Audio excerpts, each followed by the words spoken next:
right, we're ready? Yes. Yep. Yeah. Oh!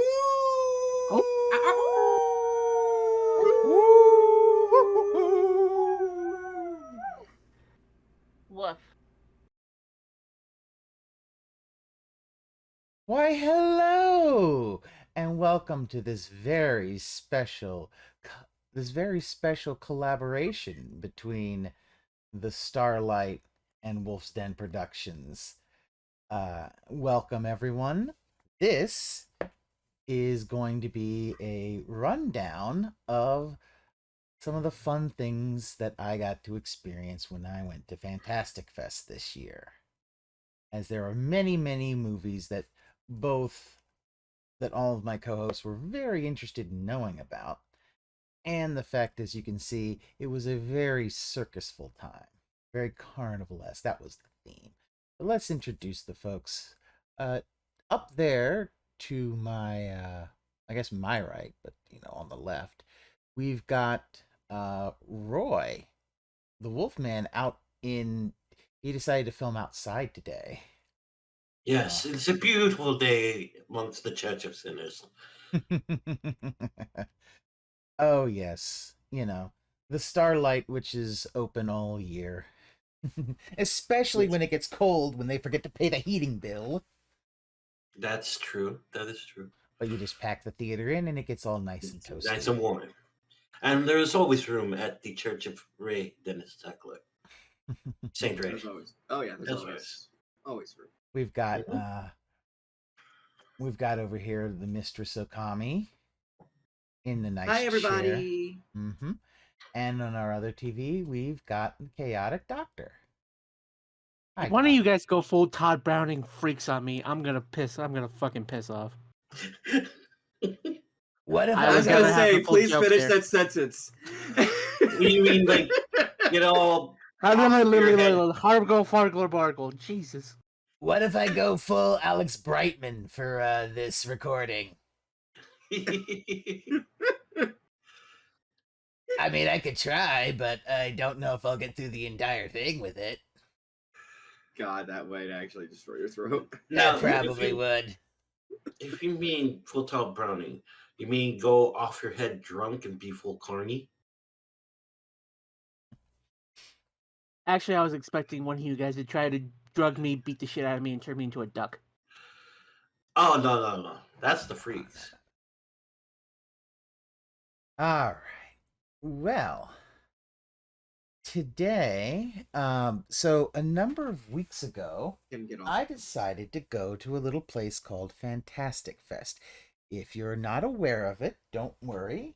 It is a little place where you get a bunch of,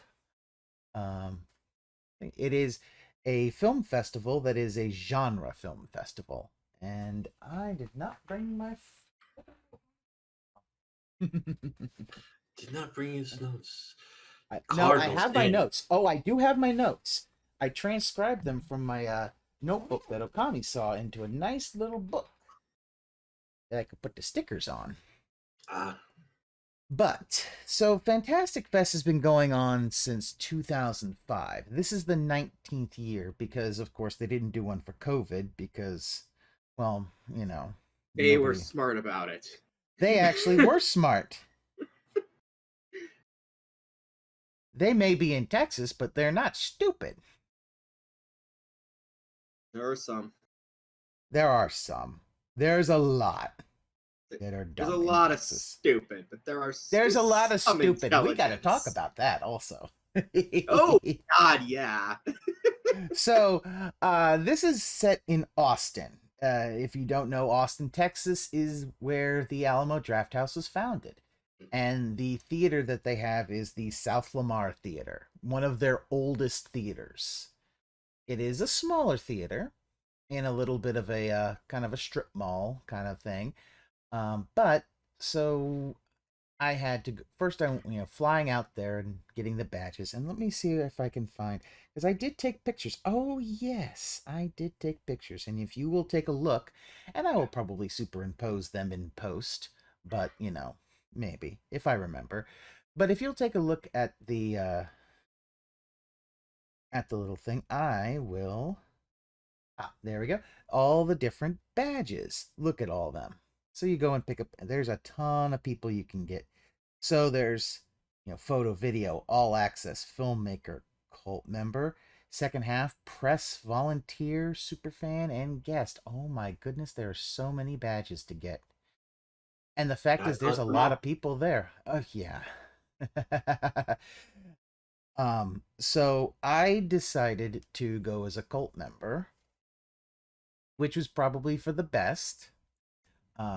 You get a bit of extra stuff, but one of the big things that you do is I got to set my tickets about a week early from the festival, and Mr. Roy and Miss Ookami were there when we were looking through all the movies and set those up, so we could find a bunch of those.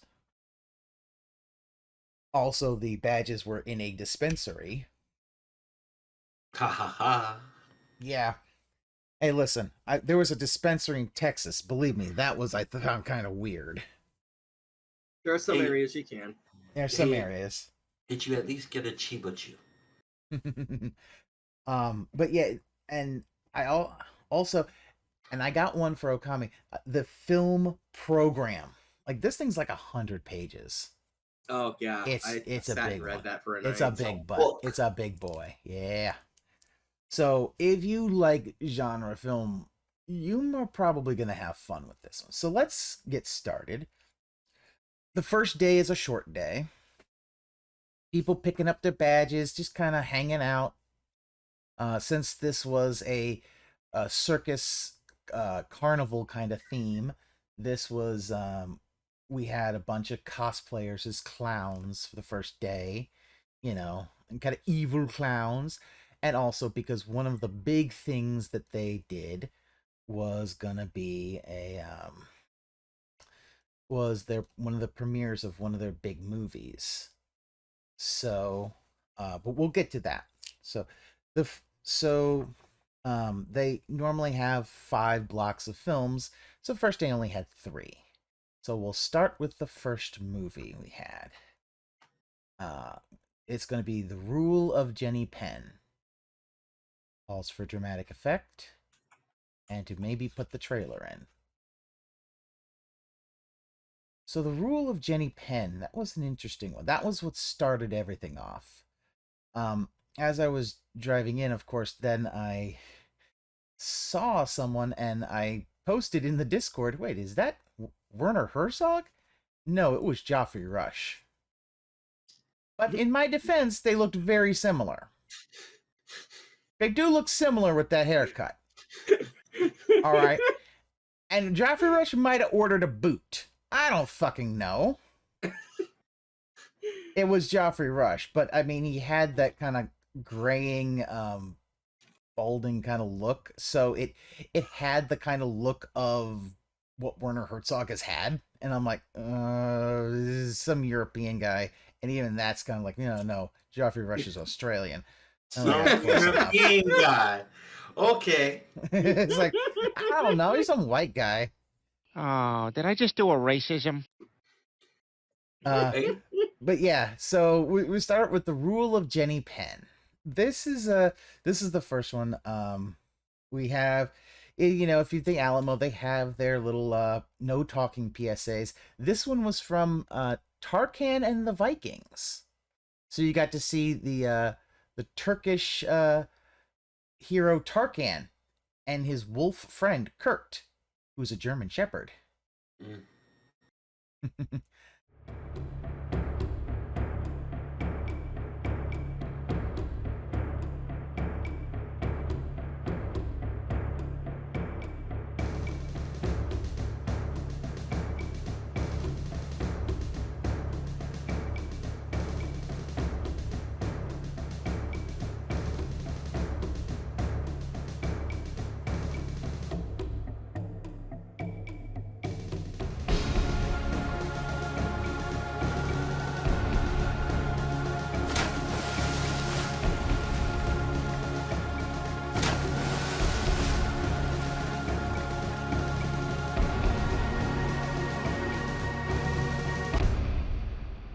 Tarkan and Kurt are the best.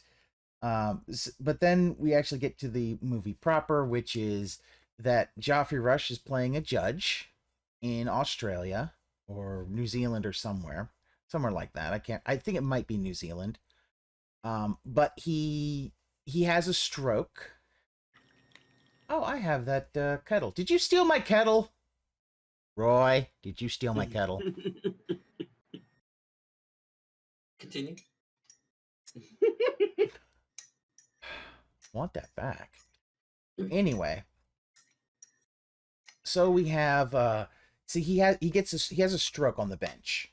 And they send him to a retirement facility to kind of recover. There's a bunch of folks there. But one of them is this one guy played by John Lithgow. And oh my God, does he torment everybody in this senior facility. He plays that he has dementia, so they gave him a little puppet to kind of help out with. Is one of the things that they use to help out. But he torments everyone. He torments Joffrey Rush and his roommate. Torments his roommate by pulling on his catheter. Oh God. Yeah. Yeah. Yeah. No, it's. And if you've ever seen John Lithgow, you know he can play dark. And this was like, oh wow, yeah, we're going full on into creepy John Lithgow territory. I've seen Raising Cain. Well, and then there's also that one. I was say there was also that one season in Dexter. Mm-hmm. Oh yeah, when he was the Trinity Killer, holy shit. Yep. There are a couple things that were like, oh, that hit. Because they do have Joffrey, they do the clock test. Do you know the clock test? Yeah, I know the clock test. Roy knows it. Ookami, do you know it? Yep, yeah. Doc, do you know the clock test? Not off the top of my head. The clock test is a test for mental cognitive decline. The idea is they put you in a room and they make you draw an analog clock at a certain time that has the hands pointing at a certain time. And folks who have like dementia and Alzheimer's or their minds are starting to go, they can't create the face of a clock. Like, yeah, if you ever and you could go see them when it's just like, oh no, because they won't be able to put the numbers in the right place. And yeah, it's pretty bad. But yeah, it was a nice little thriller. Not a lot of there was one someone lit themselves on fire. They were drinking and smoking at the same time, and they accidentally dropped their flask and then dropped their cigarette, or they had their cigarette in their lap and they dropped their flask and just burned up. In the theater? No, on the movie screen. Okay. I'm like, yeah, that just happened around you, and you're like, wow, that just happened. I mean, listen. I once worked in an office where someone got stabbed. Okay. By a coworker. Ooh. Yeah, during the workday.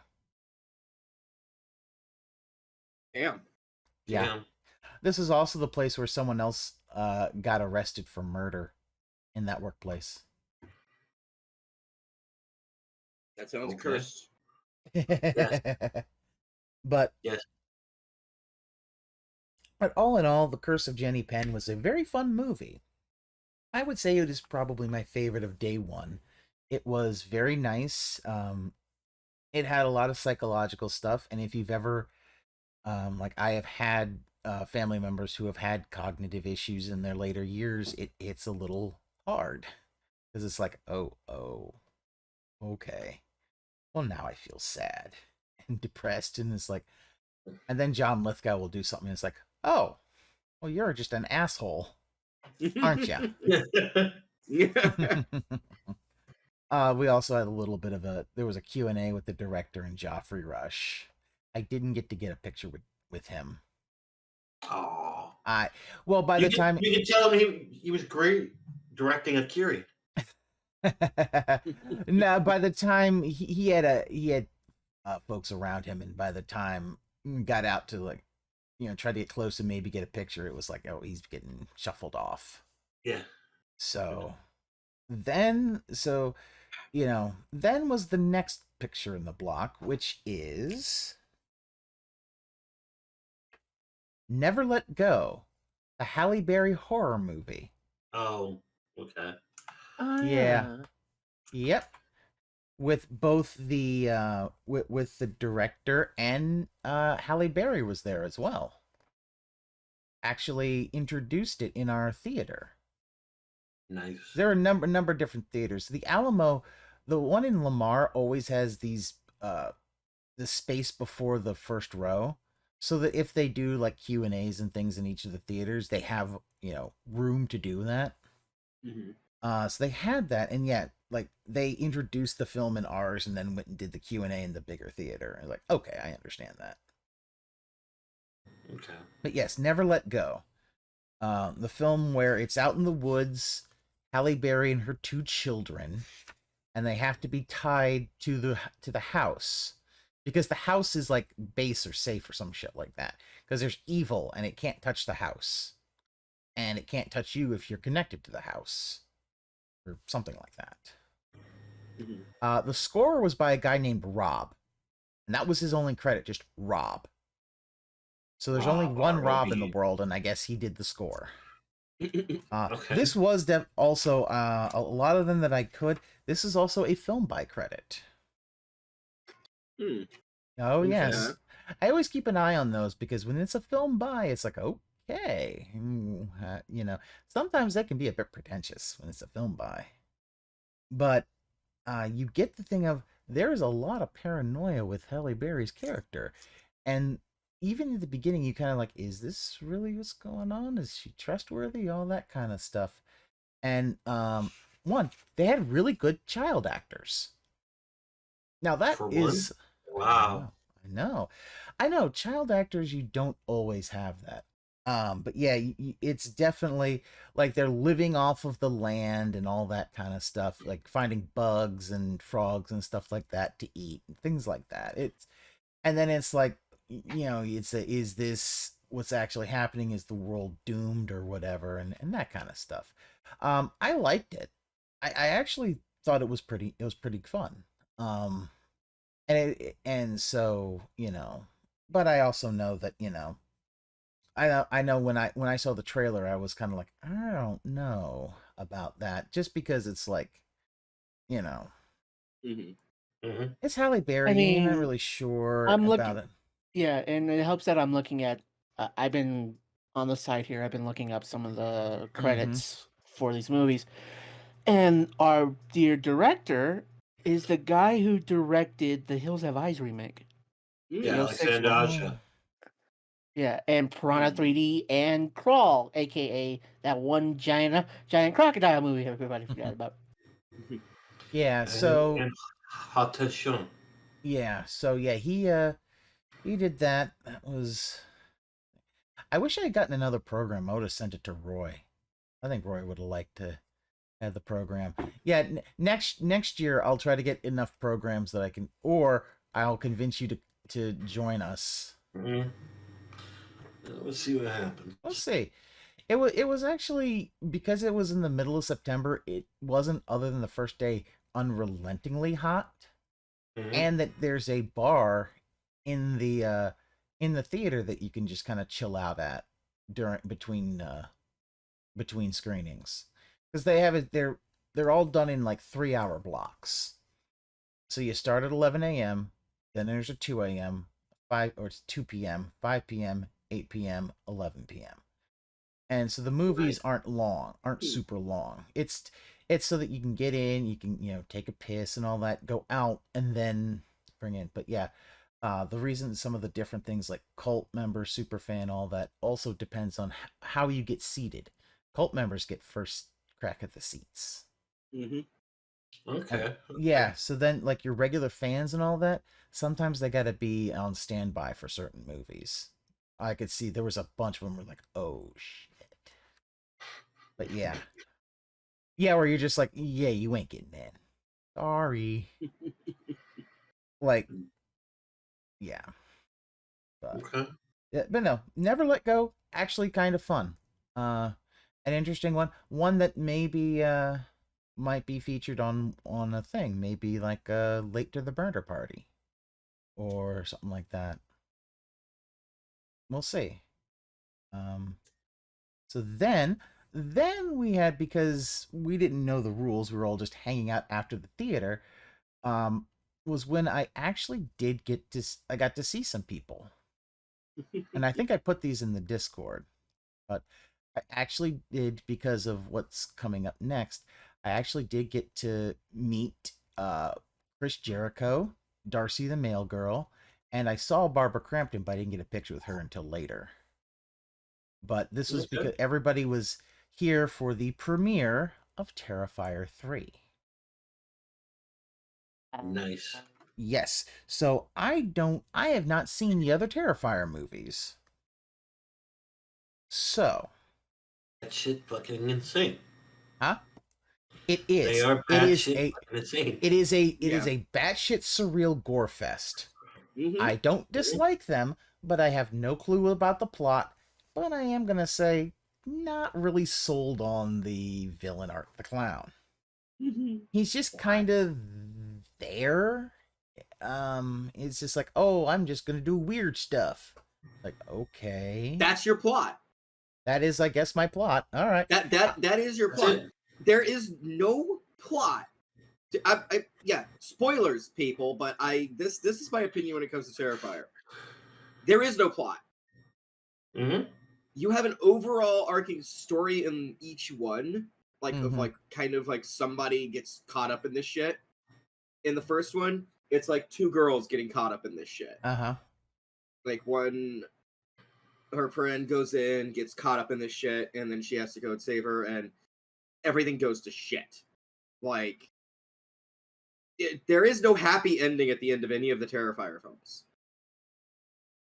They just are. Mhm. And it's a fantastic gore fest that is It just is. an absolute joy if you love I- practical effects. I will say yes. That is something I was really impressed by, their practical effects. Holy shit, those things were top notch. Wait, there is a plot. It's the manifestation of that Lon Chaney quote. The Oh, clown's only fun. Clown's only fun in the day. You don't want him knocking at your door at midnight. Mm-hmm. yeah. Okay. But yeah, Yeah, the it most was terrifying thing is a clown knocking on your back door on midnight. Mm-hmm. Yeah, after midnight. yeah. So yeah, you've got that. It was very surreal. There are a couple CGI things that might not have been super great, but their practical effects were on point. And I'll give it that. It is, yeah, do you like just gore fests? Then you will love this movie. I was a little lost on this. If I probably seen the other Terrifier movies and know, oh, this is just a gore fest, then I probably would have I would have told my brain to just shh, it's okay. And I probably would have been like, but there was also it was also set in Christmas time. This is a Christmas movie. Yes, this is a Christmas movie. And art kills children. So I like them all right. Yeah, that inspired hot takes that I couldn't help but laugh. Yeah. Yeah. Yeah. But yeah, but no, Chris Jericho had a small role in that. That's why he was there at the premiere. I did get a selfie with him, so it was, and I got to somebody took a picture of me with Darcy. So I had a lot of fun with that. But it's one that is like, if you like the Terrifier movies, or you just like, fuck it, I just want to watch a gore fest, I would suggest taking a look at those. I And think the you'll funny like thing them. is, while it premiered there, now in the present is currently the number one movie of the box office, beating Joker. Beating Yes, Joker, it yeah. is. Yes, Yeah. actually, a lot of the movies, because Never Let Go, that was the actual premiere, was at Fantastic Fest, and they, because then I think the next day it released in theaters. Actually, a lot of the movies that we'll talk about have been starting to be released. If they're going a Yes. theatrical, they are starting to be released. This is also something that is nice because it's like, oh, you get to. Now I may have overdone myself, but now that I know, I will know to do better to kind of prepare myself a little early. I did get the hotel I was at was like 5 minutes from the theater, and it had a little. It was one of those ones that has a suite, so it has a little cook station, so I could just make breakfast before I go, which also Sweet. helped. Well, I mean, it also helped kind of keep the cost down because Alamo is a bit expensive when it comes to food and drink. To be honest, that's how they're keeping afloat. Yeah. That Oh, and the yeah. fact that they put an 18% service fee on all the stuff they were doing there. I've gone to Alamo Yeah. since, and the ones where I live don't do that. So I think it was just for the festival. Understandable. There's a bunch of volunteers who kind of help. They keep the door, so they scan your badge to make sure you're in the right theater for the right screening. They're very helpful, and they volunteer so they can go and see some of the movies too. So volunteers, they got a big ups on that. Also, to their credit, free water. There was free water in that theater. They had one of their sponsors was Liquid Death. Of course. So they had both. Well, I had tried one of them, and I got the black can. I didn't know it was sparkling. I was like, oh, and I didn't try the white can until a number of days later. I was like, I wish I had just done that because the white can is just regular water. Yes. Yeah, but yeah, they had Liquid Death, and they had just regular bottled water. So yeah, because it's Texas, it can get warm there. So Yeah, where's warm. that? It's But water. yeah. But in a and fancy also can, that'll be $80. put it in a fancy can. They had more than enough water for everybody. Also, after this, I did forget. They did have a music video at the end of the movie. It was a music video by Ice Nine Kills. Because this music video actually had Art the Clown in their thing where he was just killing folks. So I think that was a new music video as well. So that was them to tie into the movie. That was nice. And that was the first day of the festival. So that was good. So now we're going to go to the second day of the festival after I passed out for a bit. Get up to start it all again. The first thing on the docket that I watched was a movie called Chain Reactions. Chain Reaction, the Australian nuke film? No, this is a documentary. Yeah, I'm just playing. I know, but not everybody might know this. But no, this is a documentary about the Texas Chainsaw Massacre, because this is the 50th anniversary of the movie being released. Yes, it is. And yep. So it how the director did this was that he had a bunch of filmmakers and stuff, people in film, basically talk about the movie, talk about what the movie meant to them. So we start off with Patton Oswalt. And whether I know, Roy, I know. You know what? Here's the thing though. He is a film buff. He knew he could talk a lot about it. I don't really care for some of the stuff he's said and done. Right. But the man's a film buff. He knows his shit. And he is the only man who does an entire commentary routine about Deathbed, the bed that eats people.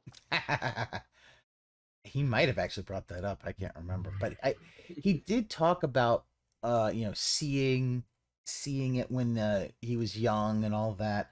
He talks about his theory of how, like, when you see the sun flares at the beginning, it was that was causing people to go crazy, and that was kind of the reason things happen and stuff like that. He brought up many other movies like Nosferatu and things like that. Like, it was definitely very film buffy kind of thing. But Mhm. I liked what he was bringing to the table, in the fact that, hey, this guy knows film. So that was very nice. At least start off with somebody who knows movies, and you're just like, okay, Mhm. movies, so to kind of get you set up that, okay, even if I don't care for the opinions, movies, so you're not just like, oh, we just picked whatever. The Mhm. second chapter, the second person they talked to was Takeshi Miike. Really? Yes, because he would go to a little theater every once in a while, and one day when he was a teen, he went to a theater screening of Texas Chainsaw Massacre, and that basically changed his trajectory on life. Miike basically credits Texas Chainsaw as an inspiration for his career. I can see it. Yep. Uh, It I think about it like it was kind of think of it like it opened the door for his mind, and then he could go in the directions. I mean, like, if you look at Texas Chainsaw, there isn't a whole lot of blood and gore. Like, there's some, but not a whole lot. But it is kind of one of those ones that really kind of inspired the rest of inspired the a lot of other horror movies for years to come. right. So him saying that was a big inspiration for him into kind of going down the path of horror and gore and all that kind of stuff. I'm like, I'm okay, if he says it, I'll believe him. And all the kind of stuff that he did, it's like, I mean, okay. yeah, sure, okay. I mean, he he said he thought it inspired, the film's Ichi the Killer. He felt it also inspired Houseu. Yep. Don't know if it really inspired Houseu. I don't think anything inspired Houseu. No. Houseu's a bit. Houseu's a bit. Houseu's a bit. Houseu. Okay. Yeah. Yeah. Houseu was inspired by a 10-year-old girl. Houseu, though, is just fever dream fun. Mm. I love that movie. I could see Evil Dead Trap. It could be. Evil Dead Trap was an inspiration. It was also a little difficult taking notes on it while the movie's going on, because it's like, okay, I don't want to, if I take too many notes, I then start not paying attention to the movie. It's a balancing act that might have been a little difficult. But then we then had another person who spoke to it, and hold on, I need to pull up into my, I have my notes on now. I just need to pull up the actual, see who that, Alexandra Heller Nicholas, who talked about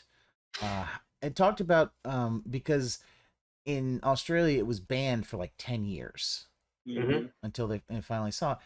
And the one thing that she really did talk a lot about was how in Australia it really did kind of have this, because it was like a faded version. It felt like one of those Ozploitation movies.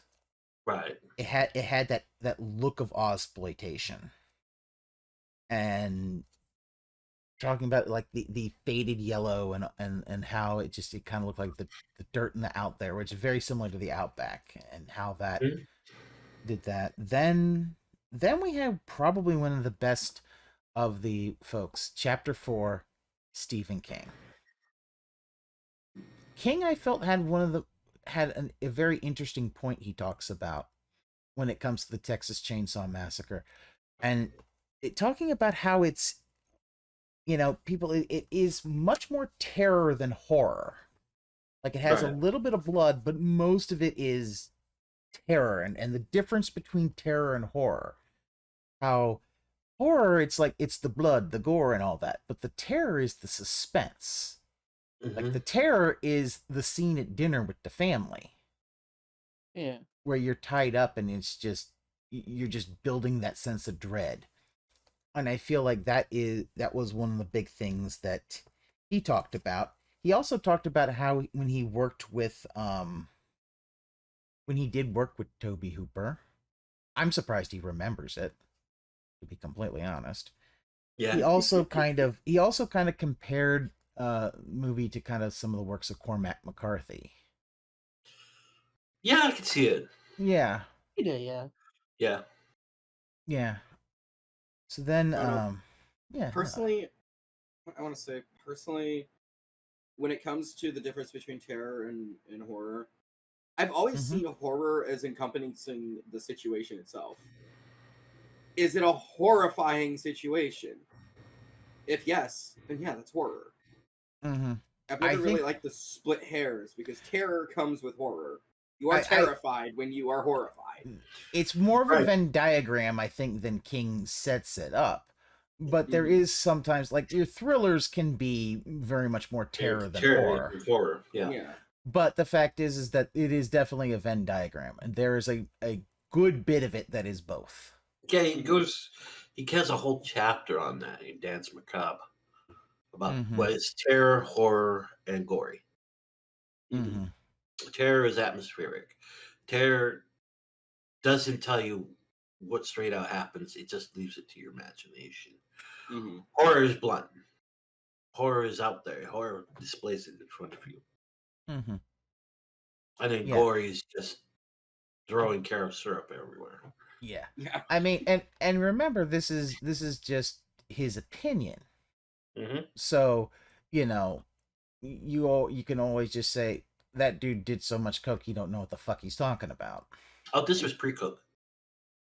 Well, I mean, There's a pre-coke? I honestly no, thought he there's no did it out of the pre-coke womb. Stephen King. There is alcoholic Stephen King. King, and then there's cocaine, cocaine Stephen King, King. and then there's painkiller And Stephen King, painkiller Stephen King. and then sober Stephen King. Yeah, no, remember, alcohol is Carrie era, cocaine is it. Yeah. And Cujo. He is so cooked out he does Especially not Cujo. remember writing Cujo. Right. Yep. Then we had another one, and this one is kind of going to be one that I think people will probably, if they look at this movie, are going to be like discussing this one. This is Karen Kasuma, and she talked a lot about the some socio-political aspects of the movie itself and some of the people. She talked about like the ideas of broken masculinity in the family and stuff like that, and kind of their failure to adapt. Because I mean, as they said, they ran a slaughterhouse, but they didn't want to go to the Anton Chigurh gun. Mm-hmm. Instead, they wanted just to use the hammer, the Oh bonk. yeah. And the idea that, you know, bring up the broken masculinity, use the example of the grandpa when they just kept giving him the was it a knife or a saw? I can't remember, or something. And he kept gave him a falling out. hammer. Hammer, that's right. And it kept falling out of his hands. That kind of stuff. So old. He was so old. I I can definitely see that some folks probably are going to disagree with that interpretation, because a lot of this also were just people's interpretations of this movie, because it's been Right. so. And they also had this really good clear version of it they were using for clips, and we're just like, am I supposed to be seeing the Texas Chainsaw Massacre in like crisp 4K on a movie screen? This seems off. Like it should be like like I got this. It should be dirty and It should dingy. dingy, like you get it off a VHS copy. And that was that was the copy that what's her name was saying in for chapter 3. Yeah. But I mean, it really was very nice. I mean, it was always nice hearing people talk about, you know, one of the seminal horror movies of the 70s. So I really had a good time with this one. It really was very nice. I would recommend, you know, you get an afternoon, you don't got nothing to do, and take a look at it and see whether you think whether you agree with them, or whether you think they're full of shit, because that's always fun. But yeah, Texas Chainsaw, very nice. Me chain reactions. Mm-hmm. That was what Patton did say. One of the things he saw is he would see references to that hammer hit from Texas Chainsaw and a lot of other movies after it. Mm-hmm. Or Yeah. where Leatherface just comes out and just whacks the dude. You just see him convulse, and yeah, And he whacks him again, and then pulls him in and slams the door. yeah, Yeah. That's And when you know you're in for something else. a lot Yep. of people remember. There's a lot of people who do remember that being more graphic. it, And it's like, yeah. no, That you was see also no blood. that was I think something King brought up was the fact that if you look at when they stick what's her name on the meat hook, you don't actually Mhm. see her. You don't see blood or anything like that, and it's cut. It's not a single shot, Mhm. but your mind thinks it's a single shot because it is. You see different cuts of it, so it's like, okay, yeah, she's just standing on a box. However, just how your brain remembers this stuff, you're just like, oh my god, I just saw someone just get stuck like on a meat hook. Oh my god. Mm-hmm. Yeah, Yeah. Your brain fills in the gaps, it Mhm. does. and it makes it a lot more graphic. Yep, it does. That's And what I so it was love about the psychology of horror, honestly. yep, and that was a nice thing to start out the day. Kind of.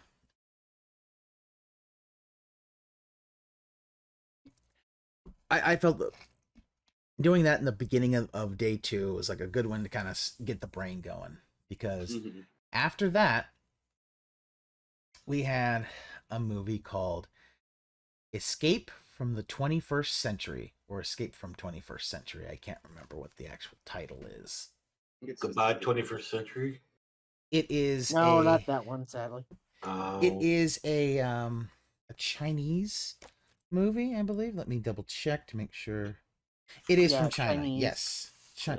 Well, I had this. There are some Taiwanese movies, and if you call Taiwanese China, you kind of get you're gonna get in big Well, of trouble course, these yeah. You years. get murdered, like Well, yeah, No, you just get harsh stares. you get harsh stares, and they won't let you play May from Overwatch anymore. So yeah, Escape from the 21st Century. This is this was the U.S. premiere of that, and oh my, this is someone who read some shonen manga and decided to make a bit decided I want to add shonen manga and anime into my movie. Yeah, there is this one is a bit of a kind of comedic action movie. It's got a very nice aesthetic to it. There was a Chinese punk midget. As you do. As you do.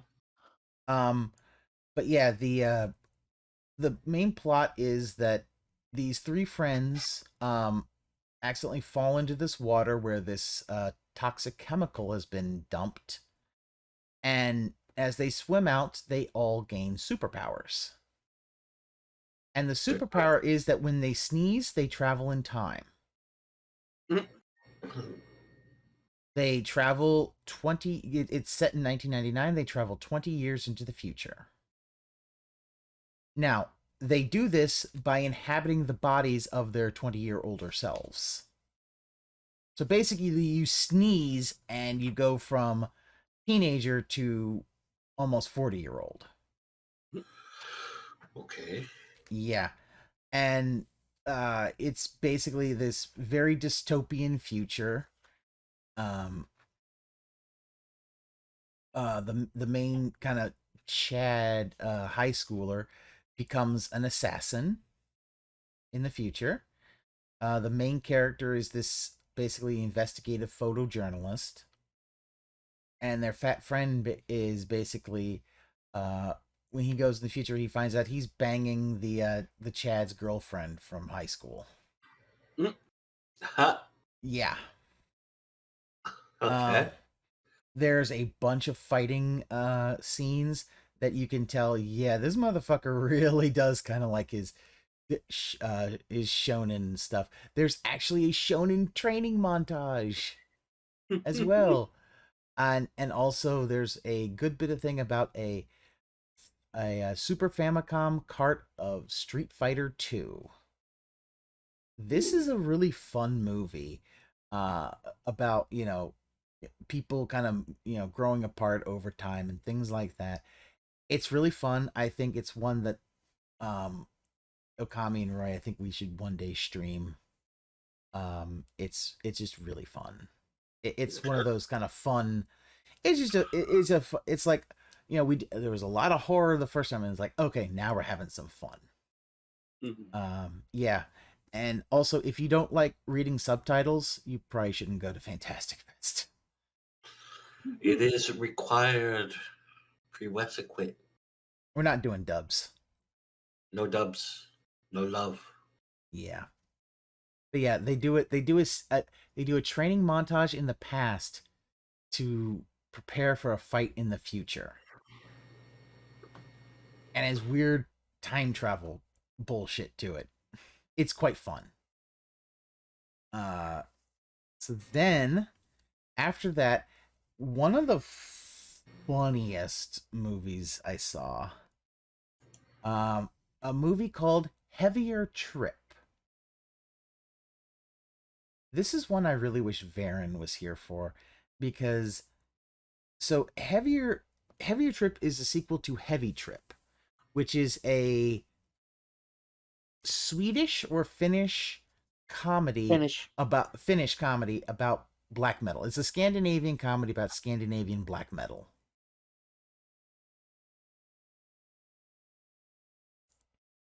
It is the plot of this movie is basically the Blues Brothers. Well, I mentioned from Thor. Yep. You've got a lot of these different the characters are all kind of different stereotypes and things of, like, their bassist is a super, he paints himself up basically like a reject from Kiss, and he is a super metal snob. You also have their lead, their vocalist, who really wants to just play in front of folks, and he's really good. He actually was there. He was the one actor who was there along with the director, who's there with a little Q&A. They have a lead guitarist who is kind of blonde and a little bit more hair metal. It's funny because it kind of is like, oh my god, is this live action Metalocalypse? Their drummer's a black guy, and he has a shirt that says, "I put the black in black metal," and I was like, god damn it, that's funny as fuck. Yes. Oh, it was so fun. It just watching it, like there's the snobby takes on horror, or on metal. Also, there was this big festival in Germany that they had to get to. Fucking. And that was, so they actually filmed there. It was a laugh riot. This was so fun. I highly recommend, if you like heavy metal, I would recommend this movie. It's just so much fun. This is made by people who love metal. Like, this isn't making fun of it. They love metal, but they're also taking the piss out of it as well. They're taking the piss out of, like, stereotypes. Also, one of the older bands they had, which I don't know if it was a real band or not, their lead vocalist looked like black metal Michael Rooker. He literally, I'm like, is that Michael Rooker playing?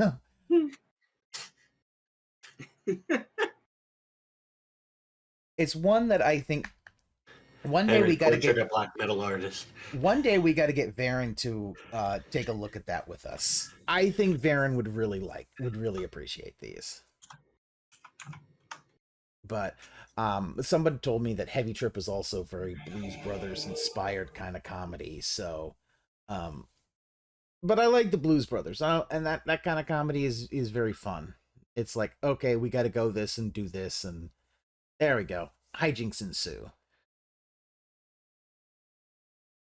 And yeah, they've got a bunch of other bands. One band that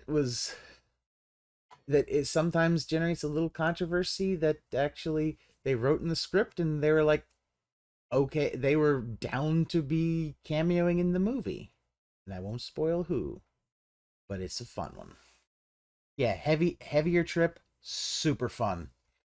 Highly recommend it if you can find it. I don't know if it's playing. I don't know where, if it's streaming or anything like that. I would recommend it, especially if you love metal. Especially if you love metal. Nice. Yeah. Oh, also, yeah, like there were glorious metal hair from everybody except the black guy who had like a shaved head. You have like, oh, yeah, it was a very interesting kind of dynamic, especially because apparently he has anger management problems, and when he gets mad, he goes Super Saiyan, destroying folks. Wow.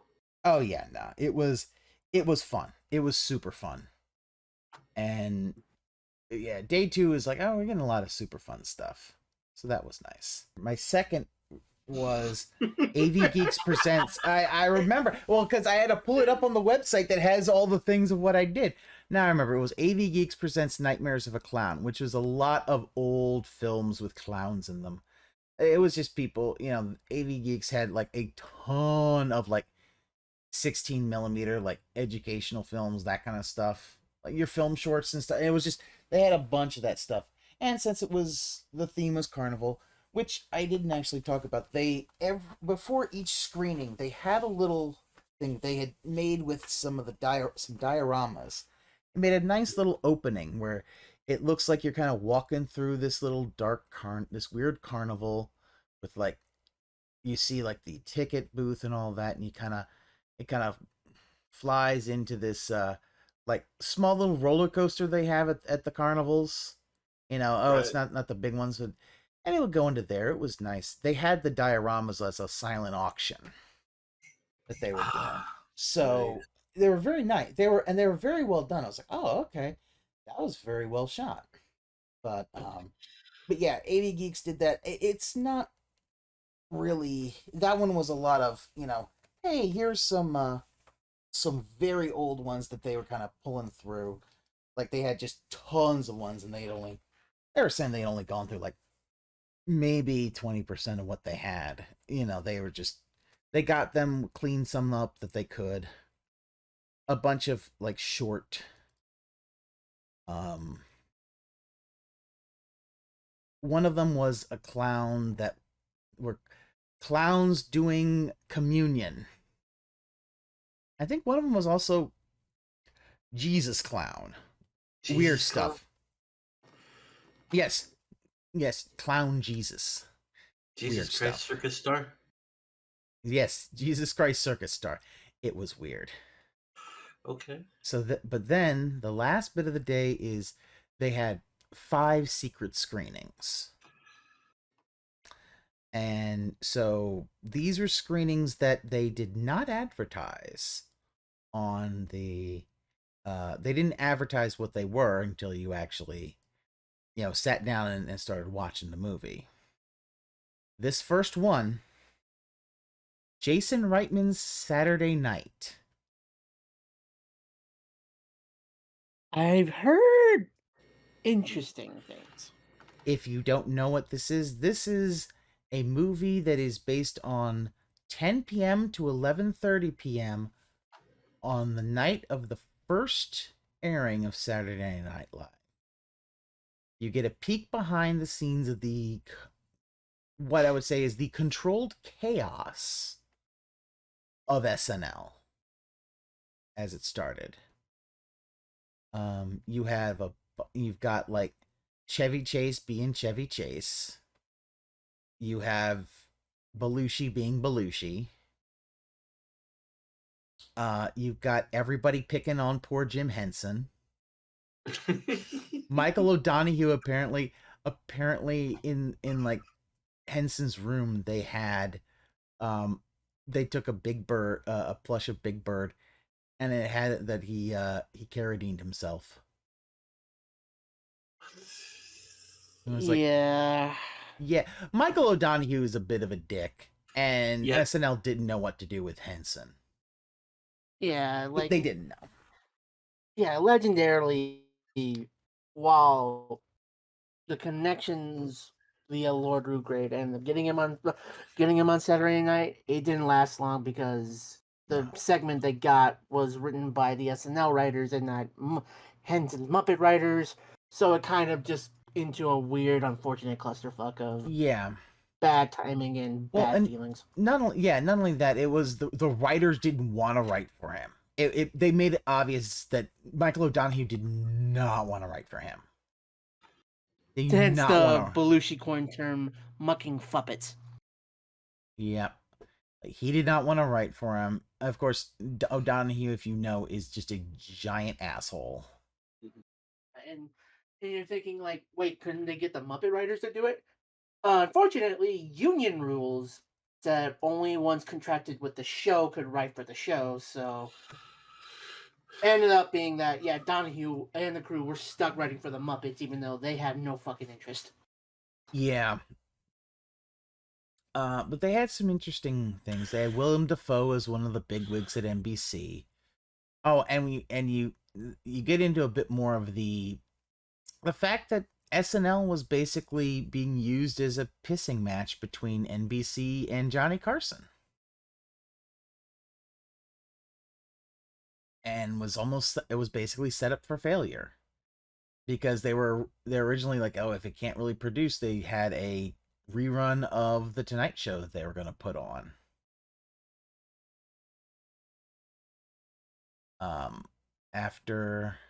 So you have that. You've got Belushi being a temperamental guy.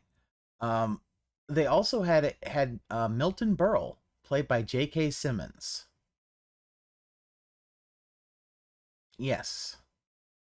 J.K. Simmons plays the comedy legend / thief, Milton Berle.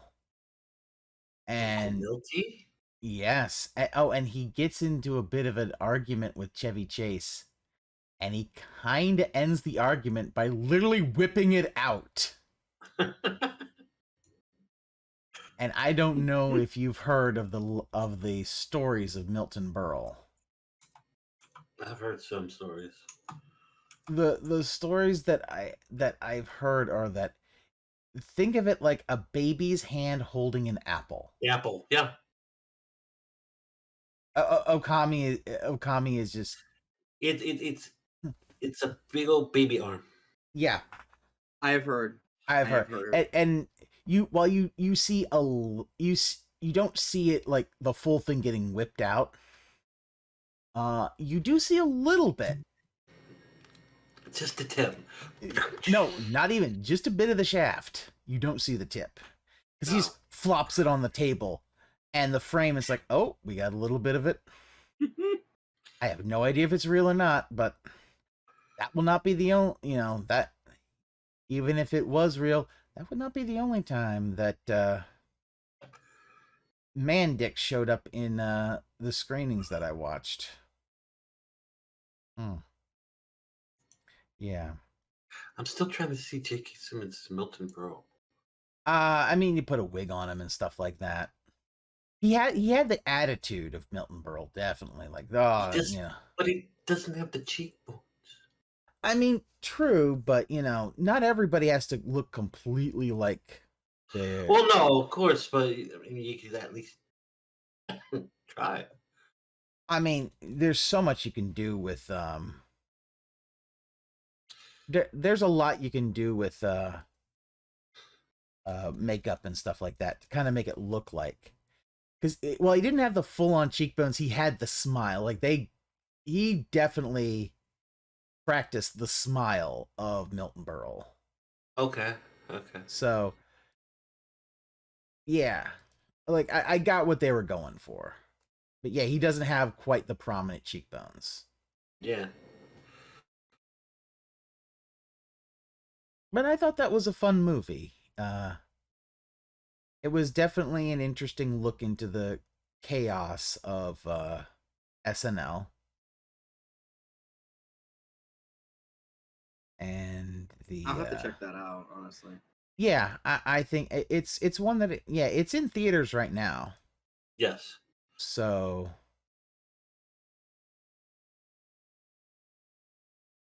It is in theaters right now. Yeah. But yeah, it was an interesting one.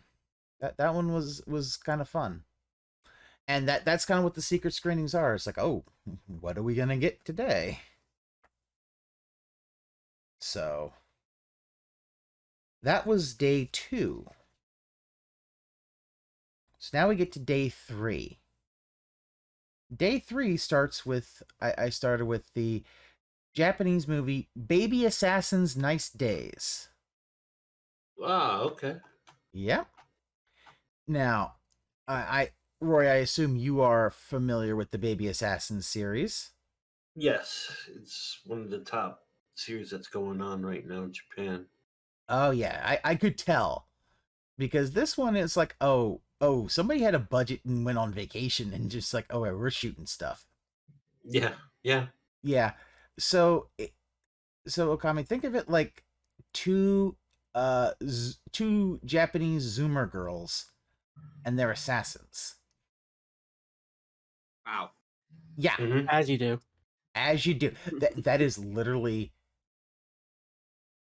the that's basically that's the plot. premise of the series. Mhm. Yeah, they're, they're very young, they don't care. I think there's some sexual tension between the brunette and the blonde. I think the brunette likes the blonde. I think so. Maybe not, but Right. but yeah, they this one they have a target, but they miss their target, so then they have to bring other people to kind of help them out. And one of them is this like almost 30-year-old assassin who is, she's like 27 and she's no nonsense. You're just like, Mhm. it's you. And the other one's just a musclehead. Like at one point there is a bonding scene between the older assassin and the two younger ones. And the muscle guy is literally in the background just adding whey protein to his shaker and adding water and then shaking it up and drinking it. Mhm. There is a lot of really good fight choreography in this, both with guns and with blades and all that. And their target, basically, they had their target, and their target was being hunted by another assassin who is a psycho. Like, full on psycho hose beast. Like, fucking hell, this dude was. He was. This is 150th assassination. He was completely off his rocker. And yeah, this was fun. This was really fun. Oh yeah, they're all fun. I think the It is first one definitely one I want to take a look back at for when it comes to that series and take a look and probably stream some of those. Oh yeah. Yeah, they're fun. You can tell while they're, there's a bit of non-seriousness to it, even to the assassins. When it comes to work time, they are serious. They get the job done. Like but when outside, they're just, fun-loving, early 20s somethings. Just having fun. It was a great movie. I highly recommend it. Highly recommend the series. They had some like clips in the credits of some of the other adventures. I'm like, or like in the beginning credits. I'm like, okay, I'm interested in seeing this series. So that was fun. Mhm. After that, I watched a movie. This was a stop motion movie called Memoir of a Snail. Oh God, you explained this one to me, and It is Good also God. one that's coming out, or if not, yeah. It is definitely it is basically, and I don't know if this is autobiographical or not. I mean, if it's autobiographical, Jesus Christ, filmmaker, you need a head pat and a cookie. Because yeah, it is a very depressing movie about this one woman talking about her life to a snail. her friend dies and that she's releasing these snails and kind of talking about her life and how it's a little depressing. She has a fraternal twin brother. Their mother died shortly after childbirth. Their father was a street performer in Paris. And then when he moved to Australia, he started doing street performing there. And a drunk driver just hit him and crippled him. Australia! I'm beginning to see... Australia, yes. I think one of the other themes that in Fantastic Fest is Australia.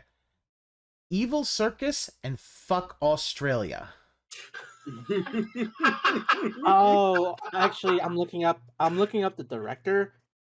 I can see why you have this reaction because this director is Adam Elliott, who legendarily, if you're in the animation scene known, he was the one who directed Mary and Max, which is also known as a very interesting but also very fucking depressing animation movie.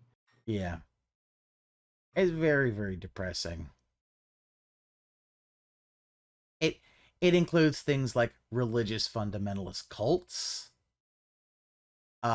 someone being a secret feeder and not telling their partner, and an old woman who might have been the most interesting person in the world at one point.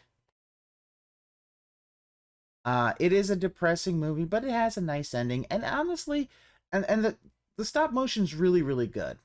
So I'm not gonna not recommend it. It's fine. But if you're not interested in depressing stuff, you might want to give this one a skip. Yeah, this is one to make a running joke about me and Roy. This is one after you're gonna need a Prozac and a hug from your grandma. Yes. Yeah. Hug your grandma you after this one. If you're gonna do this as a double feature, do this first, then do something that will make everybody happy. Or you could just be twisted and do this and then do something like Mad God. Yeah. Yeah, but the fact is, then you're gonna want to commit fellatio on a 12 gauge. Welcome to my world. All right. After this one, this one's a little because I got into the theater a little late, but the next one we did was a movie called Ick. Ick. I-C-K. An American movie. It is the movie is basically a bit of a generational struggle between millennials and Gen Z. Our main character is the guy from Superman Returns. Yeah, good old Ralph. Yep. Yes, Ralph. He is playing someone who peaked in high school. He was the star football player, then he got injured, couldn't go to college. He was dating the head cheerleader. She dumped him for someone else. He's literally working in a 7-Eleven where she buys a pregnancy test off of him from that 7-Eleven, and you're just like, oh, that is just like you're just like, oh. I think he also did try to self-delete at that point, but didn't quite. I think his father died, and that's when the ick showed up, which is this weird plant-like substance that for a long time was just dormant. It was just there. It's just there. But now, about 20 or so years later, or a little less, he's now working as the science teacher. And the couple, his ex-girlfriend and her Asian husband, have a daughter, and she's in his class. And while they're doing looking up microorganisms and stuff like that, have a saliva sample to kind of show that, he takes hers and is about to go and send that off to like a paternity test company. Because the fact is, she's supposed to be half Asian. She don't look half Asian. Yeah. At all. It's like, Also, her mom and her dad are like the stereotypical super rich folks. They don't give a shit.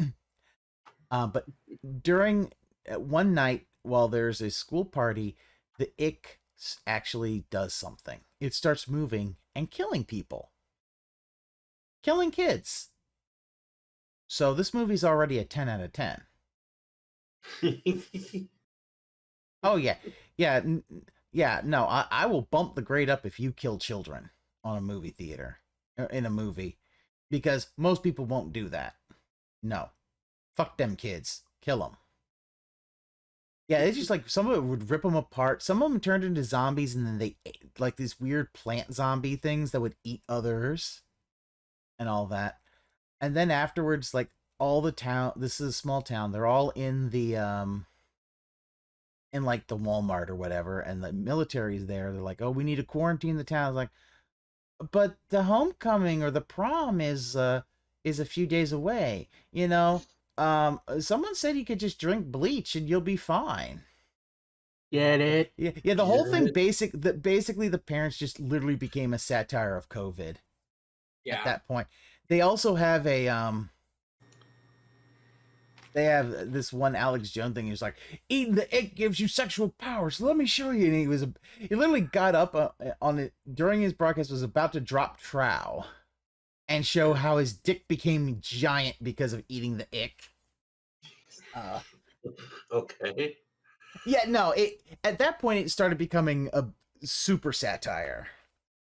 The thing is, I actually know what that's a reference to, and I hate it. I mean, you know. Mm-hmm. Of course. The ick doesn't make the frogs gay. I know. Anyway, I did look up personnel on this one. Unfortunately, this is one of those times where the director has made some great stuff, and this sounds amazing, but his name is attached to something that we have discussed and vehemently hated. Oh. The director, Ookami specifically. The director of this is Joseph Kahn. Oh yes. Who directed the Power/Rangers short. I don't know. That one. As in, this is the man who gave Zach the drug problems. Oh, was that the one with James Vanderbeek as Jason? Rocky, yep. Oh, Rocky. As Rocky, yeah. Oh, that's right. Same guy. Ah. Yeah, no, I do hate that one, but Admittedly, I'm just don't saying give them this, Power Rangers. That's all you got to do. Mm-hmm. I'm saying this more as like, oh, we should judge them based on solely on this one thing. No, I never say that for that, but it's more like there's always going to be a bias if you don't know or you know stuff he's done before.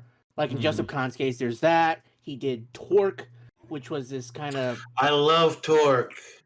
Yeah, Torque which was kind of amazing. it was early 2000s, around the time Triple X and that kind of extreme sports exploitation movie kind of got big. Yeah. He also did one called Bodied, which I've never seen. Yeah, but it's one of those things where it's like, if you don't know the movie itself, it helps to know the filmmaker. And there's always a chance you can take those biases and either it helps the movie or you have to leave your biases at the door because it might harm the movie. And that's kind of one of those things about film festivals, I think, that's really interesting. Is that yeah. How much of you let your own biases run in, and how much do you just say, fuck it. I'm here at a film festival. I basically got in for free. I might as well. Yeah, I'm getting free water. It's all good. Getting free water, and you know, it was just a fun time was had by everybody. It was like, fuck it, we ball. It was a really fun movie. Near the end, it kind of started becoming like The Faculty. In how always a plus for me. Always a plus. Yeah, like this plant thing was just destroying everything. It did even it could absorb some people and cause them to become basically slaves of the ick. So it could kill them. It could, you know, melt them, and then it could like just make them puppets. Mm-hmm. And it was a fun little thing. It was definitely like, yeah, you got this very millennial teacher and this whole thing of these Zoomer kids who are just like, I don't know what the fuck you're talking about. So it's actually one I think it would I would I'd recommend taking a look at that. That was fun. That was fun. Though I got in late and didn't have a seat, and they had to find a chair for me to sit in. Yeah, things were. It was. I think I went back to the hotel to get something, and I got back late. Anyway, that doesn't matter because after that, had one of, and probably this is probably the best movie of the first half of the festival. House of Spoils. House of Spoils. Yes. Yeah, you This- explained this one to me, and I'm this like, is "Ooh, a- this is good." This is a movie about a woman who is a sous chef at this very fancy, a very, very fancy New York restaurant, and she is leaving that to go and become the head chef at her own place in upstate New York. She is, let's see, the chef is played by Adriana DeBose. Wow. Dubois. The boy. Really? Well, I think it's that, or it might be the boys. I think. Dubois. Yeah, because like Dubois. Dubois would be Oh, there would be an it's I in there. Yeah, it's a Deba. Dubois. But it's very much where like it's in this one of these old like upstate kind of manor houses where they're gonna set up this restaurant, and things kind of act weird. There's like rumors of a witch who lives in near the woods there. The previous head chef went crazy and vanished. And she finds this little garden that has some very like the plants that are really delicious and all that, and also weird things like she would go into the freezer, walk in freezer one day, and everything looks to be ruined and all that. It's a very this one was definitely a much more of a thriller kind of movie, psychological. The way kind of it thing. looks and the way it says, it seems like it's a mixture of like, basically, if The Shining was mixed with The Menu. It feels like. a bit, It's a bit, It sounds like New England Gothic. a bit of new. Yeah, there's a bit of New England kind of horror story in there. Because I mean the whole thing is that you don't really you're like, is this real, is this some in someone's head, all that kind of stuff. So but I think it was really fun. I think as far as building tension and all that, I think it's a really good movie, and I think it's fun. I think it's one that folks will like. It was it's very fun. I like that one a lot. Okay. Um, And it's directed by MGM. I mean, produced by MGM. Yep. I think I think you might be able. Yep, it is on Amazon Prime. So you can actually Right watch now? it. Yeah, right now. Okay. Yeah, a lot. Yeah, no, there's a couple of these have gone straight to streaming. Yeah. I mean, but that's this is also a film festival, so it's like trying to, that is kind of what film festivals were. It's like, hey, let's get a distribution in this. Yeah. But yeah, this one was a lot. I think this one was a lot of fun. You've got a lot of, the characters and all that. You've got some interesting folks. You've got, who's cool with who, kind of, this financial backer seems cool for a little bit, then they don't seem cool. So that kind of stuff. So yeah, that was a fun one. I really enjoyed that one a lot. I would say, yeah, of all of the movies of the first half of the festival, that one was my favorite. And for a while, that was kind of the top one of the entire time until I kind of looked back and said, nope, we got another one that just took over, and I was like that. So House of Spoils, I would definitely recommend. On Amazon Prime, take a look at that one. Because one of the things I did is I wrote what I felt was the best movies I saw by each day, and then then I looked at those and said, okay, what's the winner? And I was like, okay, this one. But anyway, so we're getting into, then this was Saturday night, 11 o'clock. They had a Vinegar Syndrome restoration of the 1998 movie Disembodied. Disembodied, yes. Yes, William Kirsten. Mm-hmm. Got the 4K restoration from a 16mm print. They also put a little short in front of it called The Zit. The Zit was this basic fun little office short film where, oh, this woman's got a little zit. She goes to work. It starts getting larger and larger. She's kind of stressing out. She wants to ask her boss for a promotion, but she's denied because her boss gave the promotion to some other asshole at the company party that she got blitzed at. So the employee kind of gets mad, and the zit explodes and is comically large and it's like, they give it, like, instead of fountains of blood, it's fountains of pus. Yeah. It was it's a fun little one. And decent makeup on the decent bit of makeup on the zit. So then we get to the actual, because it's a very short movie.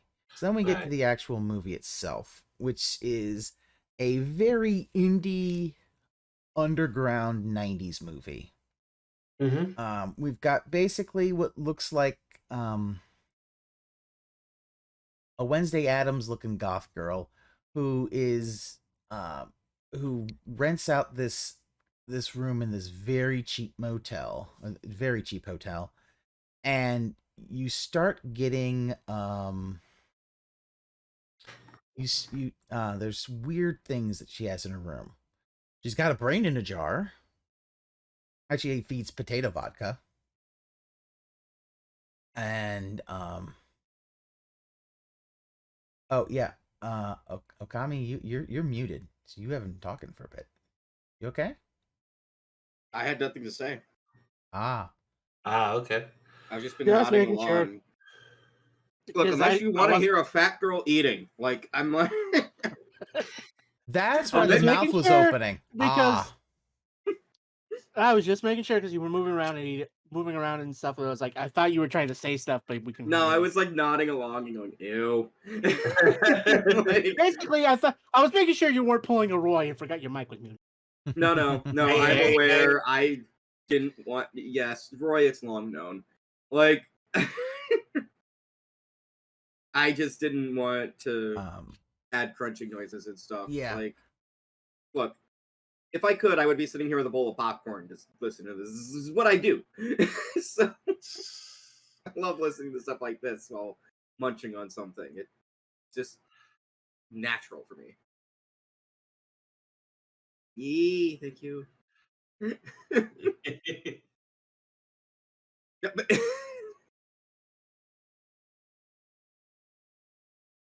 Oh, I may. Damn poltergeists. I'm also waiting until we get to our Sunday. So. That is true, but we're actually getting to that. Mm-hmm. So I will let you continue. Yeah, Don't worry, I am very much here, very much listening. I am just, yeah. I am a hungry bitch. Okay. Mm-hmm. So basically, the woman is an alien who took out the woman's brain, put it in a jar, and also has an abdominal gash vagina that she poops out little plant babies. And she's being chased by Dr. Colonel Sanders. Dr. Colonel Sanders? He literally looks like Colonel Sanders, but as a scientist. See, he is working on perfecting those 11 herbs and spices. It's a bit of an odd kind of movie, It's definitely, as I said, Vinegar Syndrome, so you could kind of what you're going into. Oh no, it's a collab between Vinegar Syndrome and Bleeding Skull. Oh, that's right. That's right. No, sorry. It is a collab. You're right. You're right. It was a Bleeding collab between Skull those. specializes in this stuff. That's it. Yeah, but Vinegar Syndrome definitely does a lot of restorations. Yeah, So I wonder what is this. Bleeding Skull probably got this, and then because there are a few restorations there that and some of them I couldn't get to. Like there's Carnival of Blood was a restoration that AGFA had.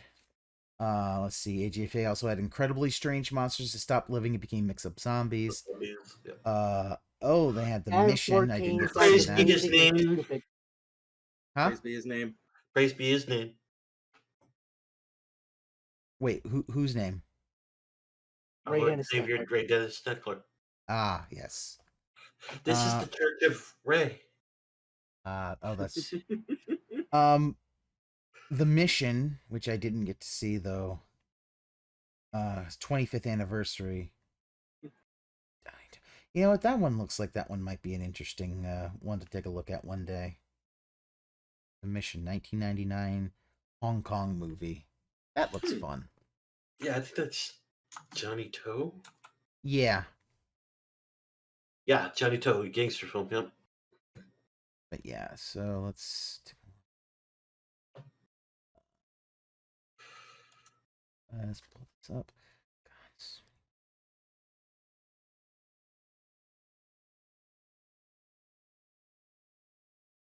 Oh, Disembodied isn't even in this one, is it? Ray bless you. But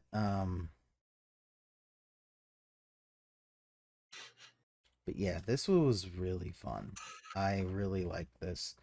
It was definitely it's definitely a bit weird, I would say, but I liked it. I had fun. So that's cool. I'd recommend this. This is a good one to take a look at. Yeah, it's got a lot of things. Oh, and also I'm gonna go the jurors for because this is a film festival, so there was jurors. For the official competition, you've got Damien Rugna from Argentina. He did Alterados and When Evil Lurks. We had Zoe Bell, who I don't know if I saw her. And to be honest, I don't know that I would have immediately noticed her as Zoe Bell. But I probably did actually see her. Yes, stunt woman extraordinaire. Yes. Yep. And then Jennifer Kent, who was the other juror for the official competition. Mm-hmm. Let's see. Then you had the ones for horror. Graham Skipper. Yay! Yay! Let's see. Well known on Late to the Murder Party. Yep.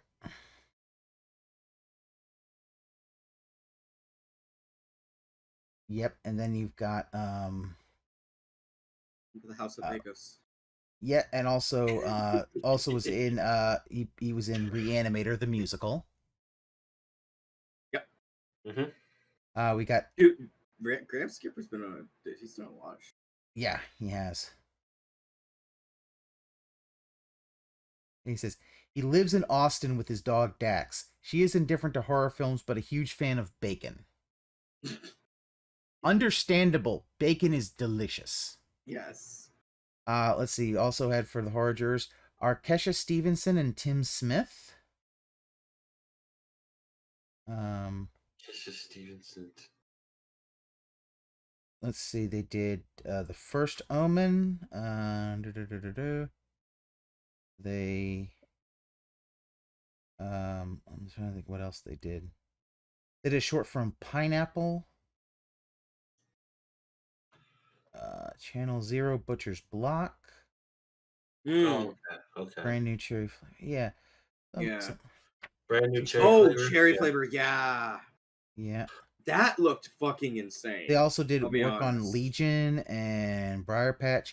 I'm pulling up their biographies from the film programs while I'm looking down. Mm-hmm.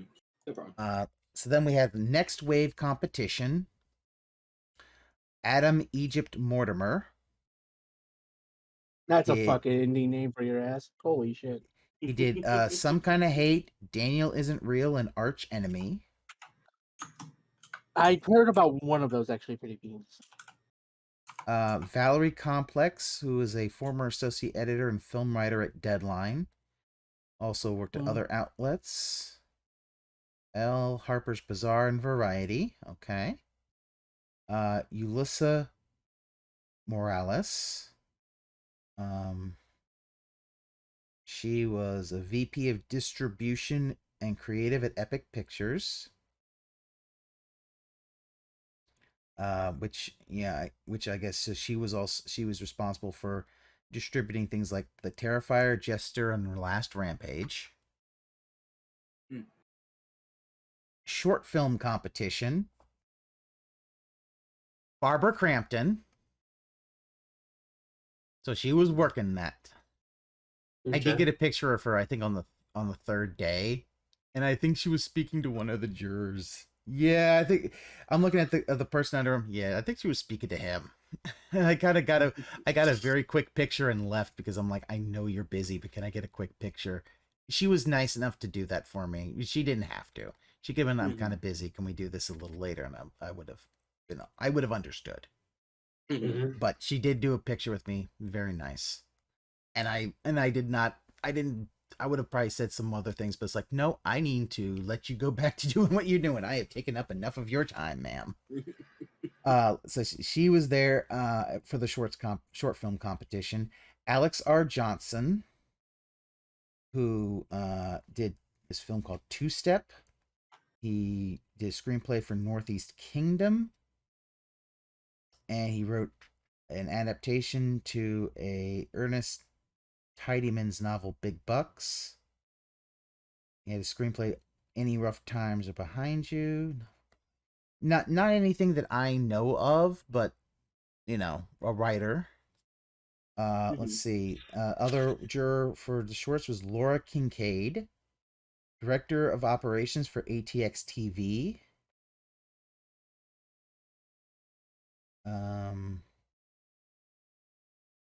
She does. I guess there's also ATX TV festival.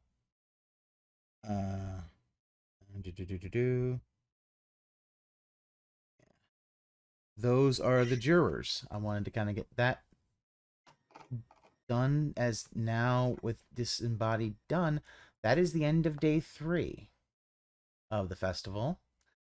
And I did not go to day 4 of the festival at all. Day 4 was Cass's adventures visiting Ookami.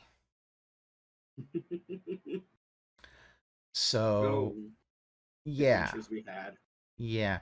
So Ookami doesn't live too far from Austin. And, like 30 miles or something like that. Yeah. So, yeah, pretty much. Knowing that, decided to took a day off and visited Ookami. It was the Sunday, so Ookami was off. That'd have been funny if I picked the day. I'm going to visit you the day that you're working. Yeah. That would have been funny. This in between films just bug you at work. Well, yeah, could have done that. I had also went and got I had some of the swag. I had gotten, you got a set of the pins that, so, Fantastic Fest also sold swag. So I got you gave me this lovely fan that I'm using. Oh yeah, I got that for free. Somebody from Fangoria was giving out fans. I get to fan myself like a proper bitch now. Yep.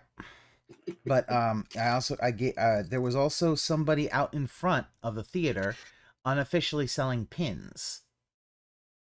It was just pins that they made. They were selling them. I got a couple of pins. What did I get? I got you a a trans fist. Yep. I got you also I got you one that a VHS thing with that had Halloween, Texas Chainsaw, Friday the 13th, and Nightmare on Elm Street, kind of looking like VHS tapes on a shelf. Mm-hmm. Did I get you any other other than the other like Fantastic Fest pins? Did I get you anything else? I can't remember. No, you got me a couple. Like you got like a Fangoria one. You got me. Oh yes, I got a button that other... said I read it on Fangoria. I read it on Fangoria. Yeah. I think you. Oh, you got me the Barbie one. You got the Barbie. Oh, that's right, the Barbieheimer, which is a pink glittery mushroom cloud. Yeah. Yeah. I had gotten a couple others for myself.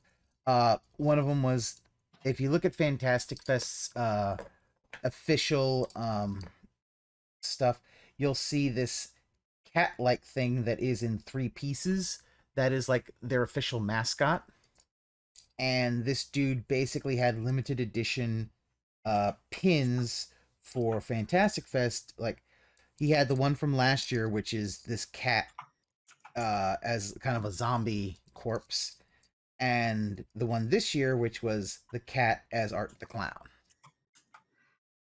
Nice. Then I had the official pins from Fantastic Fest, which is an eyeball with arms and legs, the cat as a clown in 3 pieces, one that just says Fantastic Fest, and one that is a pennant that says Chaos Reigns.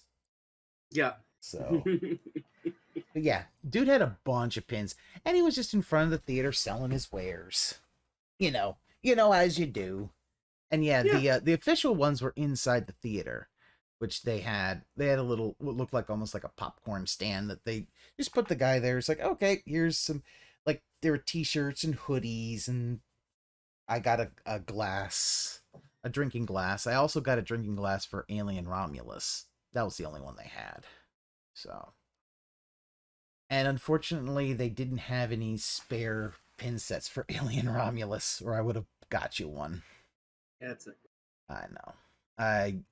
When I went to the draft house, they had a pin set for Alien Romulus, which was the face hugger, the xenomorph head, and the Weyland-Yutani logo. So nice. Very nice. But yeah,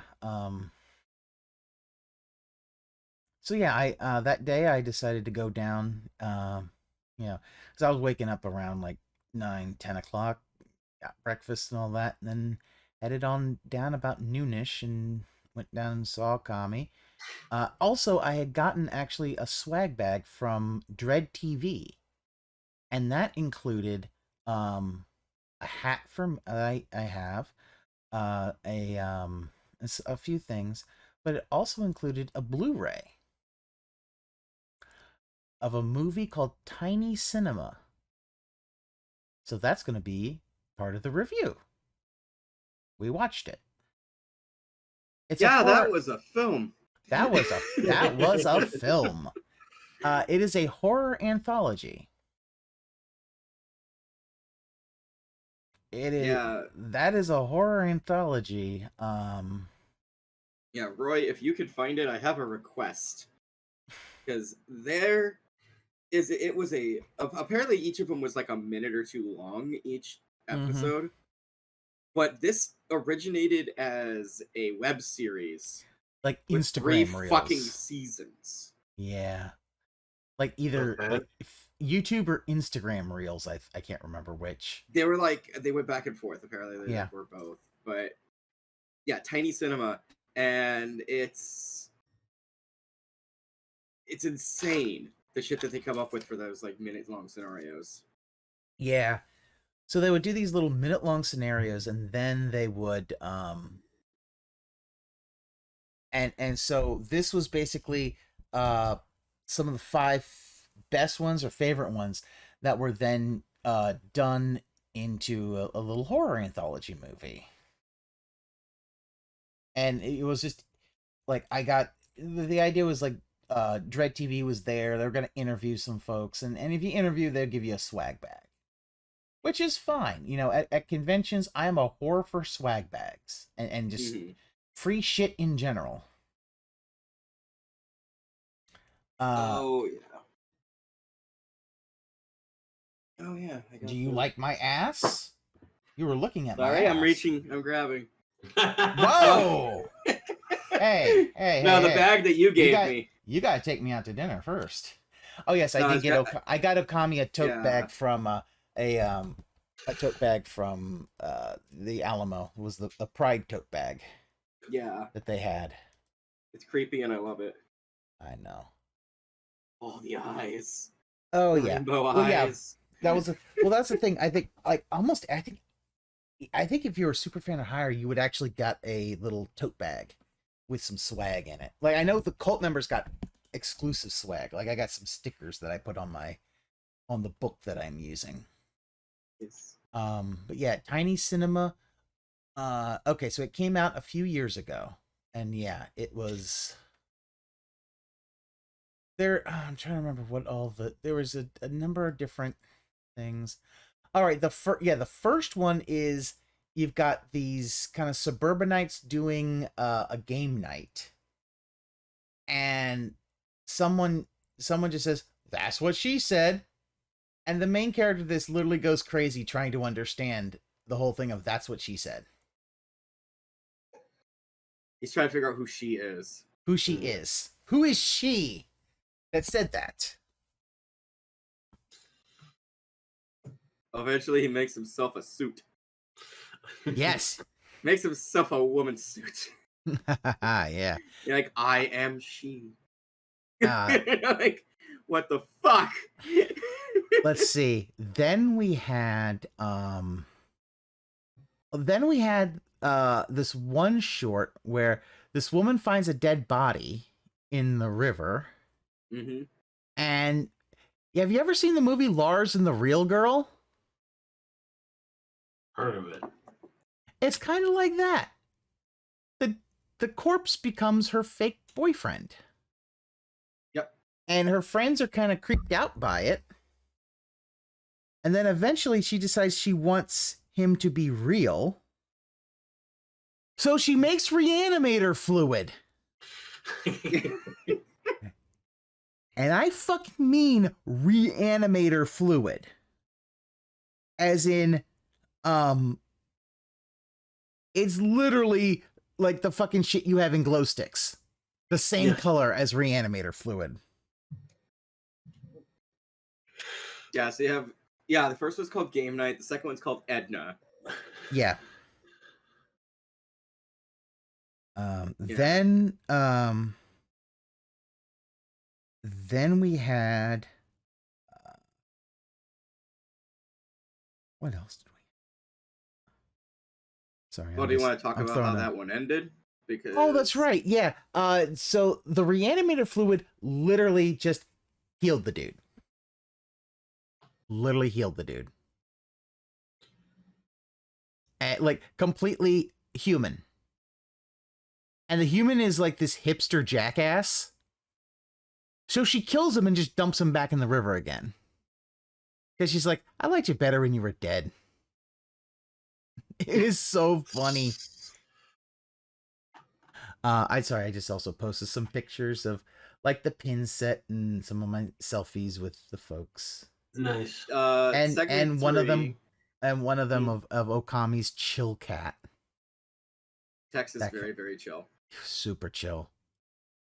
I told Ookami that if that cat shed enough, I would just create a take that and clone and just take that cat with me. I'm surprised he didn't. He usually does. Yes. our What was third- the third one? Our Oh, third what was segment that? was Bust. The story of two Oh, friends. who- right. Yeah. That one. This is probably my favorite segment. That segment was amazing.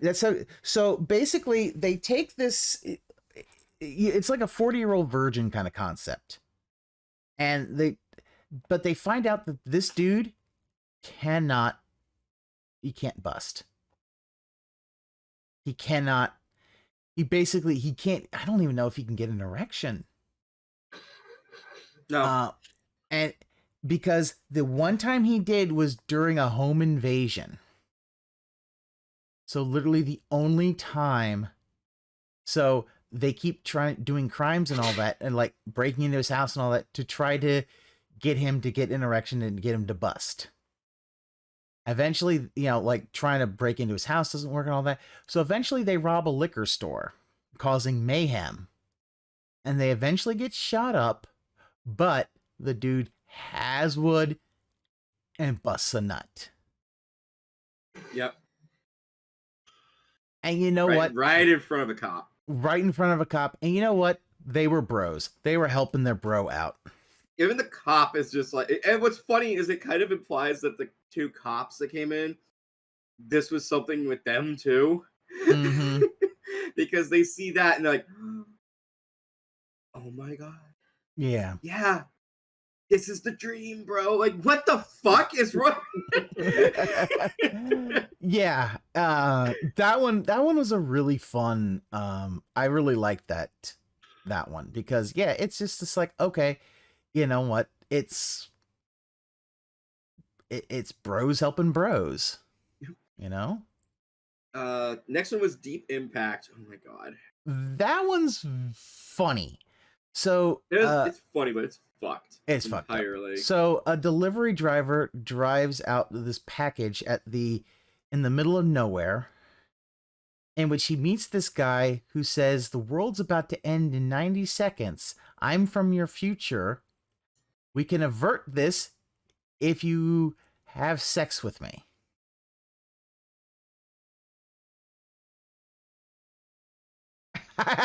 Yeah. I'm looking at Roy. Roy just rebooted.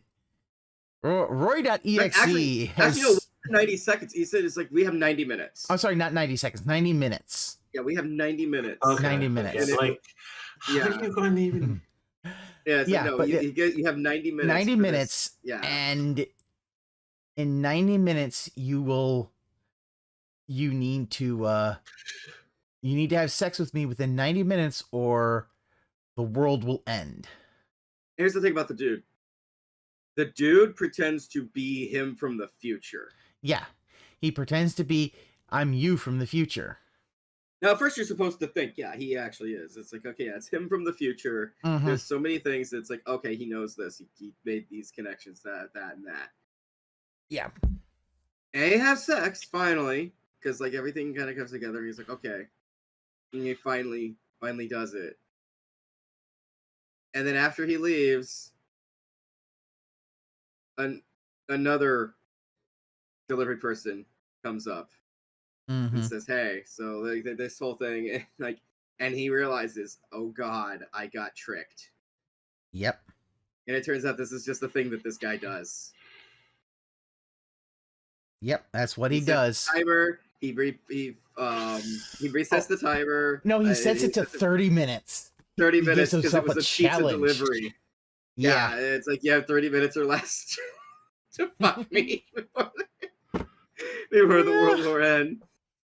Yeah. Yeah, it's so fucked up. It's very fucked up. The next one is even more fucked up because we have Motherfucker. Yep. Motherfucker, where these mobsters at a card game, one guy basically makes basically the joke of, oh, I fucked your mom, that kind of stuff that you'd hear, and you just normally just insult that you just like, oh, whatever, it's just talk, it's just chirping. No, the mobsters kidnap this one guy, take them to his house, and force him at gunpoint to basically fuck his mom. While his dad, who's in a wheelchair, is watching TV and then watching them fuck. He apparently is like impotent, and he's got he's problems because he's old. He's very old, and so he sees it, and you see him suddenly smile like this shit-eating grin mm-hmm. as he's watching this. It's like, like what? But even the guy is just eventually he's just like, okay, like it's weird because it's like you think it's like, okay, this could be absolutely horrifying. Like she's of course, they get like, yeah, she's a big woman. She's old. Yeah. She's kind of nasty. And then he's just like, all right, they're gonna be like, I guess, taping or whatever. Like, I gotta fuck her. And then eventually, he's like, no, I don't want to. Finally goes like, all right, fine, fuck it. And then it just kind of like goes into it.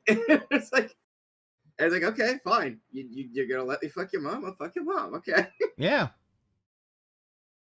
Like, she hasn't gotten it in a long time, so fuck it. Yeah, she seemed to have a good time at the end. It's like, all right. Everybody seemed to be a fucking Yeah. happy ending. But even his friend, even like his like mob friends, are like looking at him like, this is fucked up. Why are you doing this? Shh, just leave it alone. Oh, it's like, dude, Yeah. what the fuck? Then there And then was finally- the last one. Daddy's home.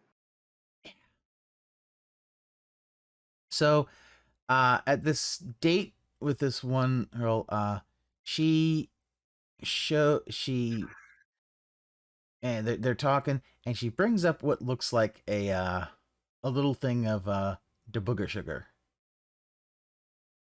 The disco snow? Yeah, the devil's dandruff. Bolivian So he marching sorts powder. it. He does a little bit, and she tells him that it wasn't that was her father's ashes.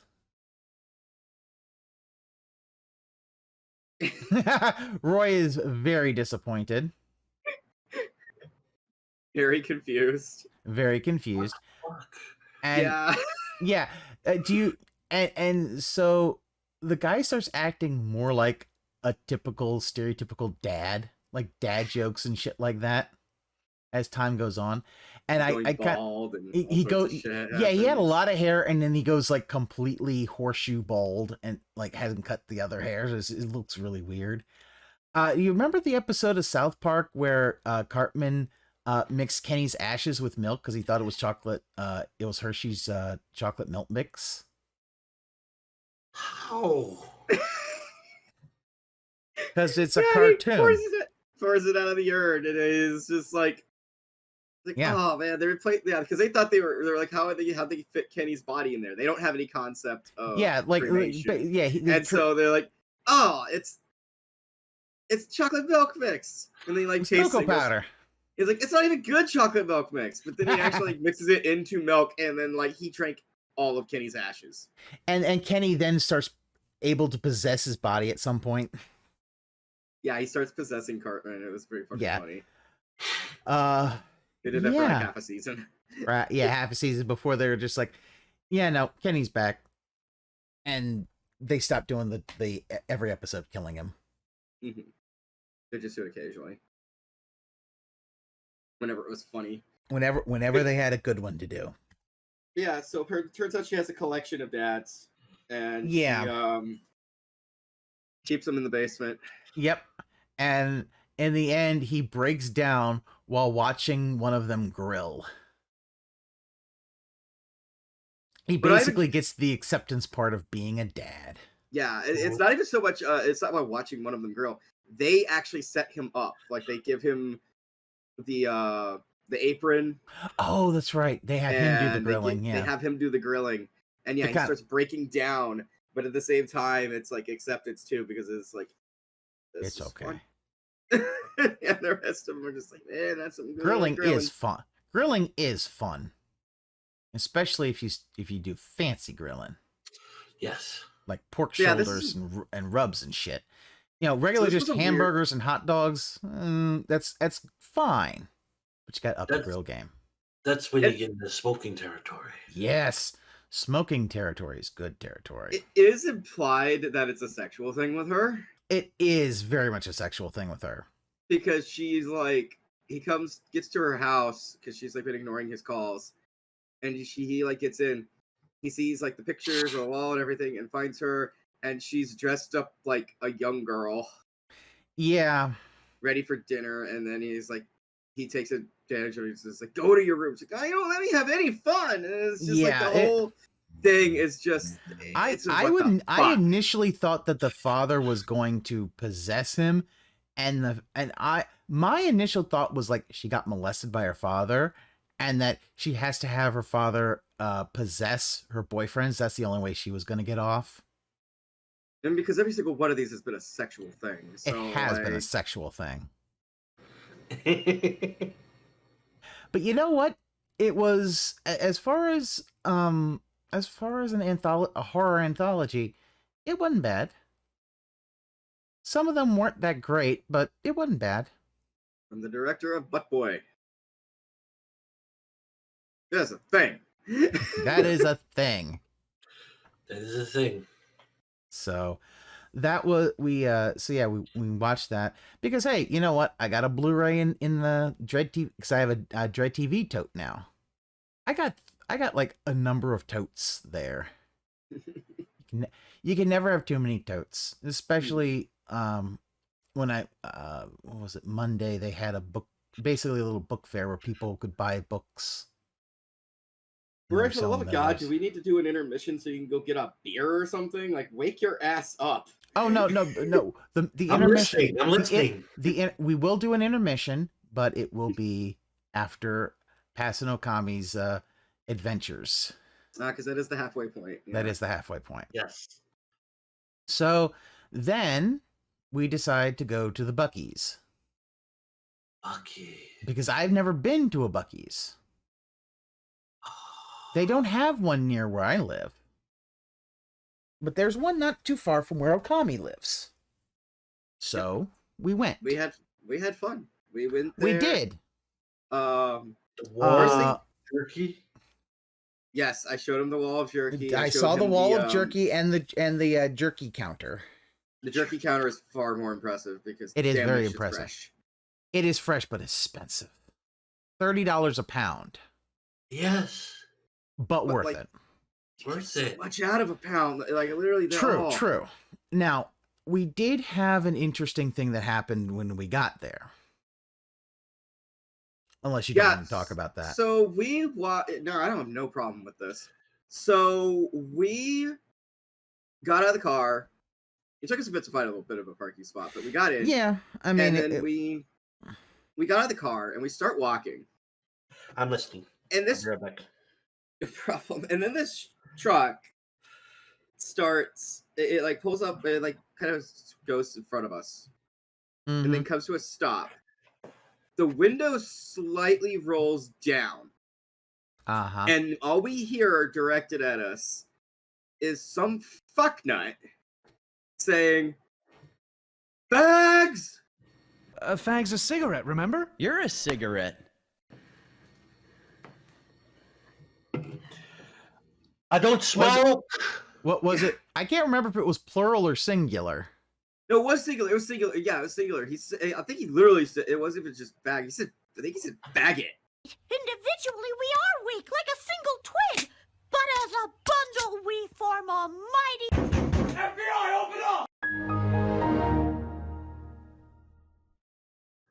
I can't remember. I thought it was I thought it was the short version, but who knows? Maybe it was, but like, sure it wasn't baguette.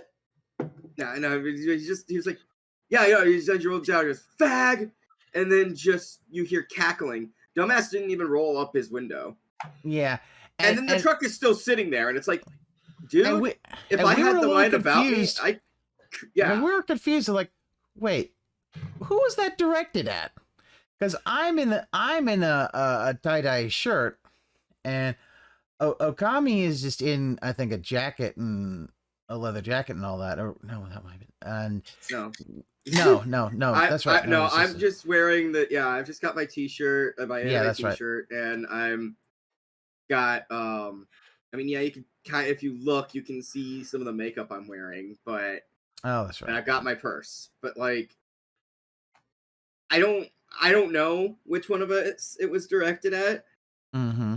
But either way, I'm thinking like, dude, you're still sitting there, and if I really gave a shit, I could have just gone over there and just pulled your fucking door open and kicked your ass. Like, you know that, right?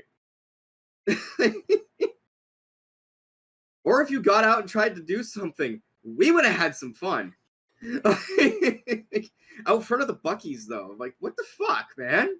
Yeah. It's like sacrilege. I know. Yeah. Yeah, so you don't do it in the Buc-ee's, that's for sure. Oh, no. You get kicked out. Yeah, so, but I'm just like, okay. It We was looked at each other, weird. tried to figure out who that It was was the directed weird. towards. That was a bit surreal. Then I did finally point out, I'm like, well, dude, we are in a Trump town. Like, this town we went into is Yeah. indeed a fucking... It's like, Texas. They are. It is Texas. Let's Yeah. be honest. But, It's Texas. but not all parts. Where I live, you're Mhm. good. I Other mean, than Austin the occasional is person. Austin. Yeah. But you know, I know other places. It's like, yeah, nah, you kind of, it is where it is. You know, you know what's going on. But Yeah, yeah, it's like, so okay, whatever.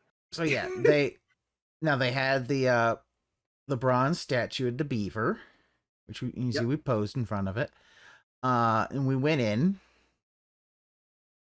and I spent too much money. Yes, you did. Yes, I did. No, you spent the right amount. He spent nearly...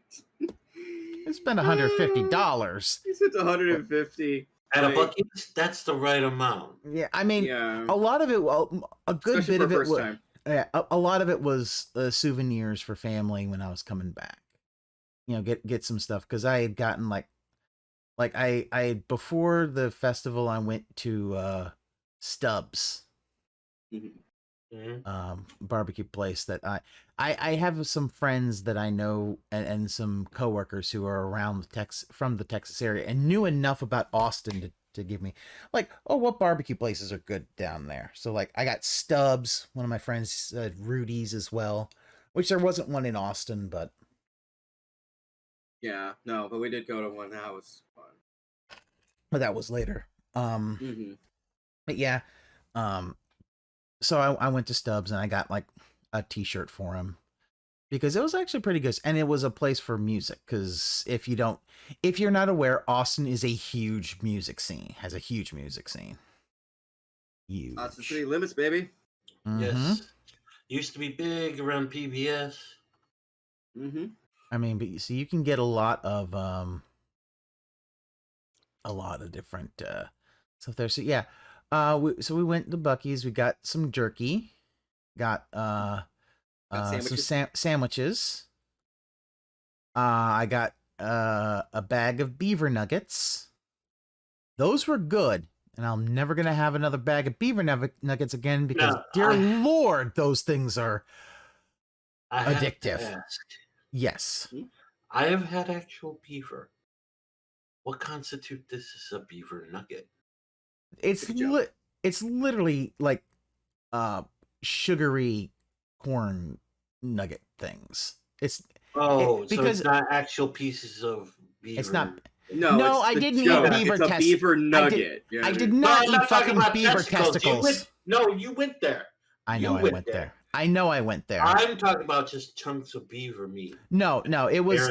No. There was no meat in it. It was more of a sweet corn kind of thing.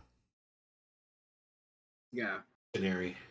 Yeah. I mean, it was good, but yeah, no, it was super sweet, and it's like, yeah, I shouldn't have too many of those things. I'm large enough as it is. I also I like to buy the spicy ones.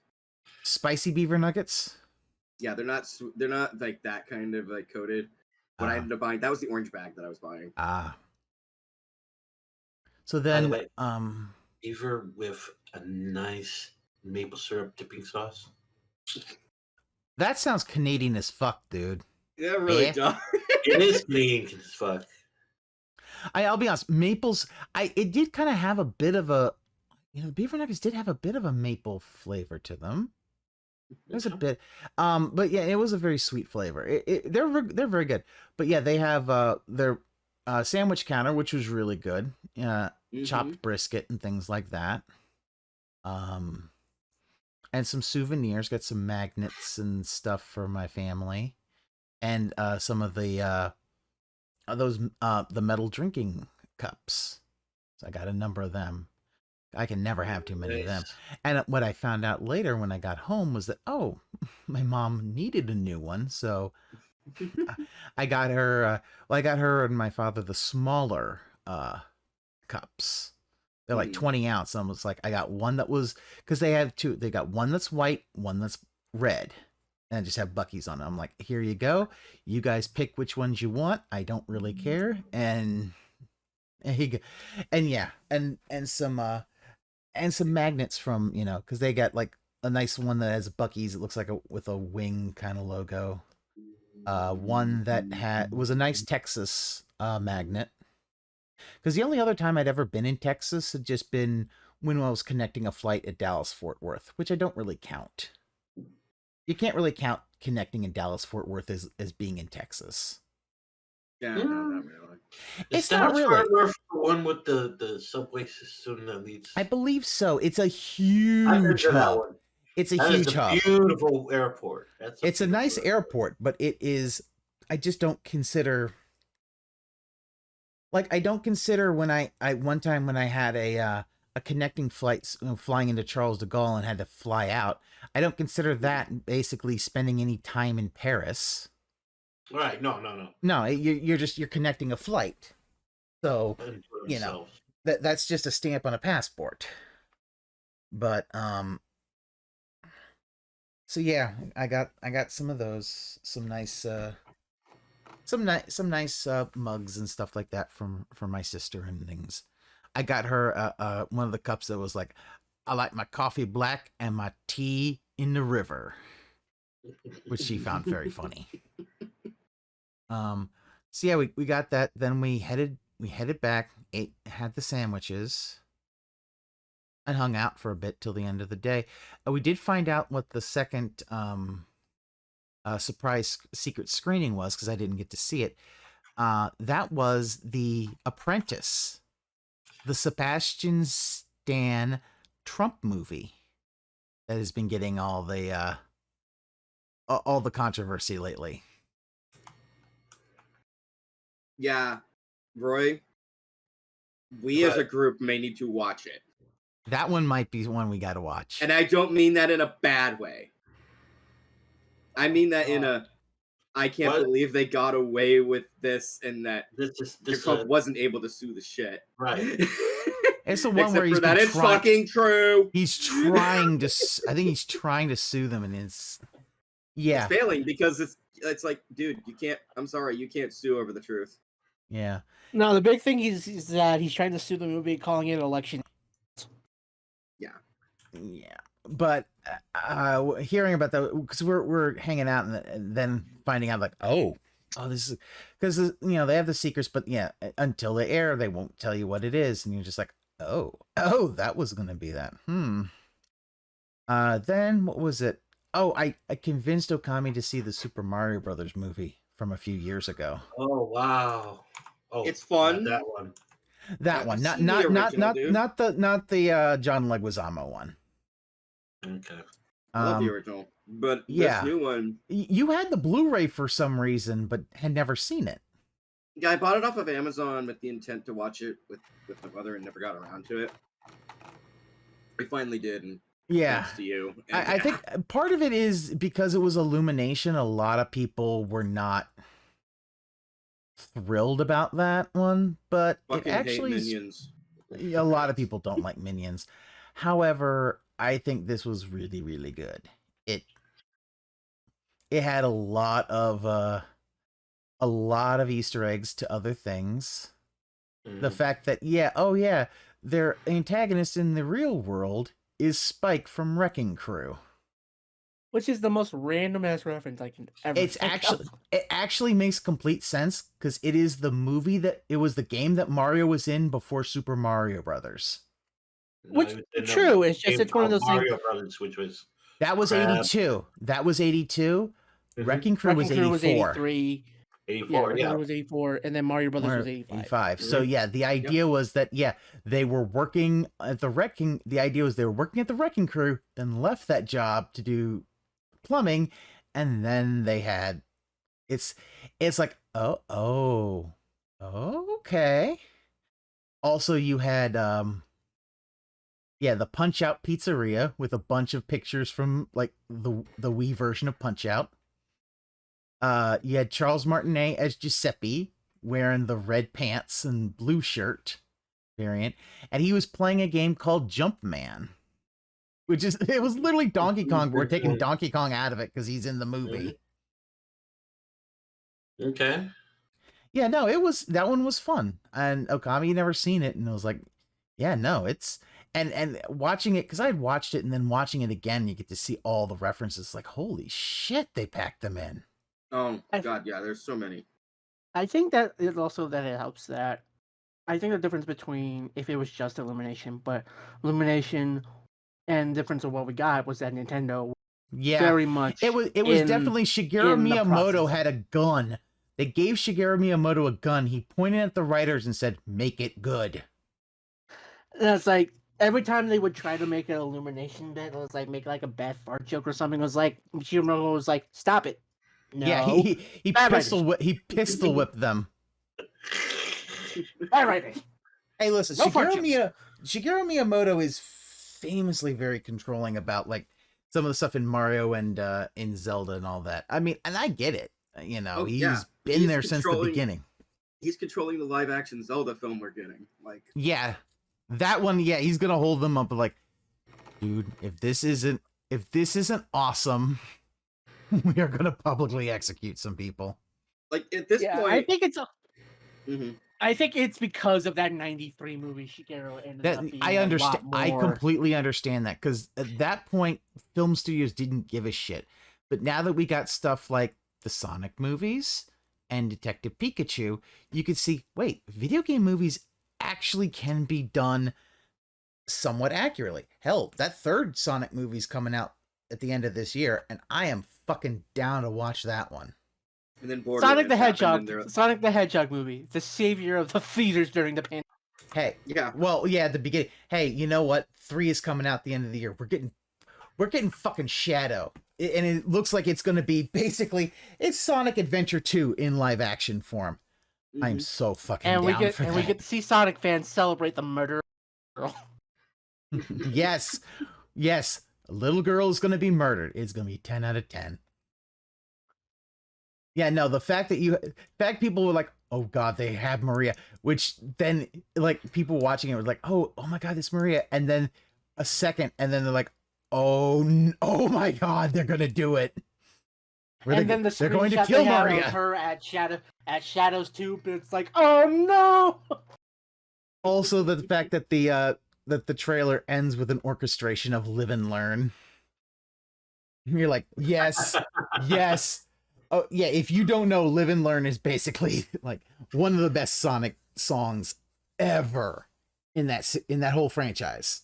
Like "Live and Learn" and "His World," which surprisingly is really fucking good, but like came off of a horrible game. No, but yeah, like "His World" came from 2006, but like dude, it's a good fucking. I love it. But yeah, "Live and Learn." Holy shit, that's one of the best goddamn. That is one of the. Give me City Escape as well.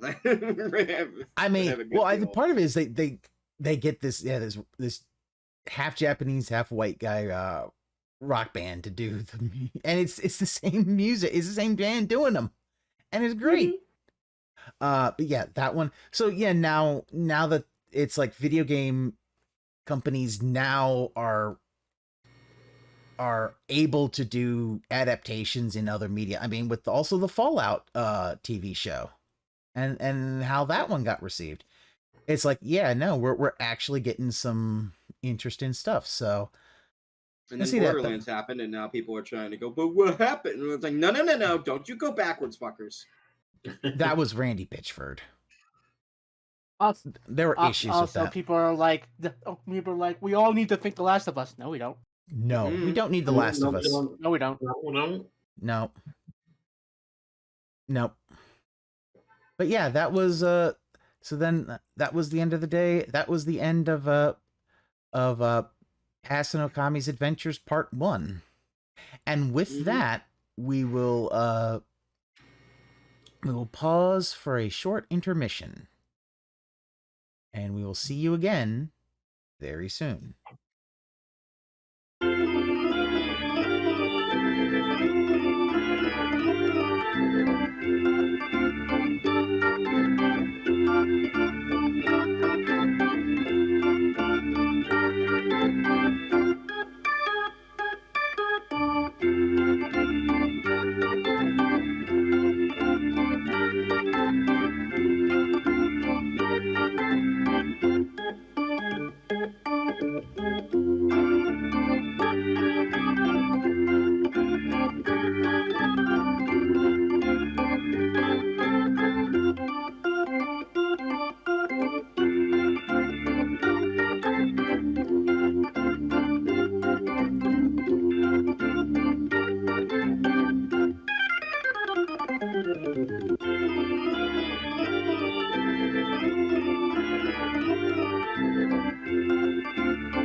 Well, if you got to this side first, you need to flip the video over and take a look at side A.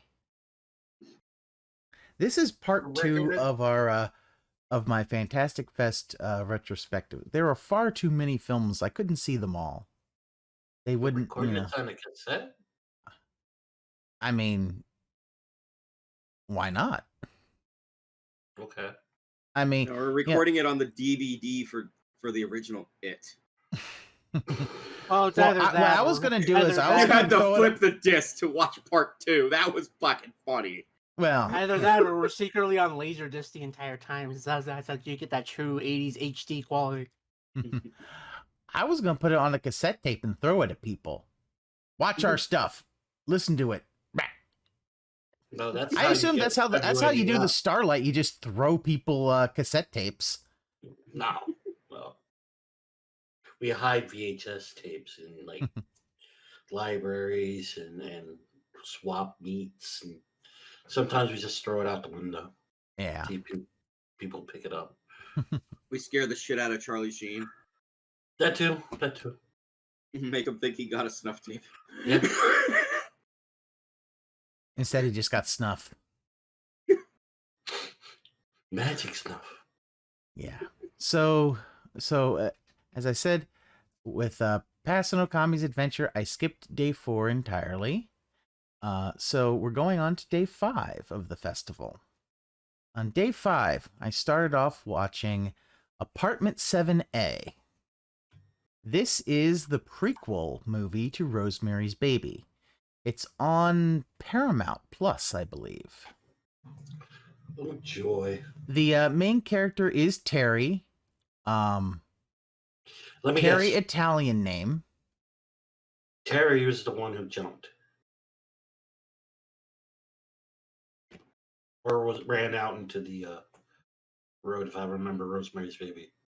I can't remember in the original, but the prequel kind of things don't quite make a lot of sense because of how, if it's supposed to be a prequel, because, well, I mean, they get that Minnie and Roman are very nice. They get a lot, but the fact is that I think Terry's supposed to be in Rosemary's Baby, but by the end of this movie, she kind of takes a tumble out of a window. And it's like, huh? Also, she was pregnant. She's also pregnant with the devil baby. Yes. And try to get an abortion. And baby like, no. No abortion. Like literally tried, and there was just this force to just push the doctor back. And it's like, or the back alley abortionist back. It's Your it's vagina is a haunted. yeah.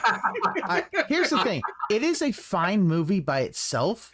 I just don't know if it works as well as a prequel to the original Rosemary's Baby.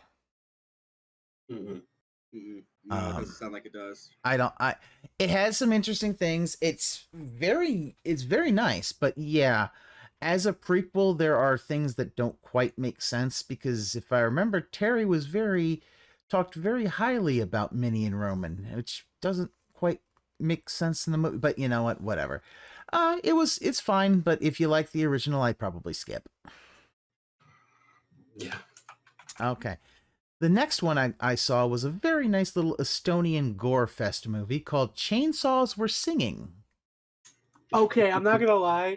This was the one I was most interested in when I looked at the Yes. I looked at the name. I looked at the premise. The posters What the also, fuck? yeah, where it looks like someone's got a chainsaw up their ass. This is This is basically, it is a musical, a comedy, and a middle finger to European art house films. And combo. yes, and it is also a complete parody of Texas Chainsaw Massacre. Literally, the killer is just killer. He just goes around in like a coverall, and his face just caked with blood. Nice. There are musical numbers. There is a guy. Hold on. Check his name. Mart, the gunman, who is like Santa Claus who just gives people guns at one point because they need guns to storm the house. Mm-hmm. He's just this guy showing around in the woods, like, here, have some guns, and then leaves. So like the Narnia Santa? Yes, kind of like Father Christmas from Lion, the Witch, and the Wardrobe. I mean, Father Christmas did give out swords. Yeah. And he gave 2 swords, a bow, and basically liquid sensu beans. As they basically can heal anybody. So yeah, it is. There's some. The family's weird. As there are two of the sons in there are they're in an incestuous relationship and they've adopted a baby. And by adopting, I mean they just killed the mother and took the baby. As you do. As you do. And the youngest is a painter, and the mom is basically evil mom. Who kind of manipulates everybody. And they eat people. So basically, nom nom nom nom. If the Sawyers was also the family from Mother's Day?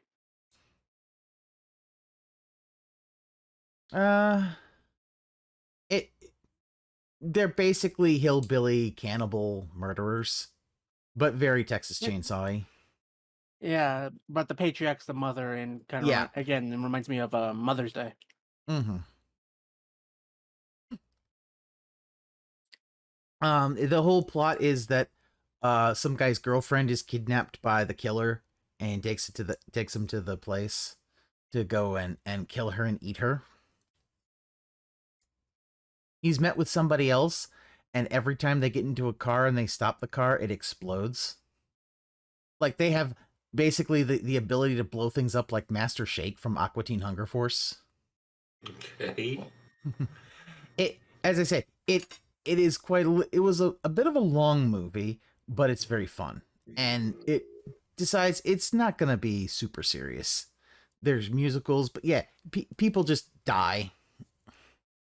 Killer it's killing people. And his name is just Killer. That's actually his name. So, very fun. Yeah, that one was really fun.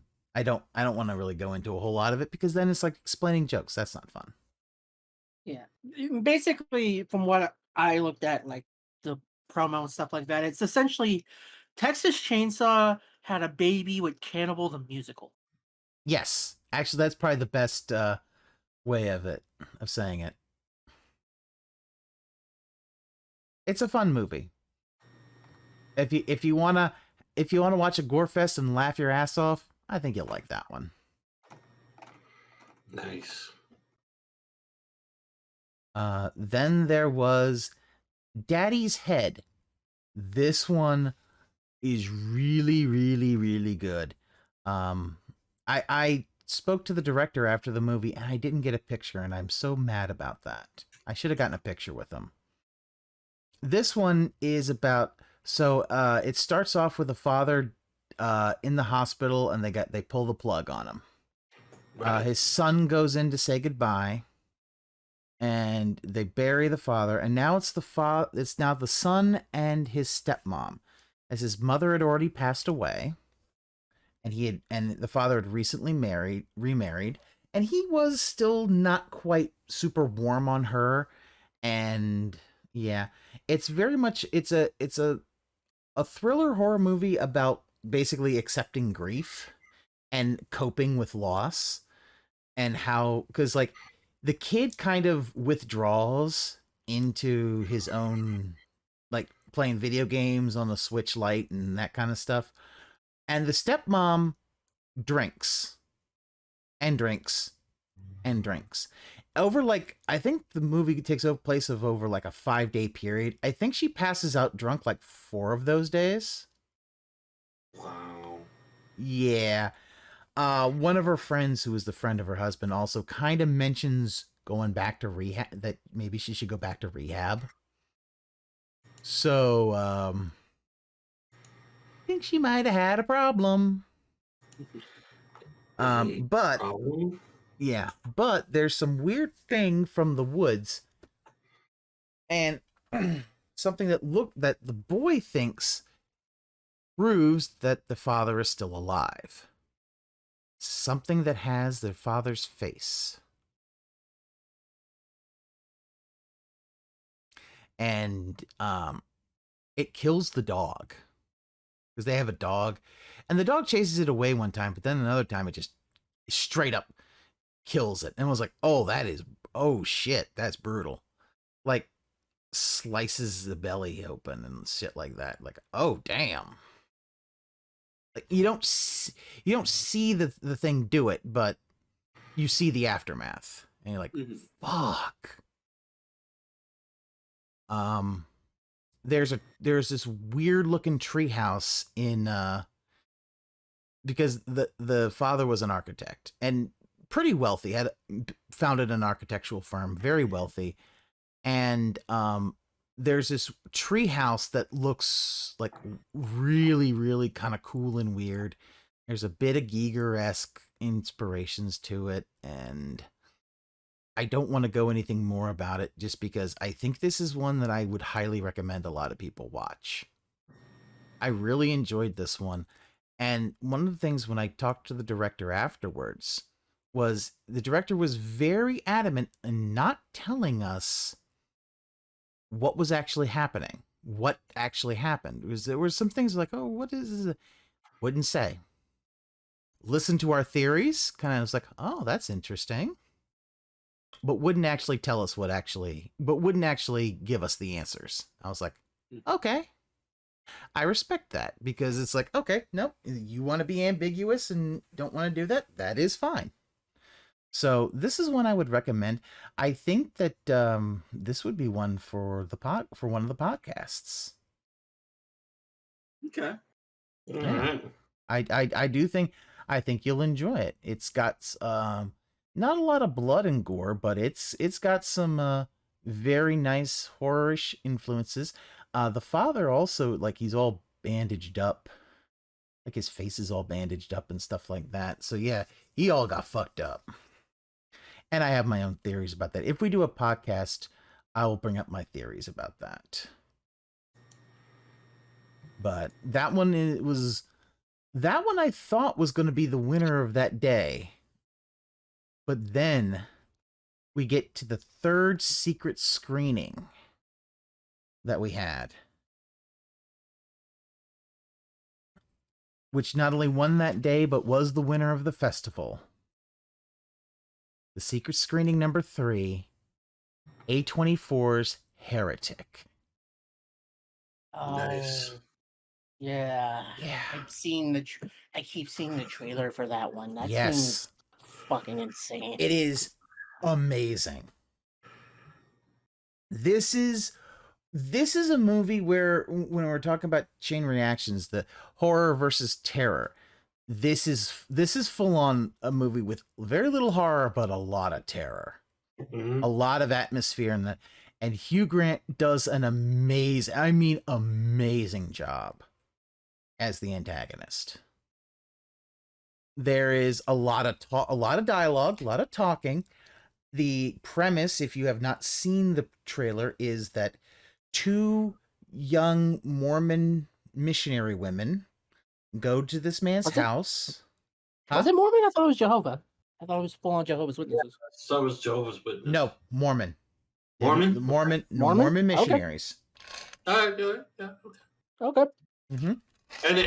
And they're like visiting this guy who has a huge library. Well, he had requested some he had questions. So the church sent out 2 missionaries to kind of answer any questions he might have.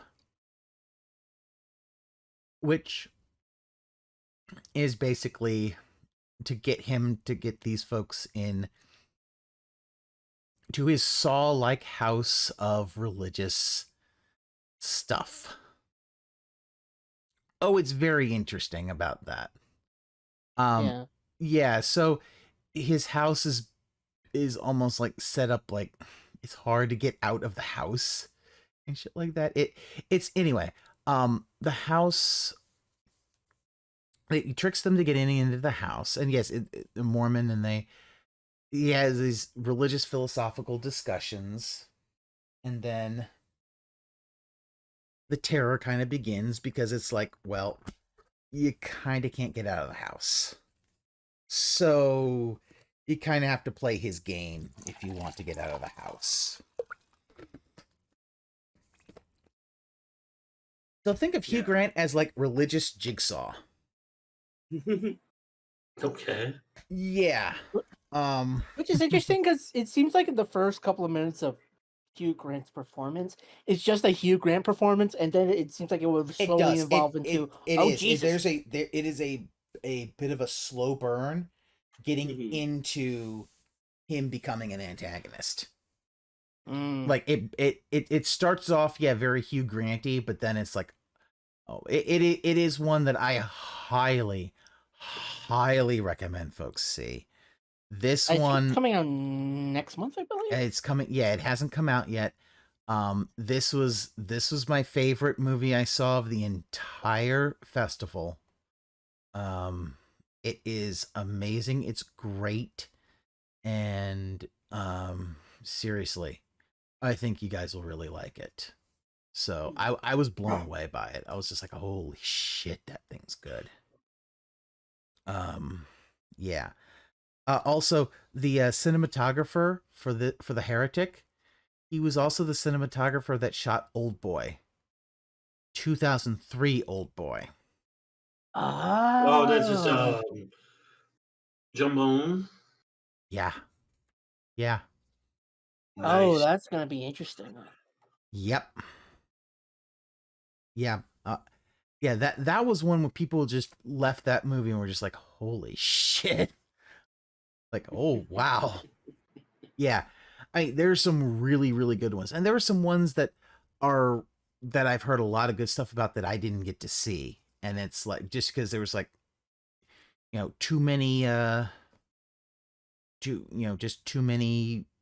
movies, not enough time. Or Not enough time, yeah. Yeah.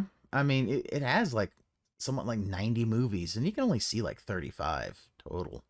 But yeah, no, Heretic, best one I saw in the entire festival. That was amazing. I can't recommend it highly enough. So after that one, the late night for day 5 was another 4K restoration, Wake in Fright. Oh, you went to see that one. I did go and see that one. Yes, so Roy has seen this movie. Oh, or heard of it. I have a copy of it. The master that they use for the restoration came from CMU's film lab. Oh, CMU. Carnegie Mellon. Oh, okay. Yeah, because Mhm. this was the international premiere of their 4K restoration for that. Nice. Yep. How'd you like it? I had a lot of fun with this one. This is very much Australia, the stereotype movie. Holy shit, is this movie stereotypical? The plot of this movie is a school teacher who's kind of out in the middle of nowhere. And Right. it is Christmas vacation, so it's summer vacation. Mhm. And his intention is to go to Sydney and see his girlfriend. Right. But he doesn't quite get there. No, he does. So he gets on the train and he's supposed to stop off at this little town. And so he drinks a good bit, and then he gets into there's literally a fucking place in the back of a bar restaurant where they're having this big old gambling ring. They're gambling on, so the idea is you have 2 coins and you bet whether it's heads or tails. And you're seeing folks like betting like an old school it looks like a ring where you're about to see a cockfight happen. Right. Yeah, that kind of betting. Right. And the idea is you throw them up in the air, and if they land heads tails, you gotta throw them again. So it's either 2 heads or 2 tails. And yeah, he wins a little bit, then he loses all of his money. Yep. Gambling addict. And then he has to basically. Okay. Uh-huh. So there is this extra bonus to this gambling. If you can nail the same side 3 times, you would get double the amount of money. Yeah. It is like it would, because the idea is he is a teacher, but he has to pay a certain amount of money to stop teaching. He doesn't really want to be a teacher because he's in the posted fucking podunk nowhere. With the conductor / bar owner. Yeah. Played by Mick from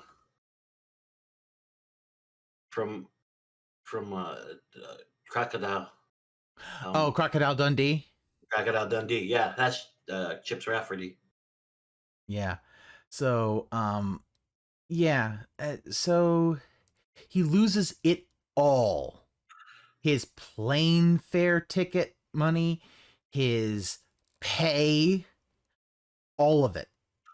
So he's stuck in this small podunk town for basically the summer break. And he, like, one of the people who he's with is a doctor played by Donald Pleasance. Yes. And basically the idea is what these folks do is they drink, they roughhouse, and they hunt kangaroo. Have you ever seen Apocalypse Now?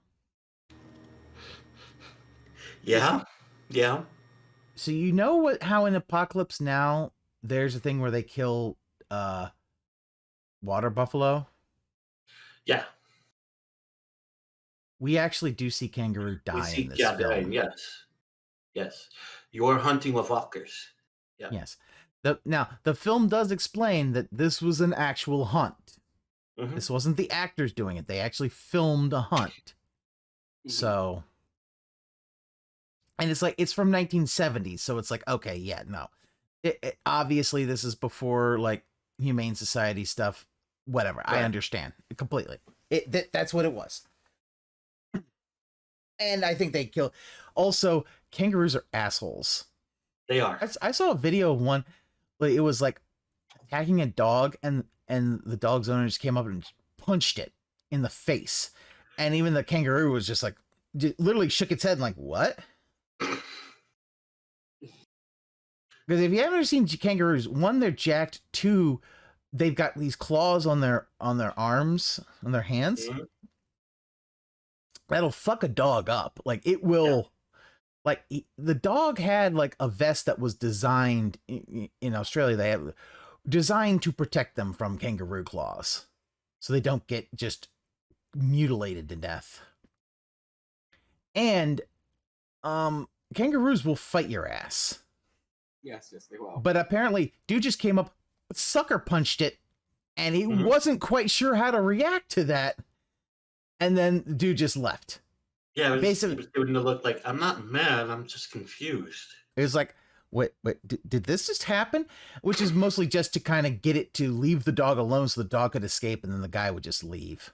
Mm-hmm. And the kangaroo would probably just be like, did that just happen?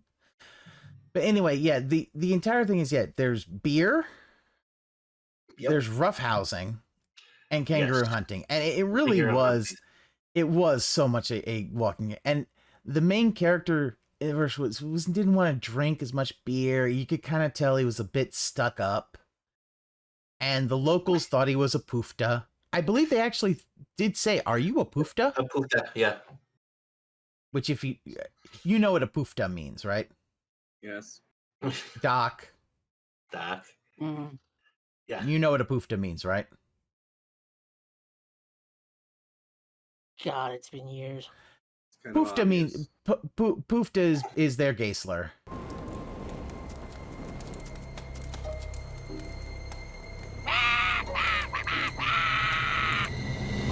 It's their gay slur. Yeah. Because everybody was just drinking beer. I mean, really, it's a small town. There ain't nothing else to do. But yeah, well, no, I'm reminded of there's a scene. Oh, there's a scene where they're playing cards. Yeah, where the teacher's hanging out with the sheriff. Uh-huh. And they've got a whole room lined on wall to wall, one-armed bandits, slot machines. Yeah, no, it is gambling and beer. Mm-hmm. In this small town. And yeah, so there's a lot of beer, and I think it was a steak for like $1. Steak for $1. And I looked at, and I'm just like, I was just like, oh, steak for $1? Yeah. Fuck off. It's like, dude, I'd like steak for $1. Want that now? We can't have it. Steak for $1, beer for 25 cents. Yep. And basically, while he had no money, people were just, we do favors for beer and things like that. Yeah. Remember, George Miller paid stuntmen in the original Mad Max with cases of beer. Beer. Mm-hmm. Beer is like half the budget of Mad Max. Yes. Remember the Simpsons episode where they're going to they go to Australia, and Marge's like, "Can I get some tea?" Beer. TEABEER. Beer. Mm-hmm. So it's that. It's also the first time that I saw a film with man dick, and it would not be the last. Yeah, there's man dick in there. There's a ton of man dick in here. Yeah. I was like, huh. It's like, you see, it's like, okay, we saw man ass, and then like, oh, okay. We saw the full package. All right then.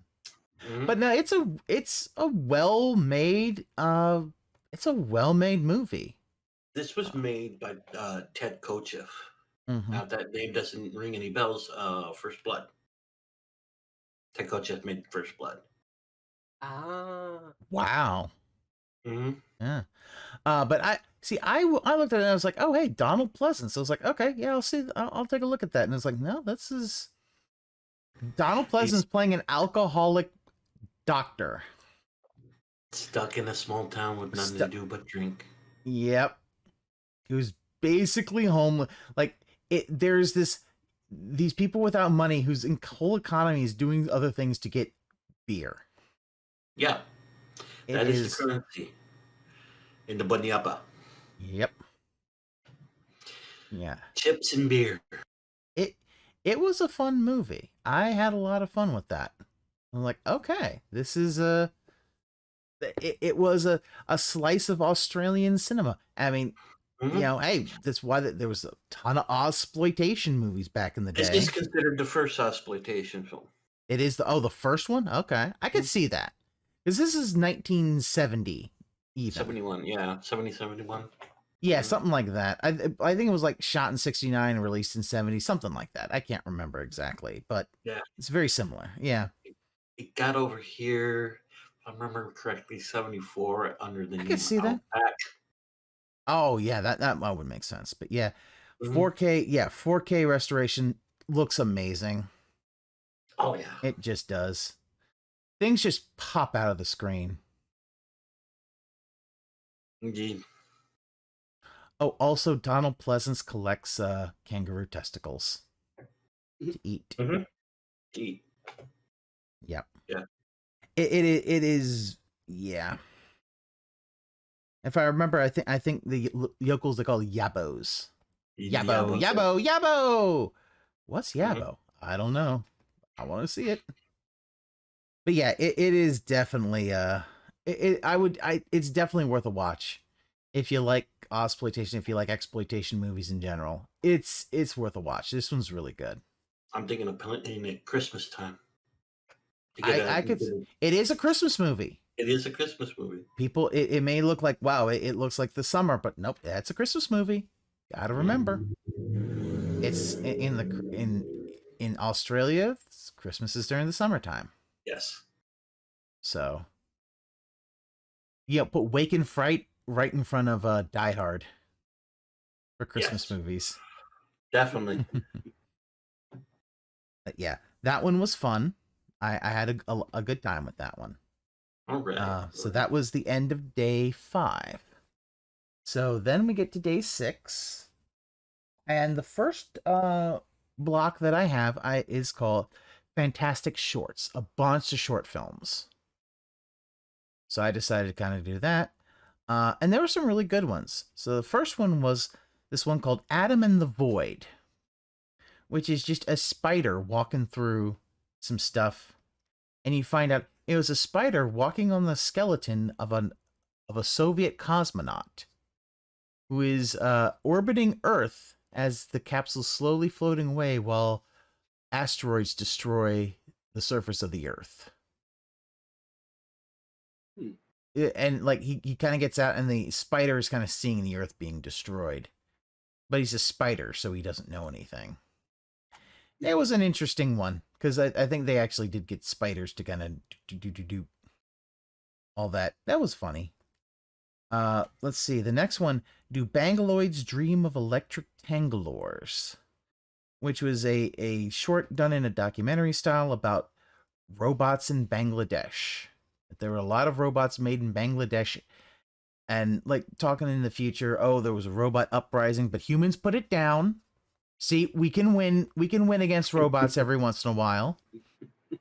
And these Bangladesh robots that are kind of just, kind of have like bits and pieces from like Bangladesh philosophers and stuff like that. It was like whatever, but I think the dude was from Bangladesh, and it's like, okay, you go down with your bad self. Whatever. It's all good. Paper towels. This is a funny one. Oh, sorry. I didn't mean to, I didn't say. So, this Amazon Premium user got their package lost. He angrily talks to customer service, and they're like, okay, you had your package lost. Don't worry. We will murder the employee who was supposed to deliver it to you, who got it lost. He's like, what? No, I don't want that. Well, we're going to murder them. And then he's talking to his friends like, oh, they're going to murder all this. And he's like, well, he lost the package.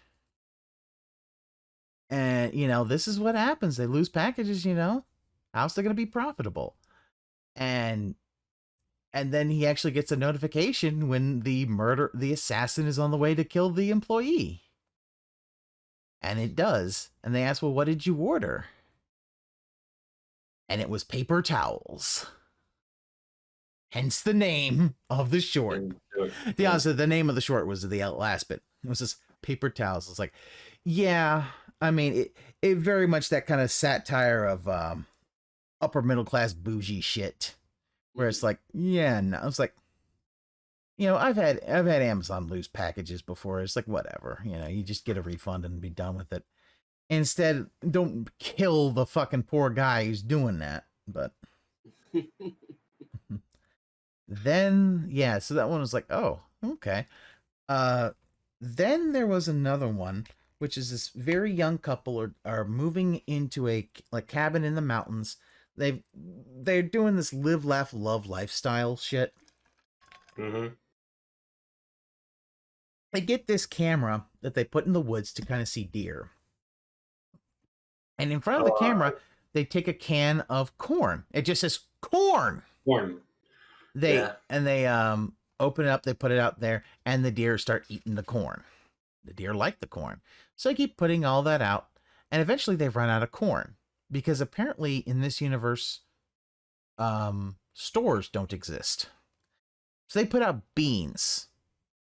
The deer do not like the beans. So the deer in the videos are just like regular deer, but then they invade the house and they look like people in deer costumes. And they force the couple to eat beans off of the floor. And the whole thing is supposed to be a commercial for the canned corn. It is called Yummo Spot. It was very funny. All right, then we have one called Night Fishing. This one I really liked. So Night Fishing it's a Korean short film done in a found footage style. So it's done by, you have multiple cameras. So this guy is camping, he's actually tracking an alien. And you have all these cameras around, and then he gets into his car, and he has the cameras, like he's got a interior an interior camera to see him. There's like a dash cam, a camera on the sides, a camera at the back to see the back and things like that. And these different camera angles are how they shot the short. And he is trying to catch an alien who is like caught in some barbed wire and is causing a ruckus at the gas station. Mm-hmm. And like he's fighting it for a while. It's basically kind of like fishing. He catches it, gets the barbed wire off, and then releases it, and it just zooms away, and everything's good. And he's working for this company. And he's like, yep, nope, I got it, and then goes to another spot to go and catch another one. Very much a catch and release kind of thing. But the way that the cameras are done, that they're supposed to be just camera angles inside the movie, kind of gave me a bit of a found footage kind of feel to it. You know what I mean? I liked it. It was fun. And the thing is, since these are short films, the premise is you don't have to be, you can be as long as you want to. And most of them were less than, I think the longest one was like 20 minutes.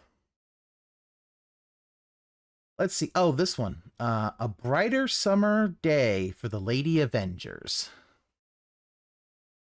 This one is a Taiwanese short film. It is about a woman, a girl giving a sexual awakening while watching an Argento flick.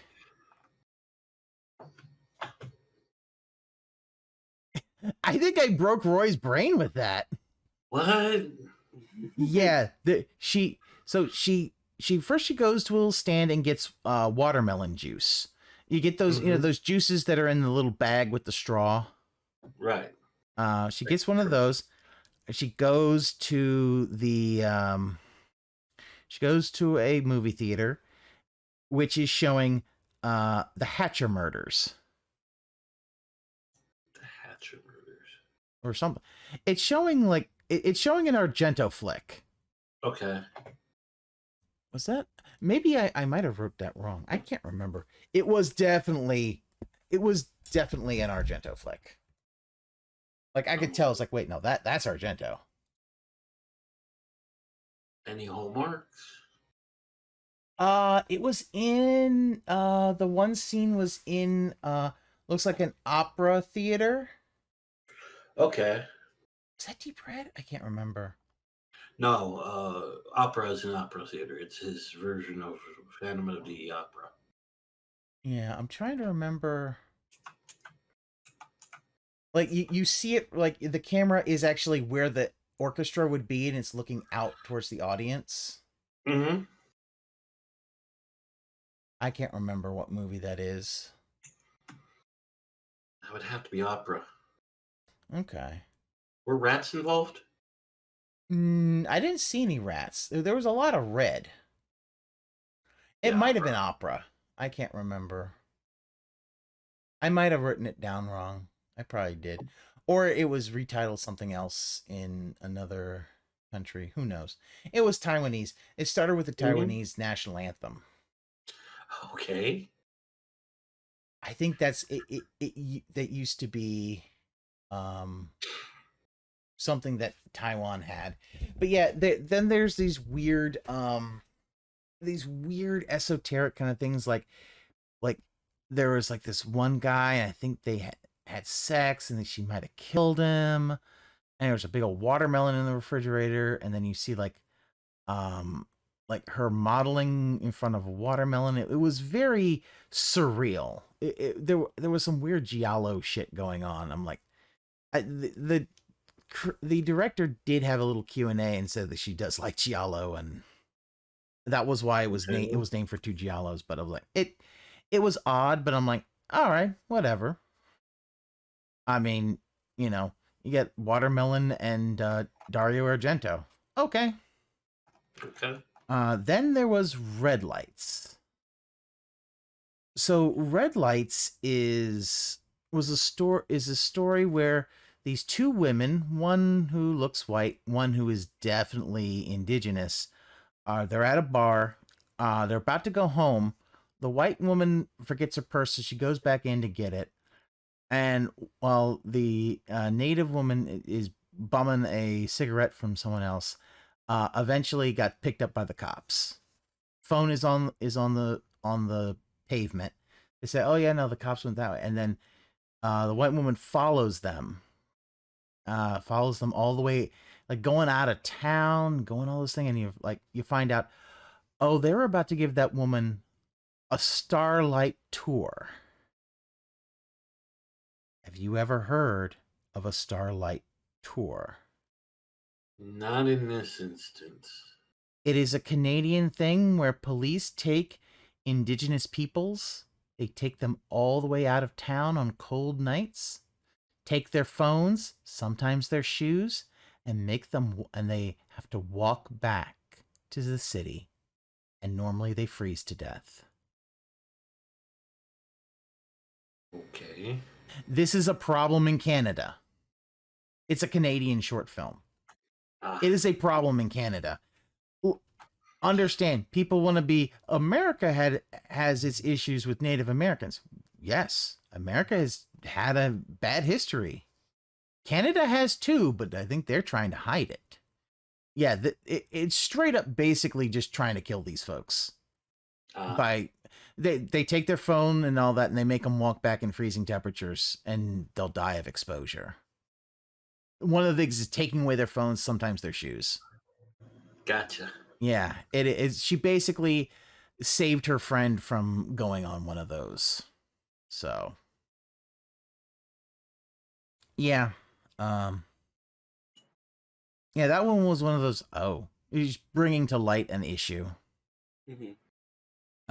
Then there was The Meaningless Daydreams of Augie and Celeste. I saw this one for a little bit, but I also had to really use the bathroom, so I kind of missed some of this. But this was two kids, and there's a scarecrow that has like some magazine guy's face taped to it, and their imagination, one of them's having a relationship, and it gets really weird. The end where one of them kills the scarecrow, and it was, why did you do that? Because the other one has this little scarecrow baby, and you're just like, what the fuck? It's like, okay. And I went to take a piss. let's see. Then there was Empty Jars. Empty Jars is I believe, a Mexican short film, which was this lonely landlady. She's renting out some of these rooms to some rocker folks who like DJ and things like that. And she finds in some of the old things from the previous owner a jar with a marble in it. She takes the marble out, and the marble becomes a ghost. Like it frees a ghost. Oh no. And she falls in love with the ghost. But the ghost can't feel anything, because the ghost is just a ghost. Mm-hmm. So what she does is the ghost tells her that he can possess a body if the marble that she pulled out of that jar, she was to get someone to swallow that marble. The ghost would be able to possess that body, and they could then, have sex and feel something. Right. So she does that when this guy is kind of drunk or drugged or whatever, drugged up or whatever. And the ghost then goes, yoink, and just leaves. And she felt kind of stupid. Because the thing is, once you do that, the original guy, the tenant, his soul becomes a marble. Okay. So what happens is she then swallows the marble so that the guy can find his original body. It's okay. That's the end of the short. He doesn't actually find it. She's just him as a woman looking around for the body. It's weird, but it was kind of like, that's interesting. Some of them can be a bit pretentious. Some of the shorts that's are a bit ripe for it to be like a series or something. Yeah, that could be like a pitch pilot or something. Then the last short was Skeeter. This is about a group of friends, and one guy who's like, oh, this guy, Skeeter. He is a mosquito boy, raised by mosquitoes. He has a bunch of like stings and pus on his face, and he wants to see if he can go in and use like the restroom, and they say no, and so he gets a swarm of mosquitoes to basically kill the other people till they let him into the house. Like one of them literally explodes. I think one of them, it just drains them like it was fucking Indiana Jones and shit. It was definitely a bit of a, hey, we can do special effects and we're going to show them off. And they're like, okay, they were good special effects. But that was the last one of Fantastic Shorts. So interesting. I don't know if next year I would ever go and do that one again. It depends on what I would actually want to look at what the shorts are, which can be a difficult thing because they don't always have the shorts on the website. You have to kind of look at them in the program. So then the next one I went and saw was The Life and Deaths of Christopher Lee. This is a documentary about Christopher Lee's life.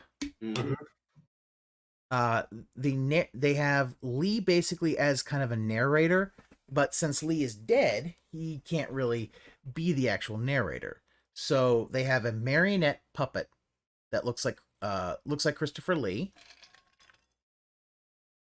Mm-hmm. And it is voiced by Peter Serafinowicz. Yeah, he does a good Christopher Lee. He does do a good Christopher Lee. And yeah, he is so he does that impression, and that is, it's basically just a documentary about his life, about like, where he started. They talk about a number of things like his World War II record, how it's still classified, most of the stuff's still classified, how he probably killed some motherfuckers, his early life. The fact that, before Hammer, he was taking a lot of smaller roles, and then did Hammer, and that kind of moved it. Then he started doing foreign horror that really paid some bills and stuff like that. Got him some stuff. Oh yeah. Also, they talk about the fact that for his death scene in Airport 77, he earned one of the most prestigious awards you could ever get. He got the belt buckle from the Stuntman's Union. Nice. Yes, he got the belt buckle. If you don't know, that means you're one of them. Mm-hmm. They consider you one of their own. Because not many people get that belt buckle. It's like a cowboy belt buckle, basically. Yes. But yeah, because he did that because he was underwater without a breathing apparatus, the Stuntman's Union nah, that's a stunt. You a stuntman, you get that. Mm-hmm. I think they do have pictures of him with the actual wearing that belt buckle. Just think about it. Not many people can say that. Oh, you and where the stuntmen respect your ass for that. So, yeah. I do like that they do kind of joke like that. His most prestigious award is winning the belt buckle. No, belt buckle. I think you would see the belt buckle in Once Upon a Time in Hollywood. Oh, yeah. Yeah. Brad Pitt's character wears that. But yeah, it talks about a lot of things. It talks about him going to the US, kind of doing so many different movies and stuff like that. Talks about his resurgence later in life. Yes, that one where he's got the belt buckle. Yeah, which is the stuntman. I think it's the Stuntman's Association member. It has a film camera, but it's a big old belt buckle. Something. Wears it proudly. As one should. If you earn something like that, one should wear it very proudly. Similar to that. I mean, it's probably gone through some redesigns, but yeah, it is. It is. Yeah, it's for professional stuntmen, and you do I guess there's a qualification to get that belt buckle, but right. But yeah, it's not something that you can just you just get. No, you got to earn that one. So it was nice. A nice documentary about the man's life, who I very much like his work. They also talk about his metal albums. They do mention that. Yeah, they do mention his metal albums, yes. Yes, he loved to sing, mostly opera, but the fact that opera and heavy metal melded together so well allowed for him to play fucking Charlemagne in a rock opera. Mm-hmm. And if you listen to it, it's like, he's got pipes, and oh shit, this is good shit.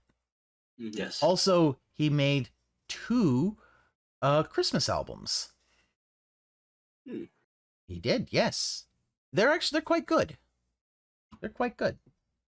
So that one was really a fun. good, yeah. That was a fun little movie. I liked that one. I had a good time with that.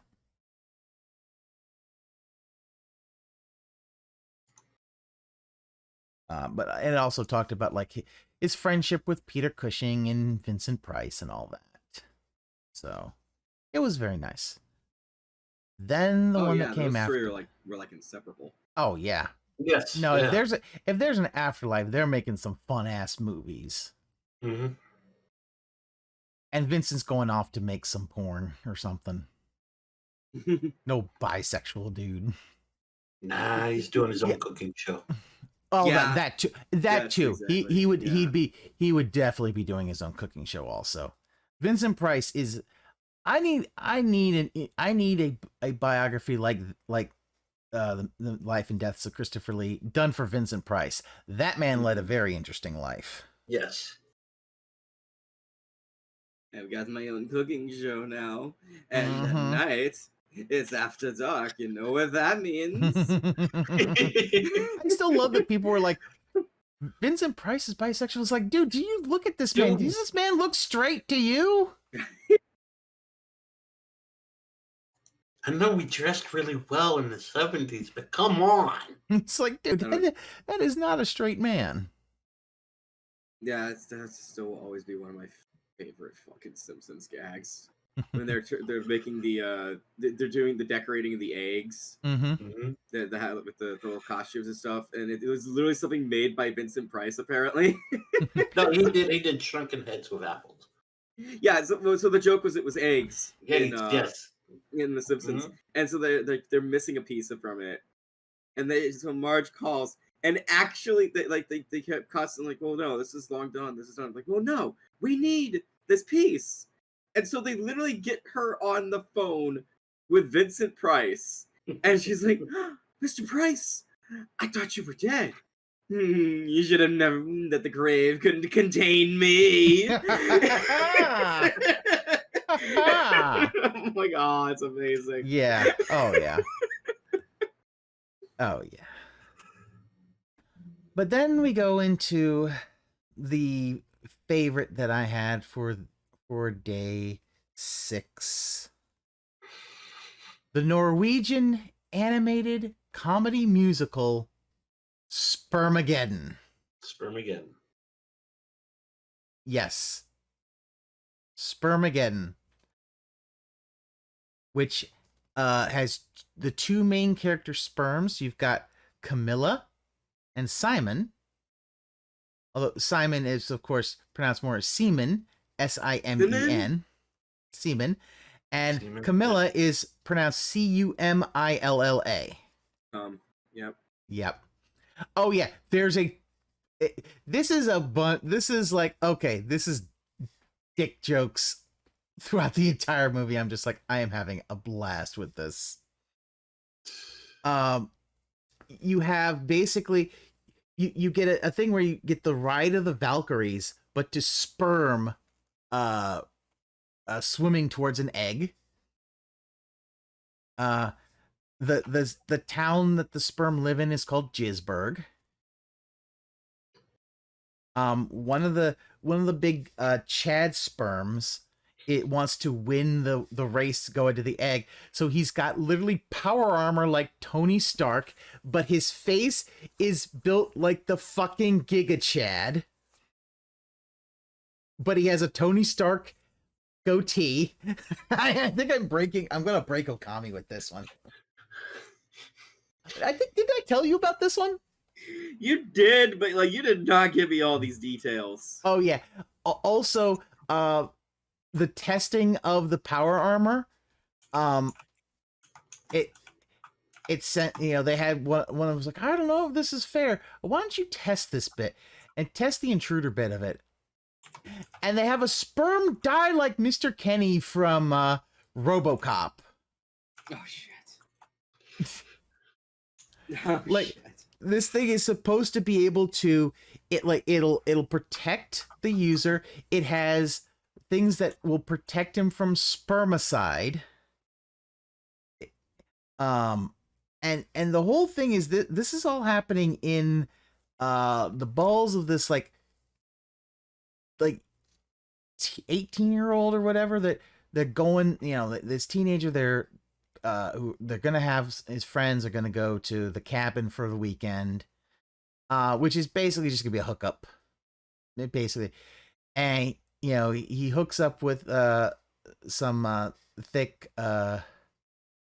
chocolate Norwegian, and yeah, so he hooks up, and the first time it's like first time's regular, but Seaman basically is all like, I don't know, he's kind of cowardly, and he kind of keeps his friend from going out in the first batch. So then they go out in the second batch, but because the dude's a little bit inexperienced, she says, oh, you know that was my ass, right? You get the wrong hole for the second time. Also, when he nuts, he says "yabba dabba doo." This feels like just a Norwegian shitpost turned into a movie. It is a Norwegian shitpost turned into a movie, and it was my favorite movie of day 6 because it's hilarious. So yeah, they have to travel from the butt to the vagina. That's I don't even want to say amazing because I'm horrified, but like. Yeah. So they go up the butt. I don't want to know how that works. Well, they go up the butt. Just like semen just slowly crawling through your system. Yeah. So they swim up the butt. They get to the stomach. And apparently the stomach has a pipe that goes right to the bladder. Because there's just this pool of urine. It's weird. I think it's because it's supposed to be like the filtering kind of thing. It is. They go through the kidneys and they hang on by the pubes after the piss and then go up. And then, yeah, they are able to just destroy the Giga Chad and all that. And because they're friends, they both enter the egg together. And it ends with a big old song about abortion. Oh, okay. Well, yeah, because the fact is they found out, she's, because those three, they're young and they're like, okay, he accidentally, what it was is, like the first time he uses a condom, but Giga Chad slices through the condom. Second time, as he's trying to get the condom on, he accidentally bites a piece of it off. So, oops. But yeah, so she gets she's pregnant. But they go to the doctor. They're like, oh, if you don't really want to have it, you just gave her basically a pill that would just abort the fetus. European free healthcare. Yeah, and there's literally a big old number about abortion. A big old song and musical number about abortion. Yeah. God, that is. It is hilarious. Cherry on top of the shitpost. 10 out of 10. Yes. No. Yes, 10 out of 10, no notes. Everybody should go see this. This is a fucking shitpost. Okay. It has comedy. It has a dude who accidentally puts his dick in a beehive. How do you Oh, because the beehive fell on his dick. I think. There is shitpost shenanigans. It is hilarious. It's so funny. Oh, and they had monks that the sperm had monks that called forth the pre-cum. Because the thing about... So I'm going to guess they're called spunks. I can't remember what they were called. I think they might have been called spunks. I don't know. It is a shitpost. It is one that one day we should just watch it as a shitpost. Sure. I don't... Okay. That might not be a podcast episode, but it is definitely... That is not a podcast episode. We would have had a show that would cover it, but we kind of stopped it years ago. Actually, no, blood. Yeah, maybe it would go into Anna Monday because it is animated, or tuned in because it's a cartoon. Tuned in. There you go. Yeah. There you go. I mean, tuned in is gonna go places eventually. Well, I mean, so, yeah. at the end, you could put it in late to the murder party.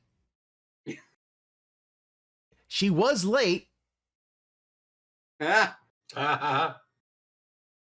There was a murder. Well, some people would say that in America.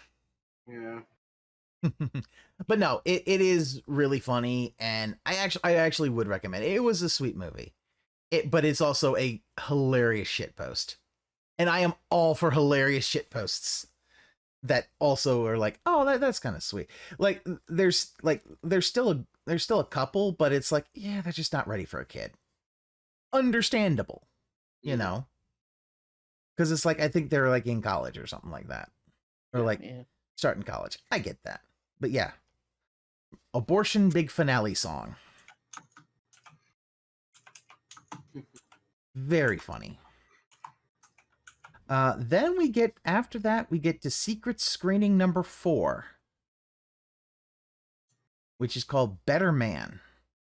It is a... Oh, yeah, you told me about this one. This is a musical biopic of the life of singer Robbie Williams, who is a British singer. This is the one that I was telling them about, which is where Robbie is replaced with a CGI monkey. Yes. Think of it like it is Planet of the Apes the musical. It literally looks like the ape looks like a CGI ape from the Planet of the Apes movies, the recent ones. Mm-hmm. But it is a musical about a musician's life.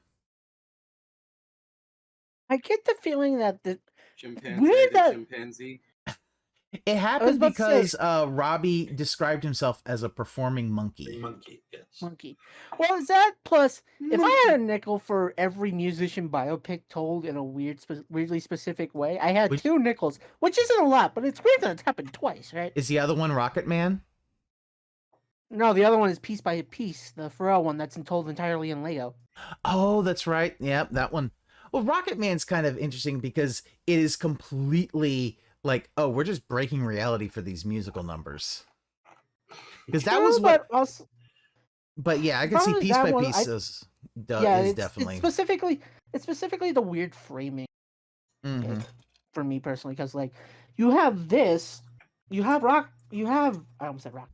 You have Better Man, which is the life and times of a singer, but as a monkey. And then you have Pharrell, Piece by Piece, which, hey, let me tell my life, but entirely in fucking Lego, because why not?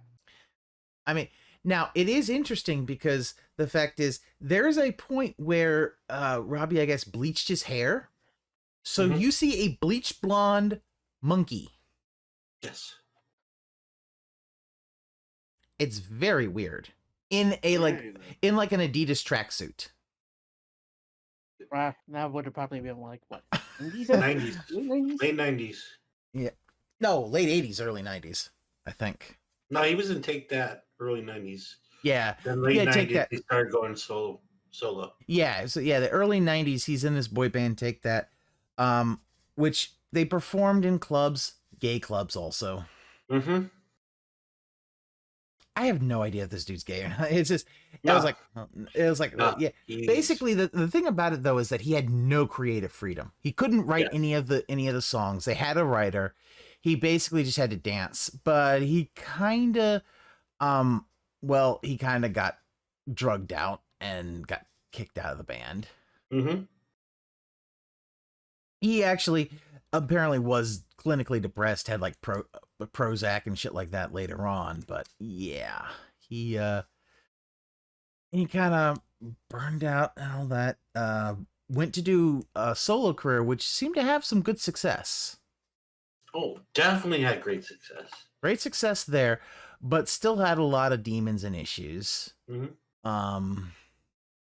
And then it kind of gets to the end where it seems like he's found a bit of a balance in that, and it is a very biopic-y. It has a good number of musical numbers, but I mean the big thing is just seeing a CGI ape as one of the people, and it's just we don't talk about it. Nobody else, everybody else ever in his family is just a regular person,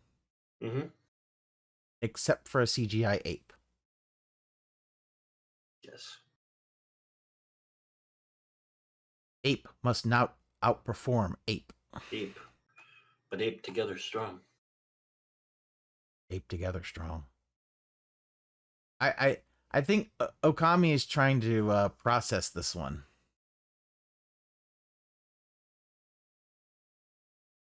I see that blank. Ookami, I'll share my Robbie Williams record collection later. It's great. Yeah, no, this one's not processing. Yeah. Yeah, you might have to just watch this one to kind of get it. Yes.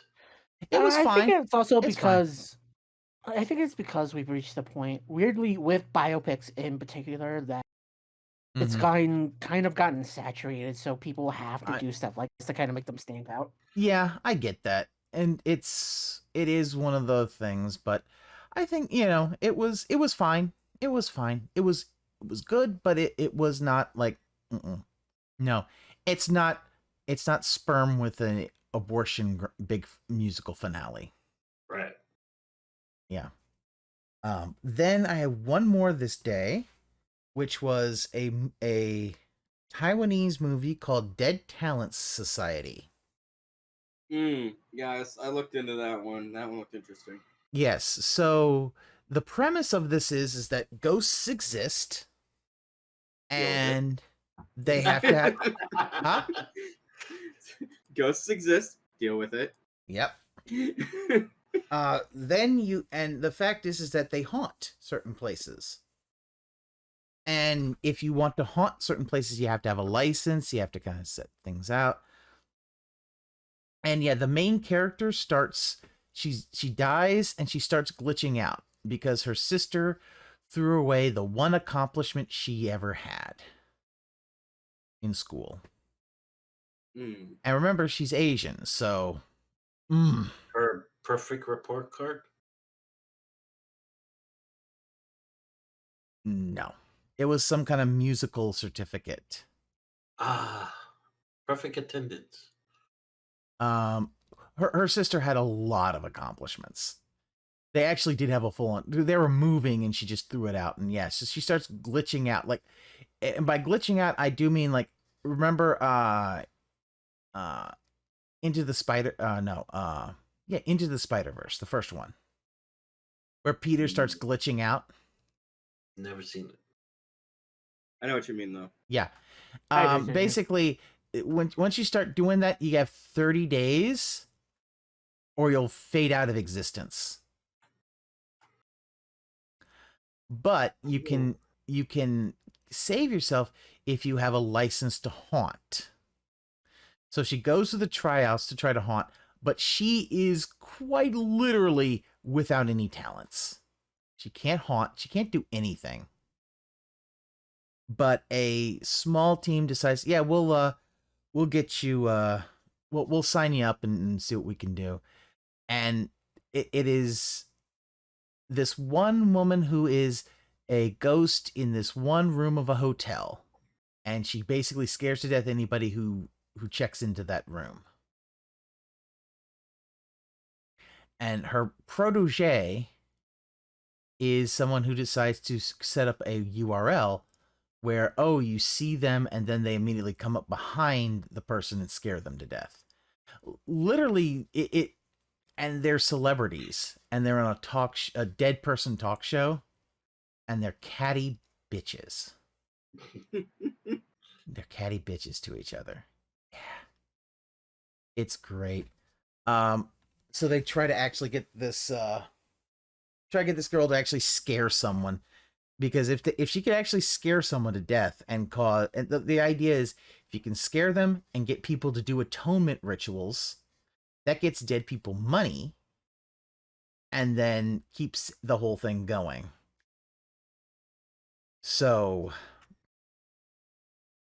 she actually does do that by fucking up, and like the idea is, she scares him, and then as a schoolgirl just falls off the roof of the hotel. So some people see them and then die of being scared. And then at the end, there's this big influencer who's like, we're going to go to both the haunted hotel and watch the URL and see which ghost gets us first. Think of it like Taiwanese Jack Doherty. Because I do think in the end he dies in a car crash. He did die. I know he did. Listen, I can dream. This is true. I can dream. But yeah, the climax is this big old influencer is trying to get both the ghosts after them, and their egos are getting in, like, Kathy, the hotel room ghost, and her protege Jessica, their egos are getting in the way and fuck everything up. And yeah, but then eventually things work out because they eventually are able to kill them. And by killing them and having this big old atonement ceremony, everything's good in the end.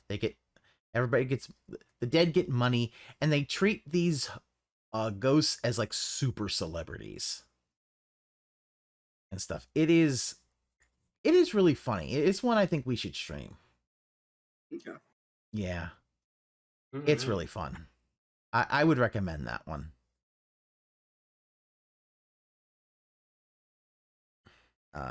That was the end of day 6. Now we're getting into day 7, the penultimate day. Ooh. We start out with the Korean movie I, the Executioner. All right. Cool. It starts out with some cops eating the best ramen, Nongshim spicy ramen. Can't deny the Nongshim. Nongshim's good. That's my ramen of choice.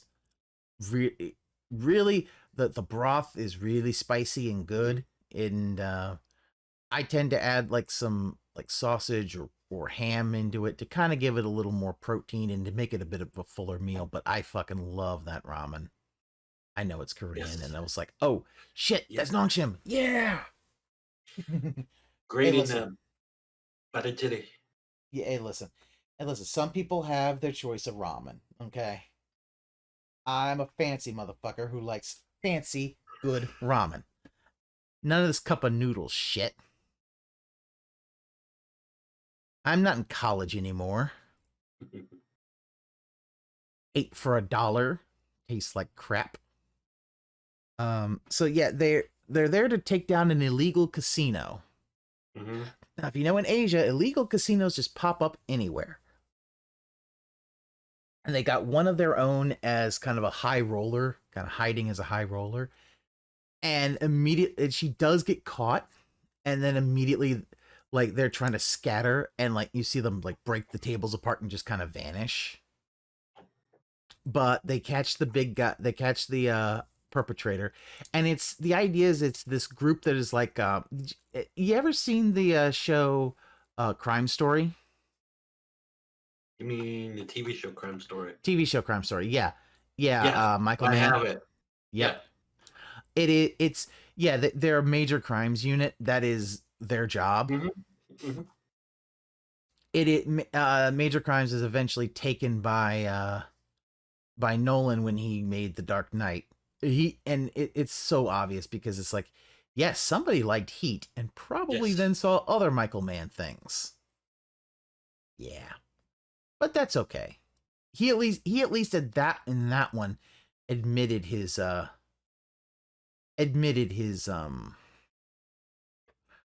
inspiration. Mm-hmm. Unlike Inception, I don't think he ever admitted that one. No, he has always fucking denied and said, I don't watch anime. It's like, go fuck yourself. You stop that right now. But the main part about this is there's this vigilante killer out there who is killing folks who either got off on technicalities from justice or got very light sentencing, and he's killing them. And he is called in English Justice Hero, in Korean Heiichi, and it is MCU is trying to catch him because it's making the police department, it makes the prosecutors and all that look really bad that there's this guy killing people. And they've got, these riots of all these people who are, get out earlier, this one guy that they're trying to protect, kind of using him as they're trying to protect him to make sure that the killer doesn't go after him, who basically got off a very light sentence when, during a road rage incident, he pushed over a pregnant woman and she cracked her head on the sidewalk and died. And he got like 2 or 3 years. Okay. Yeah, no, the fact is the public is outraged that they're doing this, But part of this is because they want to catch this guy so he's not just killing folks. Right. And this ends up there's like drama within the group itself. You've got, the main character. Well, the main, it's a Korean crime drama. Little brother's got to be standing up in front of bigger brothers. Well, the main guy, because he's working a lot, he doesn't get to see his son that much, and his son's kind of bullied and depressed and all that, and it's really a fun movie. It's one that I would recommend. Oh yeah. I think we're gonna have to stream that one. We're gonna have to find it and stream it. It's really fun. Korean dramas are always good. Always good. Always. Yeah. Also, they have a Korean Alex Jones as a law tuber. Oh god. Mm-hmm. Who is basically just grifting to get money using the Is he Guaylo? I can't. But yeah, also like he's filming his things, and while he's filming all this, and then like when the police come up to him while he's filming it, and he gets up, he's wearing like a jacket, shirt and tie, and just shorts. Because his legs are under the desk. You can't see them. You can't see his legs, yeah. So that one was really fun. That was actually my favorite of day 7. So I would definitely recommend that one. Then there was another one that came out that was actually really close to that, which was called Ghost Killer. This one, I think, is directed by the fight choreographer from Baby Assassins. Yeah. So, yeah, Ghost Killer, which is a Japanese film. First it starts with a very funny little short film called Check Please.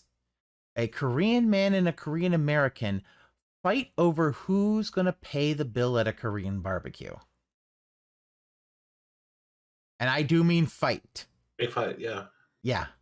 Have you seen that one? I've heard of it. Yeah.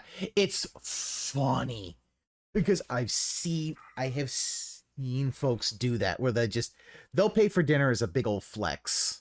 And it's like, it is, full on, really fun choreography. But the main movie, you've got a man is killed, and then we see some cleaners come up to clean up the body, but they don't get the bullet casing, and our main character just finds it on the ground, like it kind of rolls and does that while they're doing the opening credits, and the main character kind of picks it up and doesn't know what it is, put it in the pocket, and the guy's ghost starts haunting the main character. Now, by haunting it, basically it's like within 15 meters of her at all times. And she can't get away. And he's just there. And the whole thing is, if they touch hands, he can possess her body, and basically, because he is a professional hitman, he can fight. And they use that to, and basically the main thing of the story is to get revenge on the guy who killed him. Which is, because he was a professional hitman, is his original boss's son. Because his original boss died and his son took over, and his son's like a sociopathic shithead. So they got to kill him. This was written by the director of Baby Assassins. Oh, it's written by the director. Okay. Yeah. I could say there definitely. There was definitely a lot of good fight choreography, a lot of good gunplay. Mm-hmm.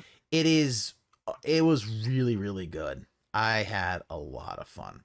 Like, you're talking from Dead Talent Society, Eye the Executioner, and Ghost Part. I was like, oh yeah, this is some good stuff. I think I need to do some more of the go into a little bit more Asian cinema next time I go. Yes. Get a little bit more. Get some more action. Yes. Somebody. Yes. Yes. Oh yeah. So this is good stuff. This is one I would also stream. Yes. Ookami looks like, oh, are you okay? Do you have too much popcorn today? I know. I have talked a whole lot. Yeah,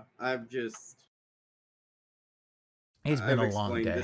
It's been a long day for me. It's been a long week, and I'm fading in and out, but Yeah, we're almost you- there. So you We're almost gotta. there. I know you're Granted, gonna for me have and to Roy, pace. this is a Tuesday. Remember, For me and Roy, this is a Gatorade Tuesday. and pace yourself. Yes. yes. All right, so that was the 2:00 one that we did. That one was fun. The next one, the 5:00 one for the day, was a movie called Sunset Superman. It's on Tubi, but it's also under the name, probably under Tubi, under the name Don't Mess with Grandma. Don't mess with Grandma. Yeah, Michael J. White. Michael Jai White.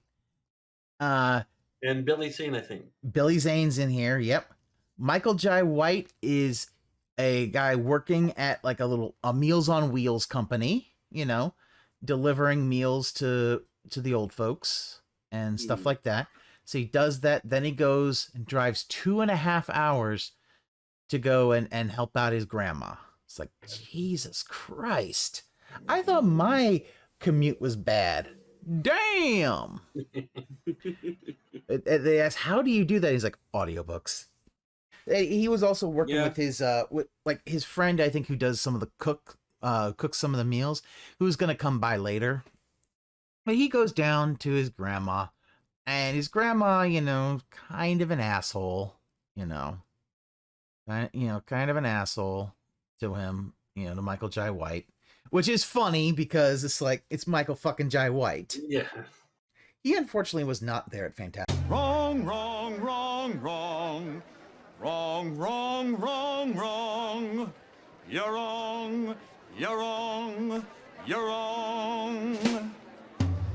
Fantastic Fest, because I would have, believe me, I'd have gotten a picture with him. I'd have pushed a bitch over to get a picture with Michael Jai White. I'd have shoulder checked a motherfucker for that. But yeah, so while he's there, and he takes this one bear skin that his grandfather killed, takes it all up, and she tells a story about it, and how it was a mother bear who was protecting her cubs, and he's just like, damn, Grandpa. Also, she put googly eyes on the bear skin. Think of a bear skin with googly eyes. Yeah. So while he's kind of doing that stuff, he's trying to fix like a leaky faucet or something or whatever. The home gets invaded. He's also one of the things he did beforehand was he took out her hearing aids, because he kind of wants her to. He has like brochures. He kind of wants her to go into a assisted, not assisted living, but kind of a retirement community. Right. Because 5 hours, he's kind of the only one who's taking care of her. It can be tough. It is not easy. It's not easy to be a caretaker for, an elderly family member. Especially, when they can be a bit of an asshole. Right. At least she wasn't Latina, or else, man, some chanclas would be flying by. Yeah. Beware the chancla. Yeah, you gotta beware I've seen, it's like the aim of the chancla.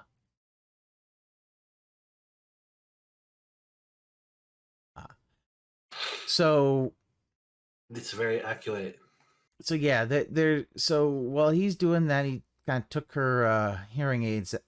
He took her hearing aids off of her so that she could, he could kind of do some stuff, and he's kind of like, and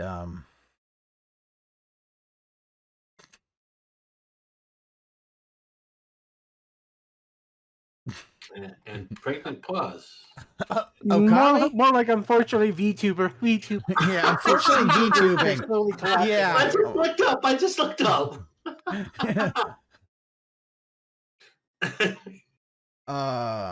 Yeah, that.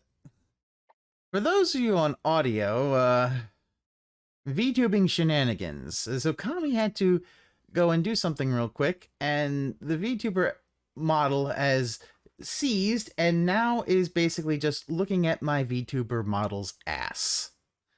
I was going to say, it looks like it was about to... The way it fell, it looked like it was about to give you head.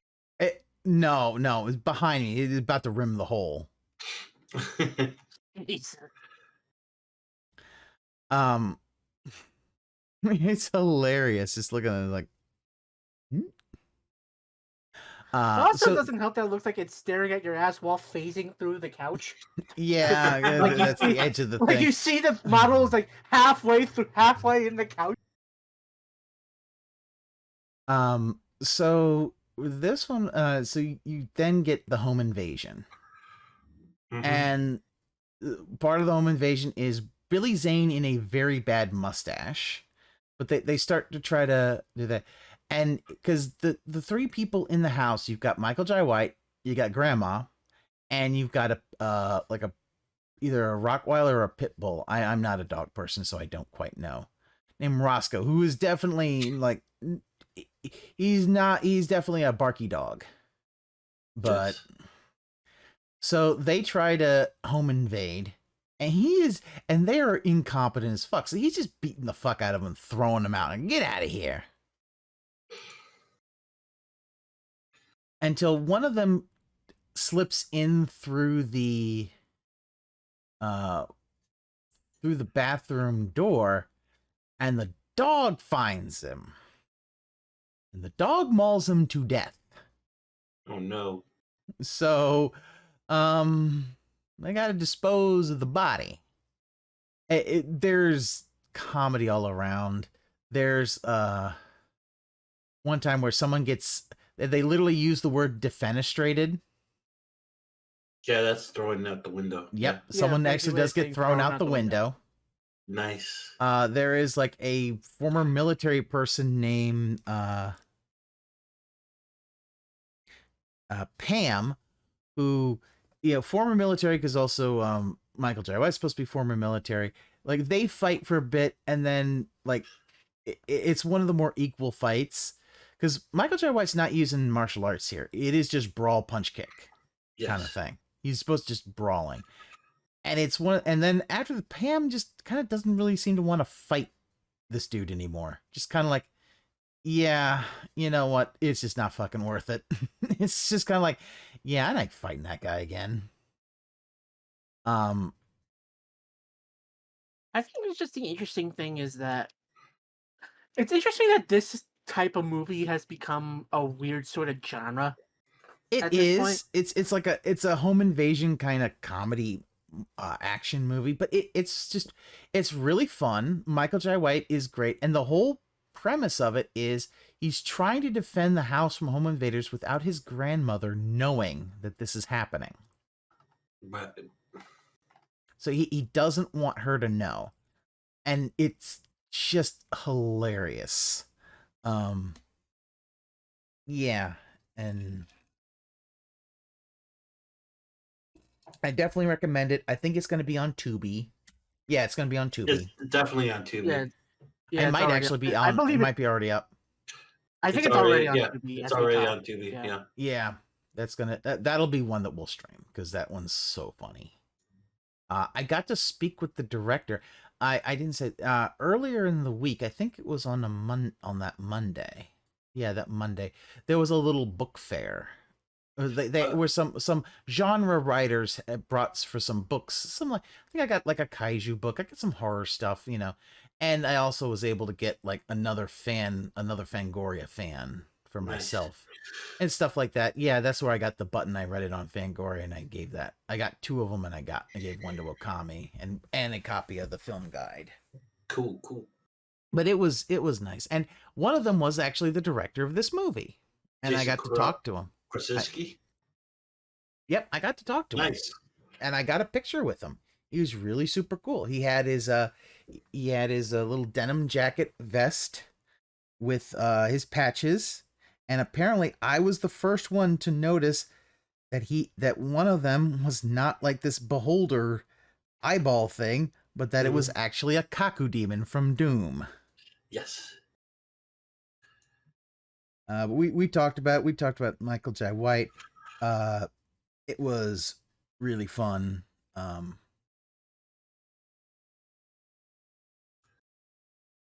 Area. Yeah, no, we had I had a blast with this movie. It was really, really fun, and yeah, as I say, I am out of focus. Yes, For you those are. who can see the chat, which you guys can't, because I don't want to show my real face. No, I'm too No. ugly. I'm too ugly. I must be a VTuber. But yeah, no, it was real fun. Let's go. He's Yeah. he's really it was really fun.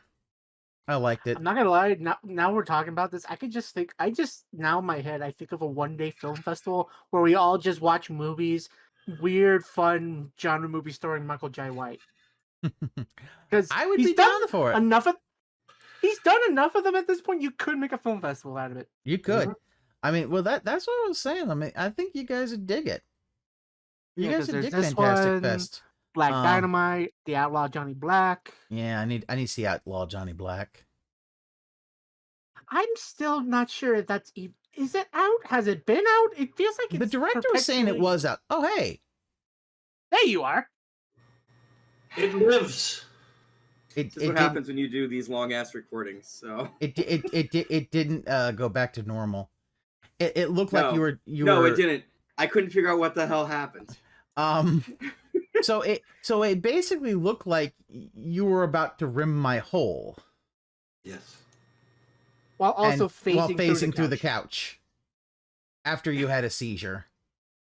Basically, you were a Bethesda game for a second. It's October. Scary shit happens. Yes. Spooky shit. But yeah, Michael Jai White, it's a fun one. We'll stream that one as well. That one's a nice, fun little movie. But yeah, Billy Zane is the bad guy. He rifle butts the dog at one point. Not the dog. Ooh. But the dog. That's how you know he's a bastard. Yes, you do. That's how you know that motherfucker's That's a bastard. John Wick territory there. You goddamn right. You do not do that. But yeah, the actual title of the movie is Sunset Superman, but it is, I think, in some places under Don't Mess with Grandma. Mess with Grandma. Yep, I've seen it. I've seen that. So yeah, it's on Tubi. We'll take a look at that. Yep. Director super cool.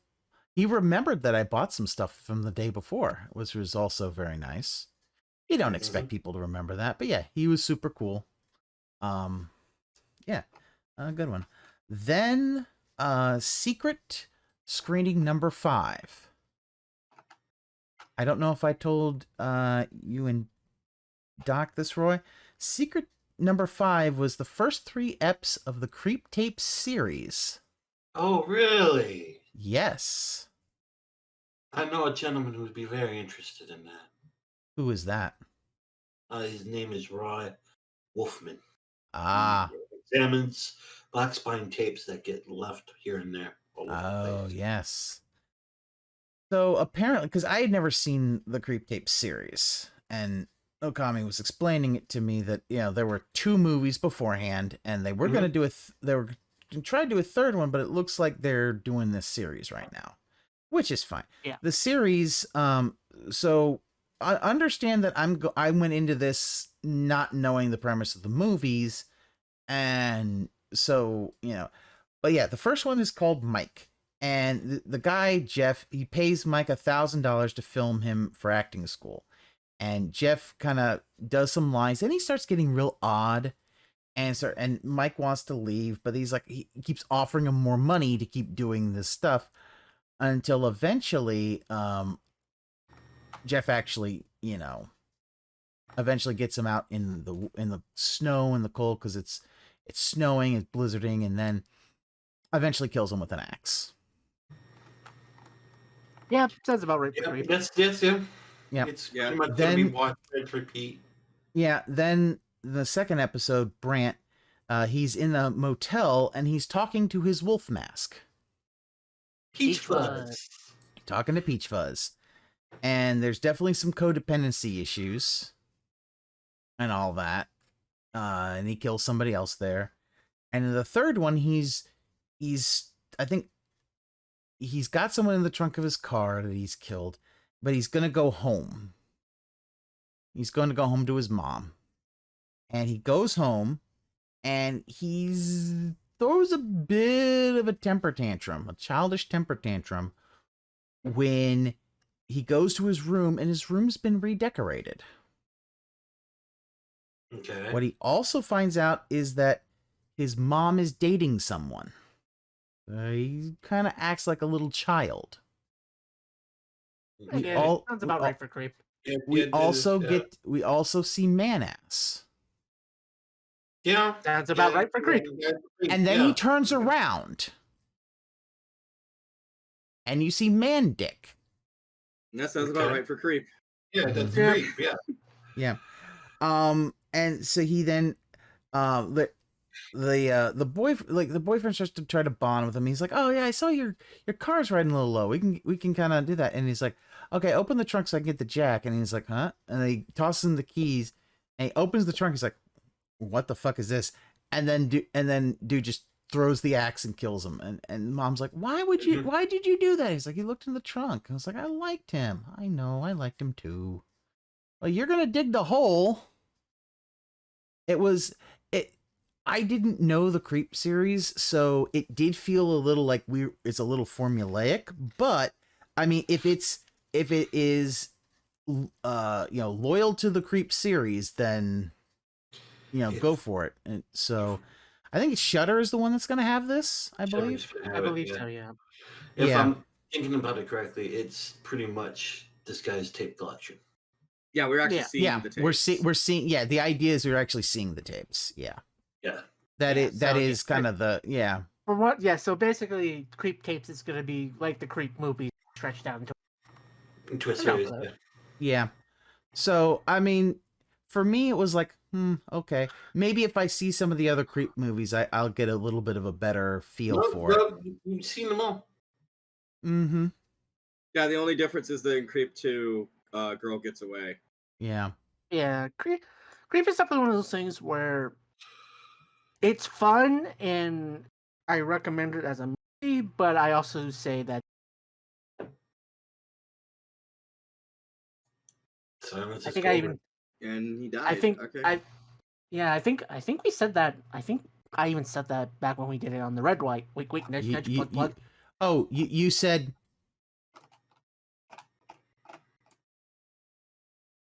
Yeah, he tends to say that. He tends to say that a lot. Yeah. Yeah, I didn't hear. Like it cut off, so I don't know what you said. But we'll pretend. I was saying that. I was saying it's a good movie, but I wouldn't recommend it as your first. No. But you know what? Here's the thing, though. If you like the Creep series, I think you'll like this. It definitely is like, okay, I can see where this is going. I probably wouldn't recommend binge watching all of it because it's like, okay. But I would probably like watch it like once a week and be like, okay, what kind of shenanigans are we getting up to today? Yeah. Kind of thing. Yeah. But I mean, yeah. No, it was like, oh, okay, so that's the screening. And people were like, oh, okay. So there was that. That is the final of the secret screenings. They only did 5 of them, so okay. That was good. Then after that, and this was VHS Beyond. Oh, really? Yes, I did see VHS Beyond. I remember you telling me about this. Yeah. Yeah. Now this is the first VHS movie I had ever seen. Okay. I hadn't seen any others. Now I have seen some because Ookami made a the best of tape, yeah. The best of tape, which is the best segment of each of the VHS movies, except for one of them that you thought was so bad you didn't take anything from it. I think. Was that viral or the Snapchat? I didn't even touch the Snapchat shit. I wasn't even able to back that shit up. No. So when it came to viral, the only segment that I would have put on there had too much nudity.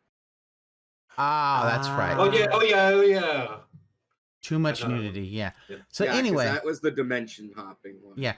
So yeah, this VHS Beyond. The theme is aliens.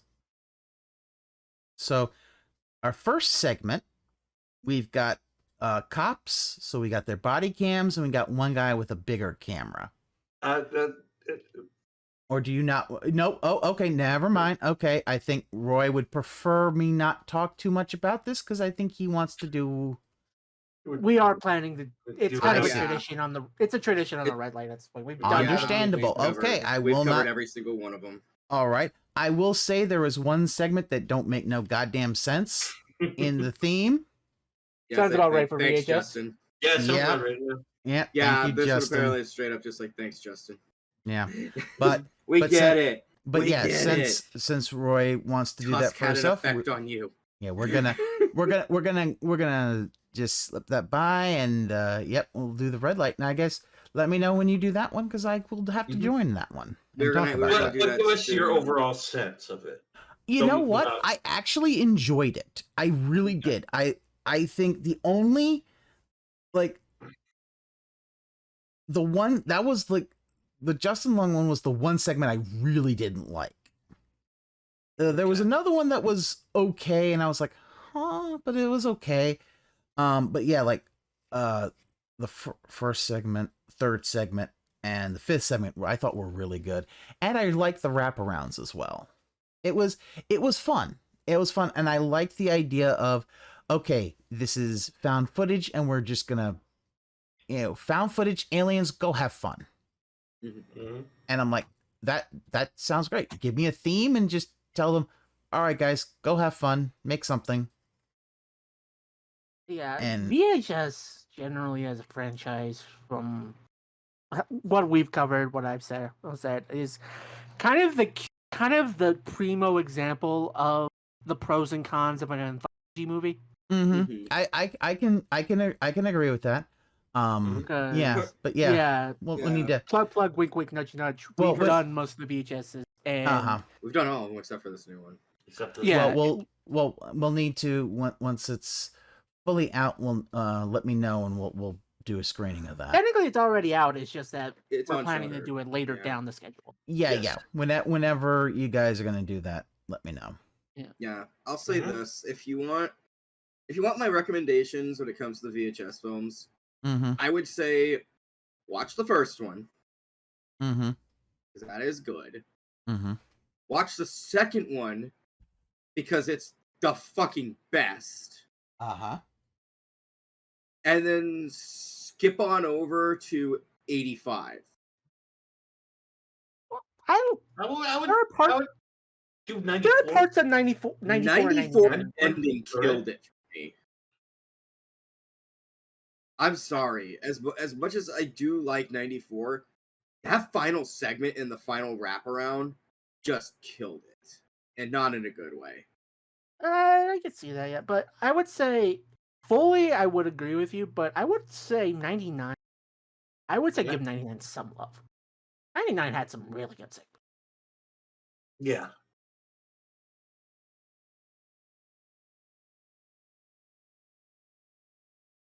And we are being judged. No, okay. I'm giving my voice a rest. The first segment of 99 was good. Yeah. The last That's- segment, 99 was good. This last segment was amazing. I showed past the last segment. Which one was Yeah, that one? That That was was the to Hell and white- Back. to Hell and Back. Oh Yeah. yeah, where they actually With Mabel. Yeah. Yeah, that was good. Yep. The segment So- right before that was absolute fucking garbage. Mm-hmm. Okay, yeah, but then the one right before that, I would say, is fun for a certain audience. So Mhm. my guess is if they do this once a year, probably at each Fantastic Fest is going to be a premiere of the next VHS movie. Possibly, yeah. Probably. yeah. Which Most is going to likely. mean that if more of us go there, it's gonna that's gonna be one. It's like, oh, we're gonna have to go and see that one. Just fine by me. Yeah. Yeah, because But if yeah. nothing else, there was a point where we were gonna call it quits with VHS after a while, because Mm-hmm. the more and more we watched, the more and more we were just not interested. But But they keep on making them. I will And- say, yeah. No, and then they- 85, 99 and 85 definitely at least brought the momentum back a little Back bit. up a little bit, yeah. yeah. Well, I would say 94 brought the momentum back up. except for that ending. Mhm. 99 had such a mixed bag. And then you got 85, where I'm like, I think there was only one that I didn't care that much for, but you guys fucking adored. Mhm. And Is then that there was... Was that the one in Mexico Yes. with the earthquake? Right. I love that one, yeah. Yeah, I think I was just kind of... I got kind of confused. And then the segment in the middle with God of Technology. Oh, yeah, that was... I didn't... It's not that I hated that segment. It's just out of place. That type of person, because they do exist. And it was the pretentious bullshit. It was the little thing like, oh, this is well done. Again, it's a respect more than it's respect more than like. Yeah, I respect it. I fucking hate everything that happens in it because it's like, I've seen people like this. Fuck you. Yeah. Listen, I did an art degree in community college. It happens. Yeah, but the comeuppance was amazing. So perfect. Also, you had the two segments that like connected, and I was like, oh, that's really good. I like that. That was the first time we'd ever had two connecting segments. Ooh. Yeah. Right, yeah. Yeah, no, like the thing is that 94 did something odd that caught us off guard, which was connecting to the wraparound. 99 did it, but at that point we had almost expected it. And then 85 is like, here's one you're not going to expect. The fucking segments themselves to connect. Right. It's good what? It's good shit. Yeah. So yeah, overall I would recommend them. And look, Viral has its merits. Not good, but it has its merits. It's definitely hey, if you want to see how everything went down with this series, like the ups and downs of it, yeah, watch them all as a whole. I would say do that.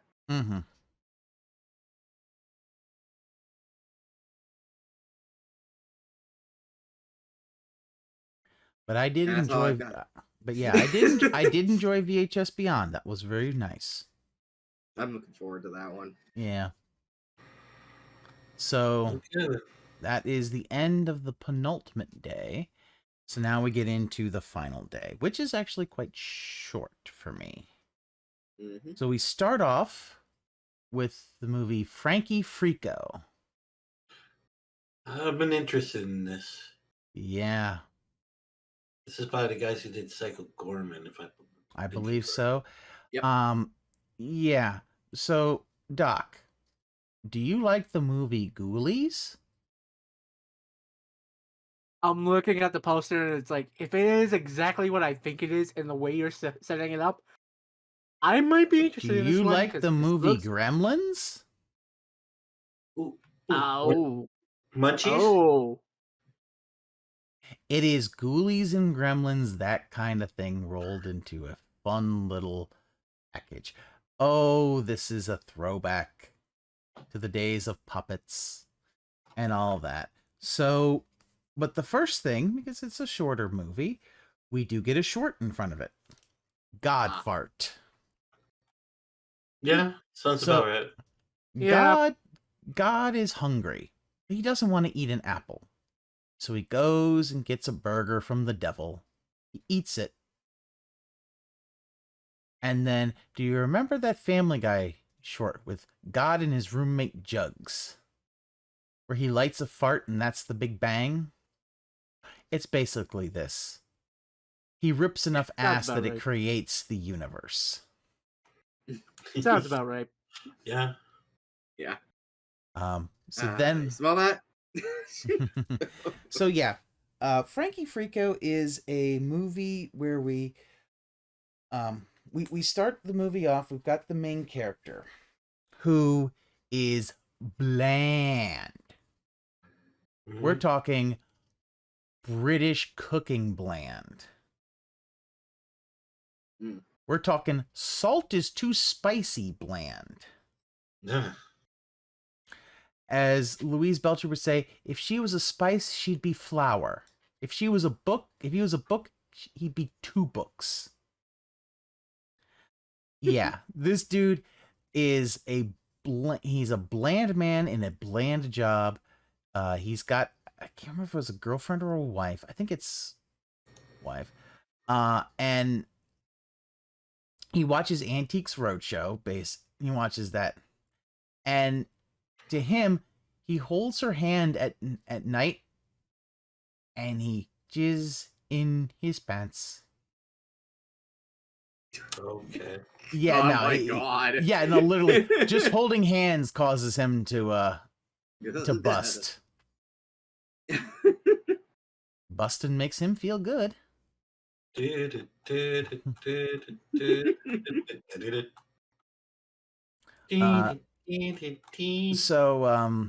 are you afraid of those ghosts?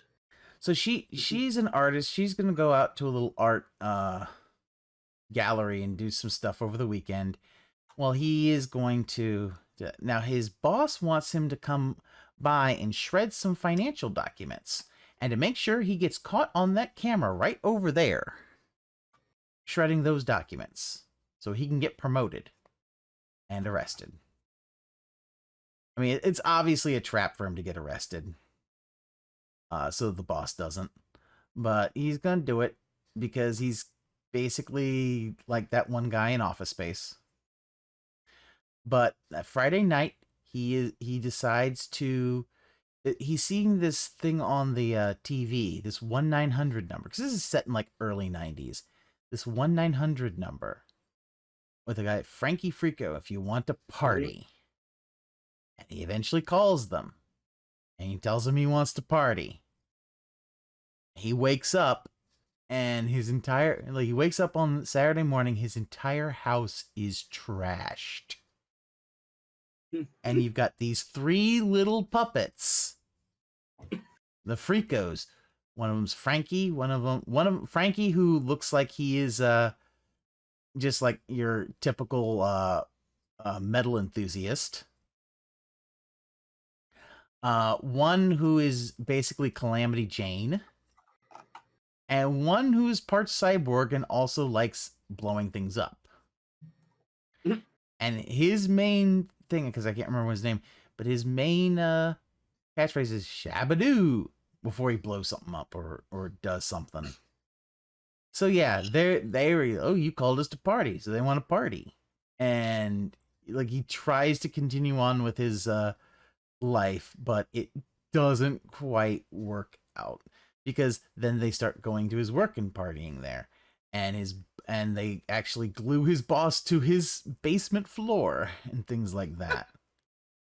Yeah.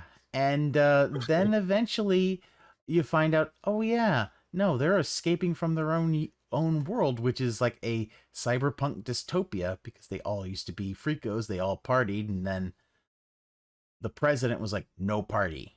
Just be like call center folks to make money. So, yeah, if you like stuff like Gremlins and Ghoulies, you're gonna love this movie. This one was a delight. Which is funny considering that it's made.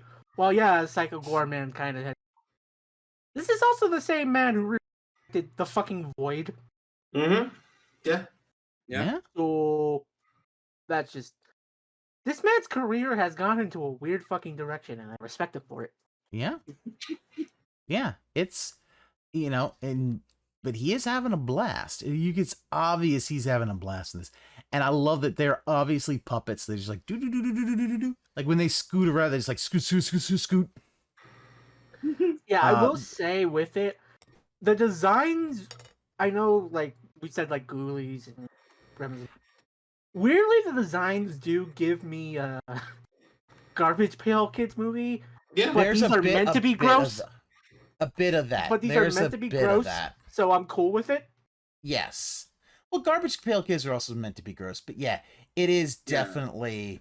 It is just such a fun little movie. I had so much fun with it. I don't know when it's coming out. I don't know. Shout knowing- Studios have it. I'm hoping it's coming out in theaters, but maybe not. Well, the trailer says in theaters October 4th. Yeah, So, it didn't come out anywhere near me, so. Yeah, I think it was a limited. Yeah, probably gonna be a limited run, and if I had to guess, like Psycho. Oh yeah.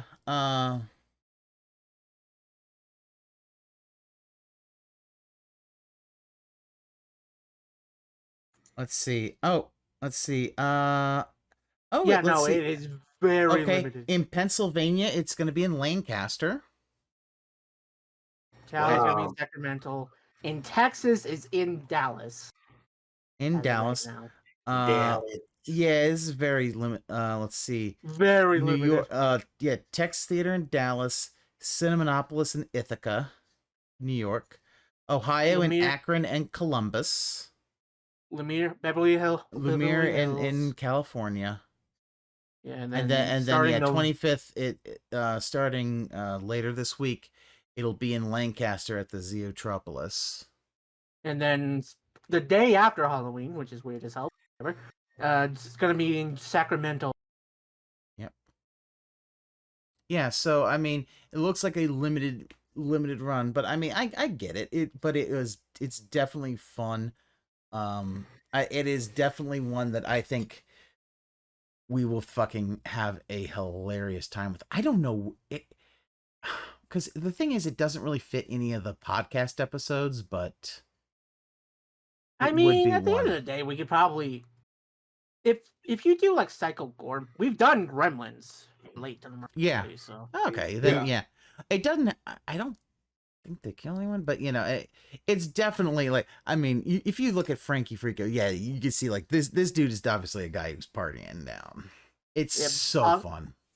By the way, Shout already has pre-orders for the Blu-ray up. I'm gonna have to get that Blu-ray because I'm on sale. I'm on sale currently for $30. Not bad. Well, I mean, they did produce it, so yeah. Shout Studios, I think, is the one who produced it. Yeah. So, yeah, I can see that. That is, yeah. So that one, that I highly recommend anybody take a look at that. Oh, holy shit! Silent Night, Deadly Night, 4K UHD.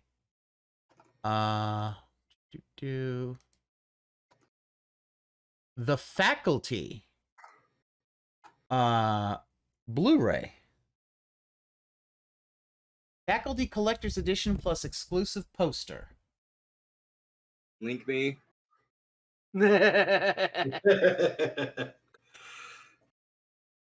Listen, folks. Apologies if sometimes we seem distracted, but sometimes we see shit we want and we're like, hold on.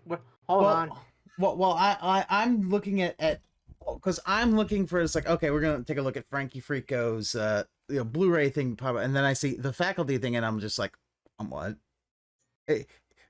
Sometimes the fact is these podcasts run on caffeine and ADHD. All right. It's also duct tape and hope, depending on sound quality.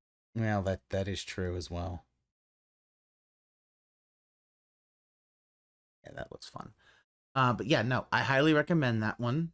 And so then I have one more that I went to, but it called Drawn and Quartered. This is a lot of their animated shorts.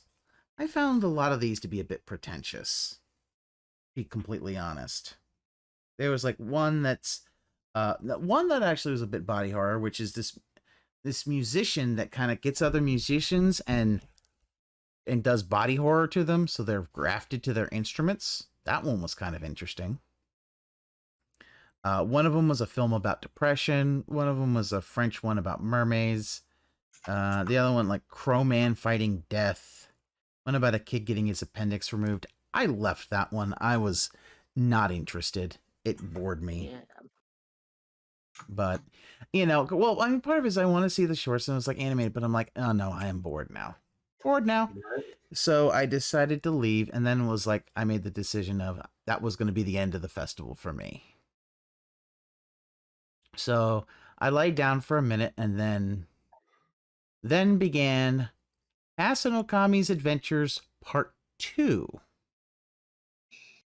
Yes. As this was the last day, the day after, I was going to be going up to the I was going to go up to the airport and fly back. So before I left, after Okami's work, we met up and went to Rudy's. Yep. It A was barbecue actually the first place. time I'd ever been to Rudy's. Now, if you've never been to a Rudy's, it's a big old, this one was kind of like, it looked like it was in like a car garage or something that was converted into a restaurant. It's maybe that's Rudy's just is Rudy's got started as a gas station. And okay. So it's part of their set. Okay, that's fine. But yeah, they big old slabs of meat. They give you white bread, so you can make sandwiches. And then they had a lot of and we got the brisket and we got the turkey. The turkey was really fucking good. Yeah, turkey is awesome. Yes, this is one that my friend told me about, and apparently you can actually get them to mail. You can mail order meat to them, to you. depends. Yeah. Yeah.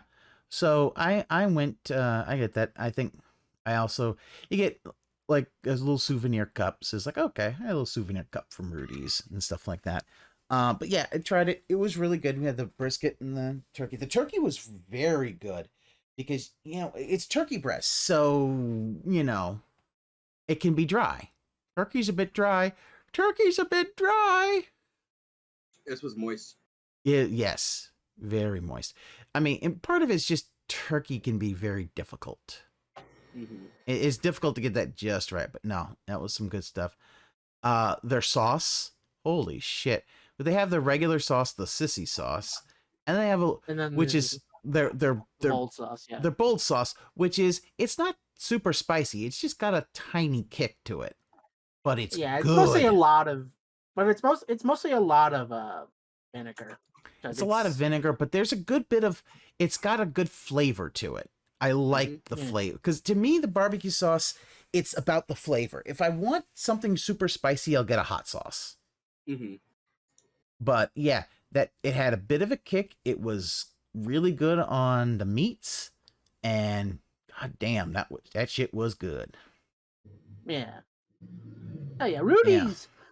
I'm not always in the mood for Rudy's, but Rudy's can hit the spot if you're looking for a barbecue. Well, and the thing, especially because the fact is like we don't have anything like that up here. We don't have a Rudy's or a Stubbs or anything like that. So the fact is that I gotta find this wherever I can. Oh, we got a Stubbs down, a Stubbs up in Austin, and we got a Rudy's, so I'm gonna try them out. There's a couple others that were near there that was Texas Jack, something like that, and it was near the actual movie theater that I want to try. That one, why I want to try that? You know what that one had? Beef ribs. Oh. Yeah, if you're going to a Texas barbecue show, beef ribs are kind of the big thing. That and brisket, of course. Well, I mean, brisket, I couldn't find beef ribs in Rudy's or in Stubbs, but... yeah, Rudy's sadly specifically more goes for more easier chopped. Understandable. Chopped stuff like that, so beef ribs can be a bit hard to get also, just because the fact is they look like fucking dinosaur ribs. You're so fucking good, though. That would probably be, you would go to places like Goldie's. If you can find, I know if you ever go back up to Dallas, there's a couple of good places there. I remember up in the Oak Hill area, from what I remember. There's also, of course, There's also the Salt Lake, but that's up in hill country, so you got to go a little bit out of your way of that one from Austin. But it's really, really good up there. Oh yeah, no, this was. Yeah, no, I was very. I really did like Rudy's. Rudy's is pretty good. They got the glass bottle sodas, which was nice. Yeah. And they also had those. Yeah, we still bought the souvenir cups because it's like, fuck it, I want a souvenir cup to take home. Because they didn't have much else in the way of other souvenirs, but I'm like, I want something to at least say that I went to Rudy's. Right. Yeah. Well, especially, we don't have anything near here, so there's that. But yeah, that was very nice. That was a good barbecue place. And and for anybody who's never been there, they've got their tables are basically just like big picnic benches that you sit down on. They give you the tray of the meat, and you do that, and you just make your sandwiches and all that, and it was really, really good. You can get sandwiches. Some do loaded potato, but the big thing is that they charge you for every half a pound. Yes, yeah. I mean, it's it's a bit expensive, but you know what? You're getting some good stuff. And I got like some cold. What did I get? I got potato salad, which is pretty good, and then I got some banana pudding because I'm a slut for banana pudding. It was good banana pudding. It was good banana pudding. You have to get banana pudding when you're at a barbecue joint. Yes, banana pudding is great. So we weren't ready to end the night just yet. So no, I did. You needed to get some stuff. I needed to get a few more souvenirs from my parents because I had gotten one of the big white cups, but I'm like, you know what? I want this one. So I got a number of Buc-ee's cups. So I got the big white cup because I got a mug for you from Buc-ee's.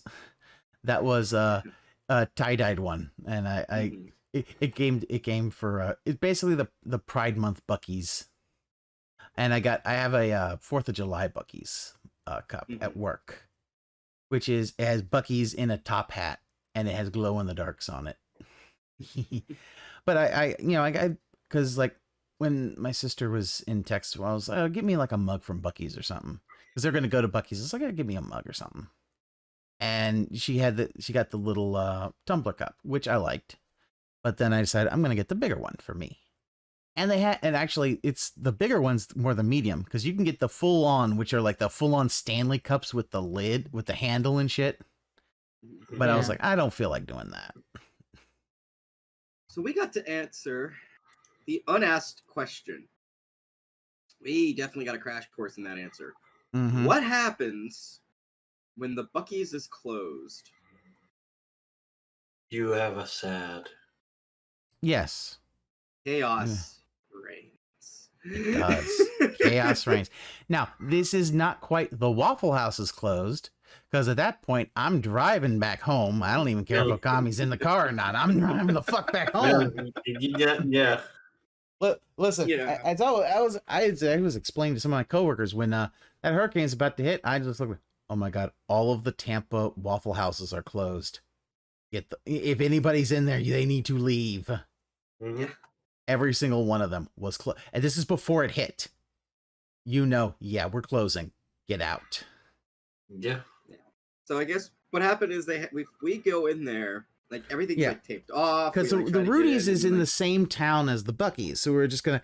The idea was just to kind of get a couple more souvenirs, and then I was gonna out. Yeah. But so we drive up. And somebody explains to us what's going on. Apparently, they lost power. No. They had lost power for like an hour or two.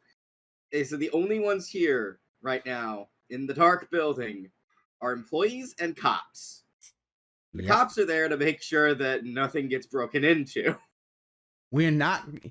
No looting at the Buc-ee's. Like, we're looking around, and it's like, everything's taped off. This is weird. We're like, is the Buc-ee's closed? What the fuck happened? How did you close a Buc-ee's? There's like power outage. There's just employees and cops there. And I'm like, oh, I completely understand. Because it's like, yep, we're not going to let you loot the Buc-ee's. So to be honest, people would loot the Buc-ee's. They would. Yes. That's literally the thing with the. I mean, they sell smokers. They would loot the Buc-ee's. They would take the car from the Buc-ee's also. They take that Ford. So the adventure was finding another Buc-ee's, which was what, 20, 30 minutes away? Something like that. Something like yeah, that. It was. So going in there, getting a few things. I got like a few more magnets, and then I got another cup, and then of course also using the restrooms. You know what, Buc-ee's, the reputation is true. Those bathrooms are fucking clean as shit. Holy damn! Like, I had the cleanest goddamn bathrooms I've ever been in. Best outhouse in the West. Yes. Considering how much they pay those fuckers, I would hope so. Yes, we did see we saw that when we were going to the first one. We saw the what they're paying folks. It's just like, yeah, they pay good fucking money for that. Mm-hmm. I guarantee you that Buc-ee's employees are like Costco employees. You get a job there, you don't do anything to fuck it up. It's like, I'm gonna hold on to this job with two hands and never let go, because I mean, those managers, even the assistants, are paid six figures. But yeah, the bathrooms are clean as hell. They got little lights over them, so you can tell which ones are occupied and what isn't. So it's like, oh, the green ones, those are open. The red ones occupied. I was like, Jesus, this thing's got it all. I'm like, it was just the thing of, I understand it. You know, when I went into the Buc-ee's, it was like that one bit in Always Sunny where Frank Reynolds just looks at this like, I get it now. Mm-hmm. I got it. So there was that adventure. Then, you know, quick go in, use the restroom, then head back, get you, because you had to go and work the next day. Then get you back. And then I had to go back to the hotel and get everything packed and ready to go for my flight. And that was basically the end. Oh, and a few times I had Whataburger. How'd you like it? I am mad because there is no Whataburger here right now. Right? I know. That shit was amazing. I had one across the street from my hotel. Mm-hmm. That's 24 hours. Yeah. I'm still upset that they don't have, like, really, the thing that really should have topped it off for you, they don't have the Dr. Pepper shake anymore. That thing was amazing. I mean, yeah. I will say, though, if it's me personally, I would say the best way to eat Whataburger is to eat breakfast at, like, 1 in the morning. I did have breakfast at a Whataburger. I had a bacon cheeseburger, and I had them put scrambled eggs on it. Well, there's that, but next time if we meet up at a Whataburger, I'm gonna show you the honey butter chicken biscuits, because God, damn, those can hit. I'm not doing chicken at the Whataburger. I did that one time. That was at a work thing. I did a chicken sandwich. I did not like it. The sandwiches is not the thing. It's like, not the sandwiches. In the but... It's because in the biscuits, it's the tenders, not the breast. Yeah, I see. But also the fact is, the tenders are amazing. Yeah, but also the fact that I can put eggs on a burger. Yeah, my life has been incomplete up until that point in time. I could put a fried egg on a burger, but I'd much prefer scrambled eggs. So I can basically get from Whataburger a weird burger breakfast sandwich. And I'm like, and yes, I still miss Whataburger. Those burgers are good. I don't know what the fuck you do, but man, those things slap. God, they slap so fucking hard. Yeah, like for me, it's either you get the breakfast at like 2 in the morning, or like you get like the patty melt or the chicken strip sandwich. Like, I mean, now the thing about it is that what I didn't do, because there was one going down to see Ookami, there was an In-N-Out burger, and I've never had In-N-Out. I don't know if I'll wait, and I might go to the West Coast one day, and then I might try In-N-Out then. And then I'll basically be like, okay, I've tried most of them. Animal style. I've You gotta had the remember internet. to- I've you had gotta the. remember how to Funny thing order is, it. I think I've had because I went to Austin for South by Southwest, and I did have that internet. Yeah, but I'm like, I remember it In-N-Out's being fine. In-N-Out is not where it's supposed to be. It's in the wrong area of the country right now. It's 'cause they're trying to It expand. tastes wrong. They're trying to expand, and Yeah, and it it's tastes got wrong. so big. They're that's trying to the expand thing. off Is the like, I coast. don't think we'll ever get a Whataburger anywhere near us. I did joke that like in 20 years we might get a Buc-ee's near us. Oh, they're working on it. I'm sure they will.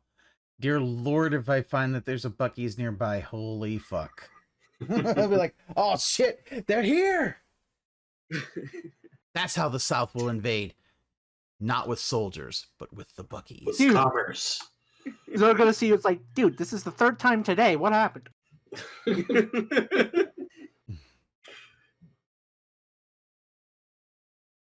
But yeah, that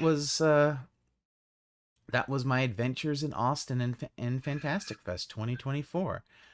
I had a lot of fun. There are a lot of other non-movie things that they have there as well.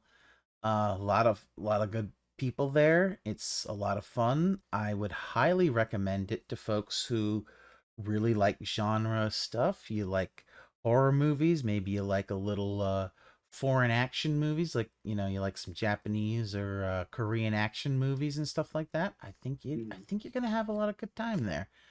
You know, you might meet some famous folks. Yeah. I didn't get a chance to get a picture with Halle Berry, but that I think they kind of got her out and she had to go do press for it. In and out real quick, yeah. Well, part of it is that the movie was about to come out the next day. She got to do press for that. Mm-hmm. I mean, that would have been a feather in my cap to be like, oh shit, Halle Berry, can I get a picture? She's not very fan friendly. She might not be, but you know, okay. I mean, the worst she could say is no. Right. The worst she could say is sorry, I gotta go. I'm like, okay. Yeah. I'm an adult. I understand that. It's like, dude, she got a busy thing. Whatever. Mm. You know, Darcy was so nice. Darcy was super nice. So that was always fun. I only saw her for that one day. I think she was only there for the Terrifier. Most likely. Like, yeah. I probably, because she probably would have to go back to film with Joe Bob. That might have been. That might have been. That would have been nice. No, I didn't see Joe Bob. That would have been interesting to see Joe Bob there. Mm-hmm. I wouldn't be shocked if he was there. I mean, it is Texas. I mean, he is Texas, but you know, if Joe Bob was there, I'd have known about it. Motherfucker, motherfucker! It would. He would. Everybody would be there wanting to get a picture with Joe Bob. Mm-hmm. Yeah. But basically, the big thing was I think he had something to do because I know recently they did Shudder did a big Joe Bob special for Friday the 13th, I think. Yeah, you know, it was good. I had a good time. It's something that I think you guys would really enjoy, especially the fact that, you know, there's so many different things you can find there. I would recommend it. You know, they got horror, they've got especially horror from other countries and stuff like that. You got action movies, you've got, you know, some secret screenings, and hell, you know, you can go and drink beer there. It's a place that you can drink beer. Did you say beer? Hell yeah, no, it's the Alamo Drafthouse. You can have beer while you're watching a movie. Like real beer. Yes. Depends on what I have on tap, yeah. Yeah, and normally they have more local stuff. They don't have like the, you know, the piss water stuff. It's much more of a like a little bit local microbrews and stuff like that. At least the ones near me. I don't know about Texas, but yeah. No, it depends on if you can get like and they have a fully stocked bar. So, you know, if you want something else, yeah. Yeah, no, with Alamo specifically, usually usually they try their best to get some local stuff. If not, Yeah, it's usually the more higher end store bought yes, stuff. yeah, It, they it do. ain't Budweiser on tap as well. No. It's some good stuff. And like the one that was near where I used to live, you'd be like, hey, you know what? I'm looking for something that's kind of like this. They'd be able to recommend you a thing. Like they even gave me a sample when I was like, oh, this is pretty good. Yeah, let me get a thing of this one time. Yeah, because for movie theaters they hire actual qualified bartenders. I know. Mother of God. Yeah.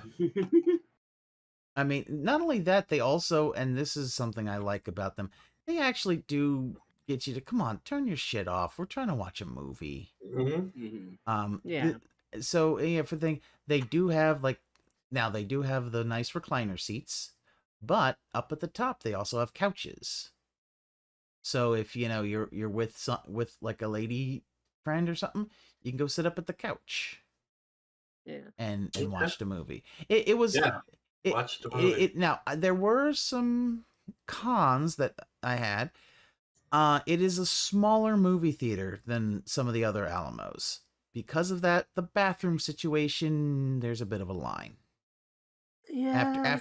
Right before screening, there could be a bit of a line. Make sure to, sometimes it's, all right, get your seat, get settled in, hit the bathroom before everything starts. It could be, that's more of a logistics of how the movie theater's set up. It's a smaller theater. Yeah. A pro, free parking. Oh yeah. Definitely. Mm-hmm. Well, you never know. It's in one of those big, that kind of outdoor shopping center kind of thing where they got a parking garage. But so you never, with those, you never know if that's free parking or not. Yeah, no, the one I usually go to, they're expanding it right now to get the full life service. Well, because the one that I went to, because my friend was from San Antonio, it was like 10 years ago or so. It was like, oh no, we're going to go to this because it was like, oh shit, a draft house is nearby. We're going. And we saw Iron Man 3 there. Okay. Well, because his friend, like, he had a couple friends who were from San Antonio, were like, oh yeah, no, this is a place you got to go. But so they had like they had 8 theaters and did that, and then a number of years later they expanded to a 9th one, which was the big theater they had. So like a lot of them were like, oh hey, like the biggest one they had in that area was 200, and then they made a big theater with like 300 seats, so they could show the big movies and stuff like that. But yeah, they've been having, like, some of them they expand a little bit to get movies for to get bigger theaters seats. Lamar, this one, which is in Lamar, is a bit smaller. It's a bit smaller, but it's nice. It's near a lot of stuff, and I liked it. Also, the fact that part of it has the carpeting similar to the Overlook Hotel. Nice. Yeah. Oh yeah.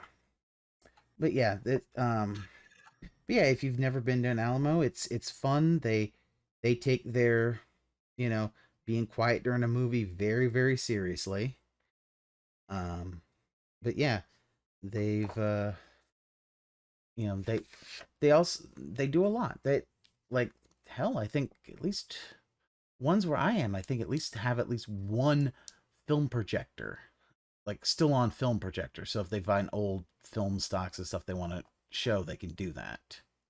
Yeah. Basically everything went to digital, but I like it because I can get dinner, which is, I mean, it's mostly pub food, but it's better quality. But I will say, from my own personal experiences with Alamo, the food's decent. It's just that it's one of those things you can tell it's for them to make up on the back end. Oh yes. It's completely for them to make up on the back end. But hey, guess what? I can honestly, I would just say Alamo. I would just suggest get one of the appetizers. Yeah, they got some good appetizers. They got some good appetizers. I mean, the burgers are pretty good. The burgers are good. I like them. And the burgers and the last pizzas couple are times good. I've been there, the main thing I got was the The apps some are loaded. the apps are pretty I good. mainly got like loaded fries while I was there. They were Let's pretty see. good. I like depending on the location, I like their mozzarella sticks. Some of them They were actually okay too. Yeah, the chips and queso, really good. classic. Yeah. But how is their nachos? I've heard decent things. I've never. I haven't don't tried really. them, but... They don't really. At least the ones I have don't have nachos. That's just the chips and queso. Is more like the nacho cheese. Then but the other thing Minus 5 stars. I know. Let's go. Also, I like the soft pretzel. The soft pretzels are pretty good. Oh yeah, I had that once watching weirdly Godzilla versus Kong. I think. Ah. But yeah, and the thing is, they'll also get one of the other things that the Alamo will do is they'll get older movies and sometimes show them. So sometimes there'll be a theme or like, oh, we're kind of highlighting this year, and they'll get other things. They'll put them in some of the smaller theaters, but it's like, hey, you know what? You want to see Akira on the big screen? And I'm like, yes, we can do that. I've seen Akira on the big screen. Yeah. And I'll tell you that. That's some good shit. I have seen a lot of movies that I didn't get to see because they were too old. You know, I wasn't old enough to be able to see them in the theater. I saw them in the theater now. So that's some good stuff. I saw Metropolis once in there. Nice. That was an interesting one. Yeah, but yeah, that's about all I've got. This after intermission was almost going 2.5 hours. I can't feel my ass. Is that an invitation or? Stay away from that. No, I can't fucking no. Come on. like, come on now. Sorry, I. This woo! This is one long. This did kind of go, but I kind of expect. I mean, it was 8 days of movies. I expected this one to go long. That's why it's like, yeah, it's probably best that Varren wasn't here because he would have become a pumpkin. Varren would be dead by now. We'd be dead. Be like, oh my god. But that do remind me, we got to show him Heavy Trip and Heavier Trip. I think he would enjoy those a lot. Oh yeah, definitely. But yeah, and that's another thing is that the filmmakers come there and you get to ask Q&A. You can even come up to them afterwards, get pictures with them, all that kind of stuff. So you might be able to meet some cool people, and that's always fun. Always. Oh yeah. And besides, who doesn't just want to sit and watch movies for like 14 hours out of the day without a care in the world? Right? Yeah. No. But I think it is about time to end this episode, if not 2 episodes. Who the fuck knows at this point? I think we'll, if you can actually put, I'm leaving editing to you. If you can edit this and put like a fucking intermission in it, then yeah, it'll be all one episode. Otherwise, this is a 2-parter. Mm-hmm. All right, so I guess we should do plugs. Roy?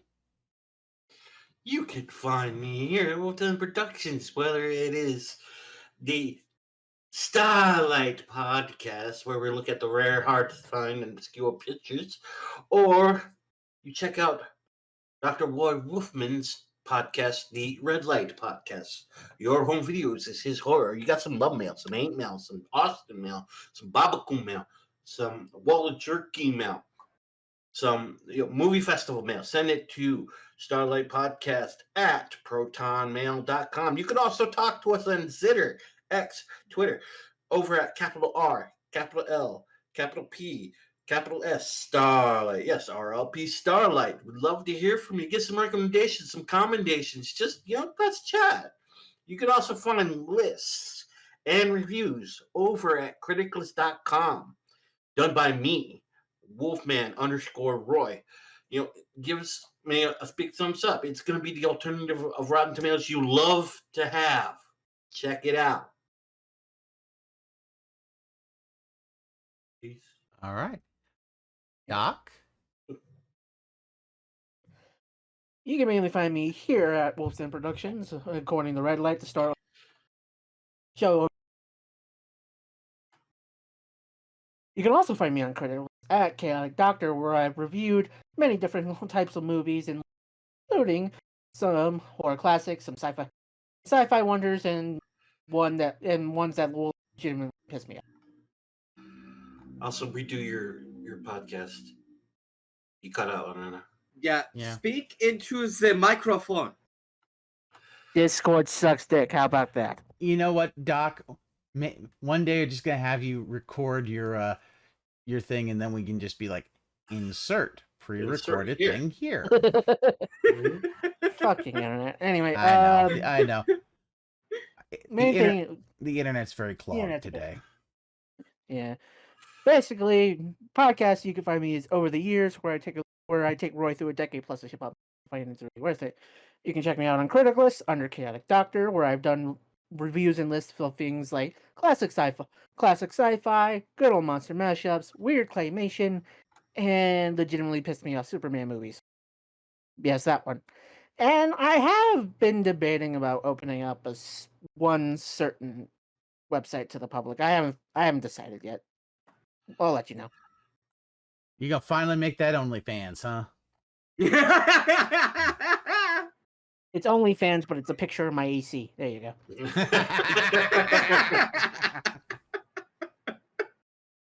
It's gonna be Doc naked, just talking about movies. That's it. He's just nude, and you don't see anything because it's conveniently hidden by other things.